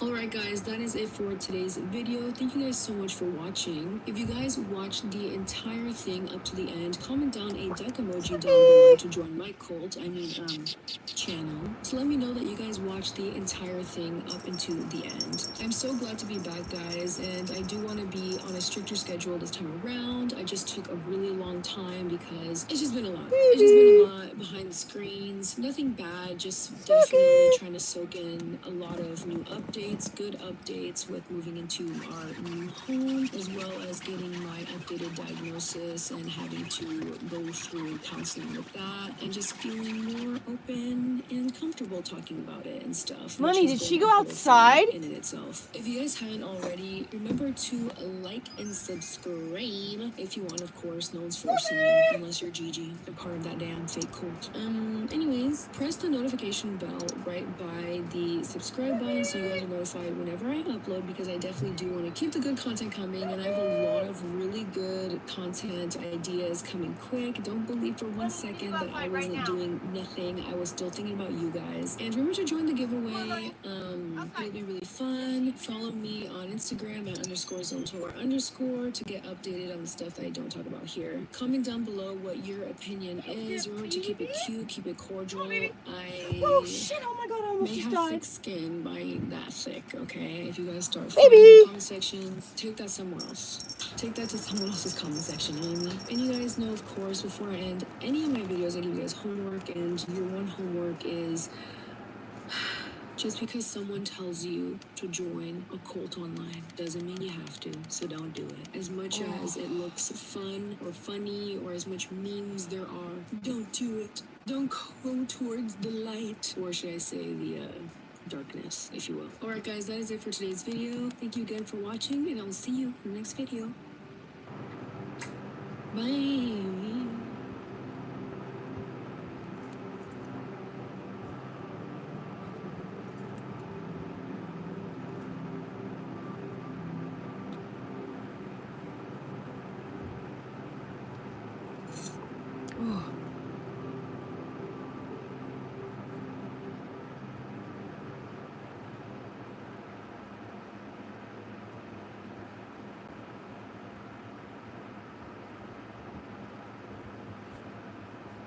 A woman named Kendra has recently made a 22-part and counting series on how she fell in love with her psychiatrist who has been exploiting her for months now. The whole internet is talking about it, and I'm getting more requests than ever before, so I figured I'd give you what you're looking for and tackle this beast. Before that though, be sure to subscribe to the channel. The screen is now black so you can see yourself heroically pressing the subscribe button and doing what's best for humanity. Also, Wee Prince is wearing a jumper now because he got too cold outside, so we fixed it. And if that's not worth a subscription, then I don't know what is. Why are we still here? Alright, now on to this girl Kendra, and what a better place to start than her first TikTok, I guess. This will be interesting, this one, because I've got a lot of requests for it, saying that the story's crazy and that I need to cover it, but I've not really heard much about, like, public consensus or where, you know, the majority opinion is, so I think it'll be interesting to see where I sort of fall in this one, because I've got no preconceived notion of what I'm supposed to think, if that makes sense. I mean, I usually try not to let that affect me anyway, but there's no way it can affect me for this one. I fell in love with my psychiatrist, and he knew that, and he kept me for years as a patient until I was brave enough to leave him. I would really like to discuss what happens when we fall in love with our mental health professionals, and most importantly, the fact that there are so many people, especially men, that are emotionally dead inside, that feel called to going into Okay, straight away, there's a lot going on here. I think to start with the very concept of falling in love with a mental health professional who's supposed to be taking care of you or providing therapy and not immediately switching to a new one, even if they know that you have a crush on them, I feel like that's pretty normal. Like, not only is it normal to develop feelings for whatever mental health professional you're dealing with, I know that is a genuine thing that happens when you're receiving therapy, and it only makes sense, like, you're in a room with one other person and you're sharing your feelings, you're being very vulnerable. It's inevitable that in some cases, feelings will get intertwined with the whole thing, and those professionals need to be trained and know how to handle those types of feelings. Now, my therapeutic experience, both receiving and giving, are zilch, basically. I had 3 hours of therapy at the start of this year because I was going through it, and I realized it wasn't really for me. But thinking about it now, I feel like if you,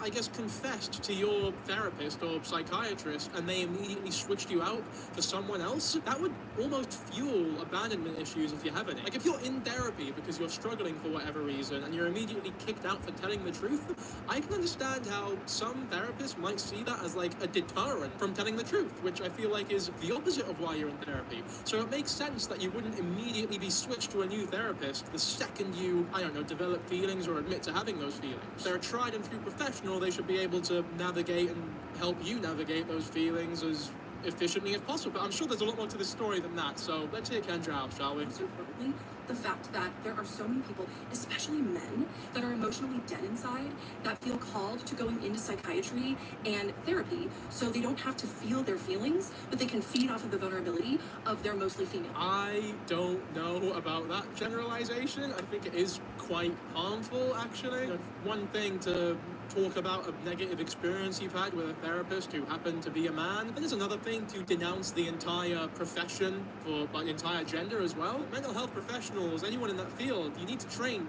ridiculously hard and know a lot. It's not an easy job, right? Notoriously. To make the it's not even an implication, but to make the claim that, I don't know, there's a certain subgenre, a large genre of men who enter the profession for nefarious reasons, I feel as though I don't know, I don't think it's true for one, and I think it is quite harmful. You're trying to promote therapy as like an active resource for people to use, then, you know, deterring them from half the therapists in the world. I'm not sure what the split is between male and female therapists, but the waiting list is long enough, so if people are scared to go to an entire gender, then it'll only become longer and less people will be going to therapy. I feel like we should be encouraged to, you know, trust therapists a bit more. That's kind of the entire point, right? Obviously, I'm not just saying walk in there and trust whoever you're talking to willy-nilly. Like, obviously, there are going to be bad ones. I do feel as though that is a bit too much of a generalization, but, you know, nothing too outlandish so far, I guess. Crush on him and being in love with him. He loved it. He was a 38-year-old, attractive, smart, extremely successful psychiatrist, but he did not date.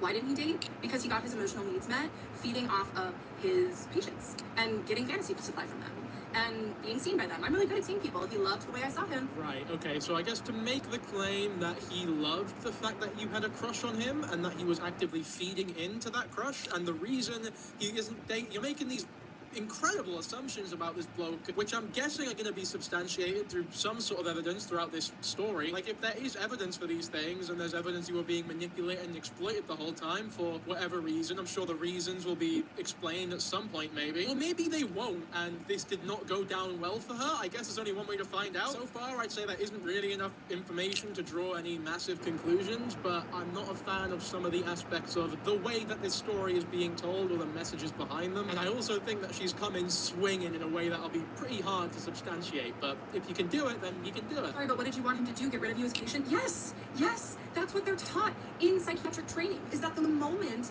that there is romantic feelings, it is on them to transfer that patient out. Without a doubt. He was the one with the medical degree. He was the one that knew better, but he loved the attention that I gave him too much to do the right thing. Okay, so I think this is the first point where I'm disagreeing madly with what's going on, because that isn't what they're medically trained to do. Like I said at the beginning, like, if you admit to having feelings for your therapist or your psychiatrist and you're immediately transferred out or given to someone else, that can really only embolden whatever abandonment issues you may potentially have. You know, maybe you're not there for abandonment issues at all, and there's some other, maybe there's something else going on. But either which way, it can deter you from telling the truth, because that is ultimately what you've done, right? You've told the truth, and by moving you to someone else immediately, you're essentially being punished for it, or at least you're made to feel as though you've caused a big inconvenience because of it. Like, you might feel a sense of guilt, you might feel a sense of being like the problem patient. Who knows? That there are a number of reasons why you wouldn't be transferred immediately. Obviously, there are cases like if you're being wildly inappropriate, or if it starts to affect the actual therapy in negative ways that obviously you clearly need a new psychiatrist, then yeah. But I guess we don't know the extent of it yet. To speak so confidently about a subject that you clearly don't know too much about, though, is strange in my opinion. Especially when you're airing it out to millions of people have heard the story now, and the guy's been doxxed, so it's not good. Not only ADHD, but other trauma, stressor-related disorder. He did not tell me about that diagnosis until I asked him a year and a half later. But what he did with that diagnosis was... Man, she's gonna get sued so hard. So he used his knowledge of your trauma and ADHD, just like that fucking lady that predicted the college professor murdered the students instead of Brian Kober. I really do need some examples if I'm to buy this Ooh! at all, because so far all I'm hearing is pretty Are you standard okay? therapeutic practice and a potentially unnecessarily angry woman. Through this experience, that many broken and wounded men are attracted to psychiatry when they're in med school because they learn that they have access to vulnerability, to extreme vulnerability, that they themselves don't allow themselves to feel or access, but they can get it from their patients. So that's why they can do anything but vigorous psychiatry, so they can feed off of the vulnerability of their patients and be the wounded healer instead of having to just face their own demons. What is this fucking what? He's not a psychologist. He's a What if they just wanna help psychiatrist. people He or just be a therapist meets or a with you like for psychiatrist or 5 they're seconds to interested in do your psychology? What is meds. the evidence for this claim? Like, I understand Not even a there's fucking- generalizations that can be made. Like, I don't know, some people go to the gym because they feel insecure, right? That's a pretty fair thing to say, even if I don't have any direct stats to back it up. I'm sure you can find them out there somewhere. It's a pretty widely known and understood and fair phenomenon. Something like this, though, I don't know. I feel like it is just too much of a presumptuous generalization, especially when there's nothing that you've given us to base it off of so far. You mentioned earlier as well about like how the reason that he didn't date as a 38-year-old is because he gets all of his emotional needs from, I guess, receiving trauma and being trusted by his patients. I don't know if that would fulfill emotional needs like in place of a relationship for anyone, unless they're severely mentally ill. Like, unless you've got unless fucking Dexter is your therapist, then I don't know, man. I just really, it's a tough sell. Yeah, I will not be seeing another male psychiatrist again. I think that is fair enough, by the way. Like, all the rest of the things aside, if you don't want to see a male psychiatrist, that is, like, perfectly fine. It's all up to preference at the end of the day. The issue I have is actively discouraging other people from seeing male psychiatrists, because all that does is make the waiting list longer, and whatever problem is being faced potentially bigger. But if you personally, not even just Kendra, but anyone in general, has a preference for a specific gender to be their therapist or psychiatrist, then that is perfectly fine. I'm sure you have your reasons for it. He also didn't stop me when I told him that I had a crush on him many times. He didn't say, let's explore those feelings. He just sat there and let me tell him. You mean he did his job? Right, I mentioned earlier that I have very limited knowledge of being a patient in any, psychiatry or therapy, right? I was in CAMS when I was a fucking child, and that shit was awful, so I didn't do that for long. And I did 3 hours of paid therapy at the start of this year, and the one thing I can tell you is that they do a lot of sitting there and just letting you talk without stopping you. I think it's more of a rule that they shouldn't interrupt you than they should switch you out the second you develop feelings for them. Like,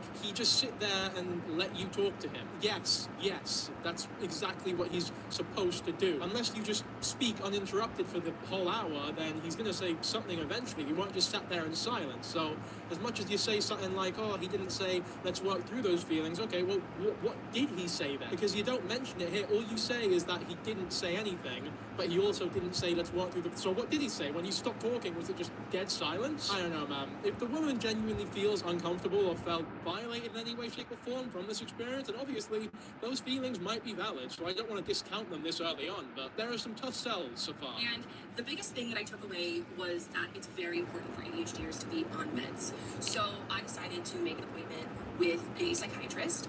I just Googled psychiatry in the city that I lived in, and I went with the first one that came up, and it is not important for people with ADHD to be on meds. I really hope to God that people don't think I show up to the intake, and this man is my age, and I can't help but notice that he's pretty attractive, this psychiatrist. I just went right into it. I trusted him enough, of course, why wouldn't I, to tell him about my childhood trauma, my daddy issues, if you will, what I had went through, all of the relationship trauma that I had. She trauma dumped on him. At this time, but you're not supposed to do that in your first appointment. And substance use I used to do, and he just listened and nodded, and that's the thing about psychiatrists, is that they're good at pretending to listen.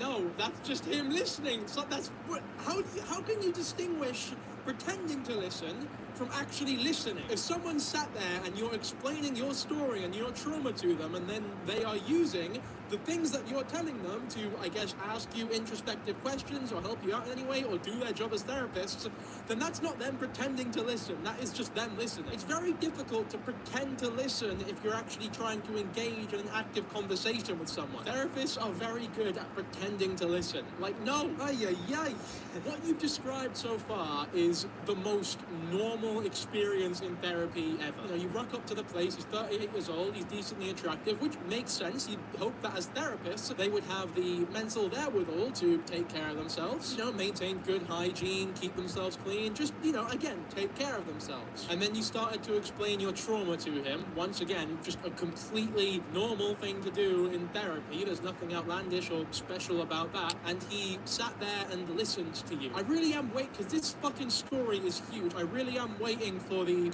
exploitation or manipulation to come in here. I'd also like to know the motivation behind said exploitation, like why exactly is he using this information against you? Also, one thing I've got to ask, what exactly were you expecting with the services that you paid for? Did you expect to rock up and play Mario Kart with him? Did you expect him to hoy on some fucking Tekken or some Street Fighter? Were you expecting to have a conversation with him about your trauma, bring something up, and him go, whoa, that's a bit too early for that, my friend. Why are you trauma dumping on me? Oh, wait, that's kind of my job. I'm a fucking psychiatrist. This is not just some random bloke you met down some fire camp that thinks it's inappropriate to be trauma dumped on. It's like the one scenario where trauma dumping on a stranger is like the right thing to do. He's literally doing exactly what you Not on your first appointment. That's not true.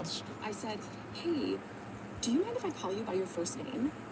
And he's Pakistani, so I said his first name wrong. And he said, well, it's pronounced this, but yes, of course you can. And he seemed so smug and happy with himself.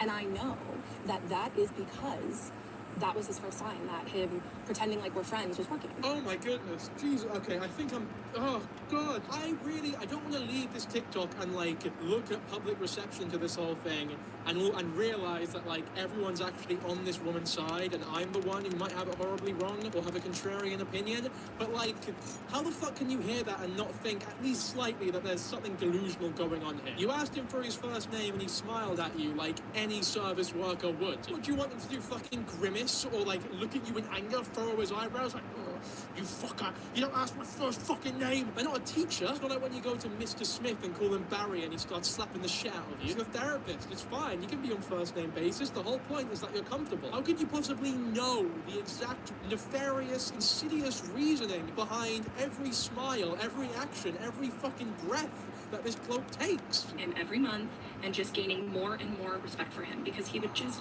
tell me these little things about his successes and all of the cool things that he was doing in his life. And it made me fall for him, honestly. And he was really good at listening. Yeah, you'd fucking hope so. He's a psychiatrist. He's really good at listening. I don't understand what the expectations of the service were before you paid for them. Of course he's good at listening. This should not be a shock to anyone. Also, I thought you said earlier that he was only pretending to listen. Is he good at listening, or is he good at pretending to listen? What exactly is the story here? I'm reading the caption as well. I'll see you later. Crux of this story, I was in love with my psychiatrist and he kept me anyway. Because if that's the whole Wonder if crux it'll of it, show then you the there's no muscle. issue. Hold on, look. That is a Look at normal how thing tight this in thing is. psychiatry. Also, if all it takes for you to fall in love with him is decently attractive and tells you about some successes, then I think the problem here might be you. And that's not like an attack on her character, that is an acknowledgement of a genuine problem that she may have, which has led to her going to therapy in the first place. You know, falling in love with people that easily isn't healthy. And I mean, he's Pisces, right? So of course he's gonna be there. Oh my goodness, one of these fucking knobs. He's good at listening because he's a Pisces. Do you think it's the fact that he's a Pisces, or do you think maybe it's the fact that he's a fucking psychiatrist? You don't go to fucking medical school or psychiatry school, whatever they call it. You sit down, take the test, and they go, oh, you know what? We're gonna have you take the test, but we looked at your birthday, and you're actually a Pisces, so there's no need to take the test. You can just fuck off, get back in the room, and just honestly, we'll just give you some patience today, because you're a Pisces, you'll be fucking great at listening, won't you? We actually give Scorpios 15 extra tests because we don't think that they're gonna be as good as listening, so we sabotage it for them because, my goodness, a Scorpio in the psychiatric profession, it's like a chimp with a machine gun. It's like Slippin' Jimmy with a law degree. That is when the intermittent reinforcement started. Some sessions he'd be warm and kind and wonderful and let me in on little parts of his life and like be vulnerable with me or pretend. Other sessions he would be cold and clinical and detached. And you know what that did? It made me work harder in our next sessions. It did. And it started the addiction that I had to him. So he was doing his job. You're describing the job of a therapist. He was making you work harder, right? That's a good thing, right? If you're sat there really working to express yourself, express your feelings, make yourself vulnerable, the therapist I'm going to is doing a bed. great job at Good helping night. you open I up. love you. He's cold and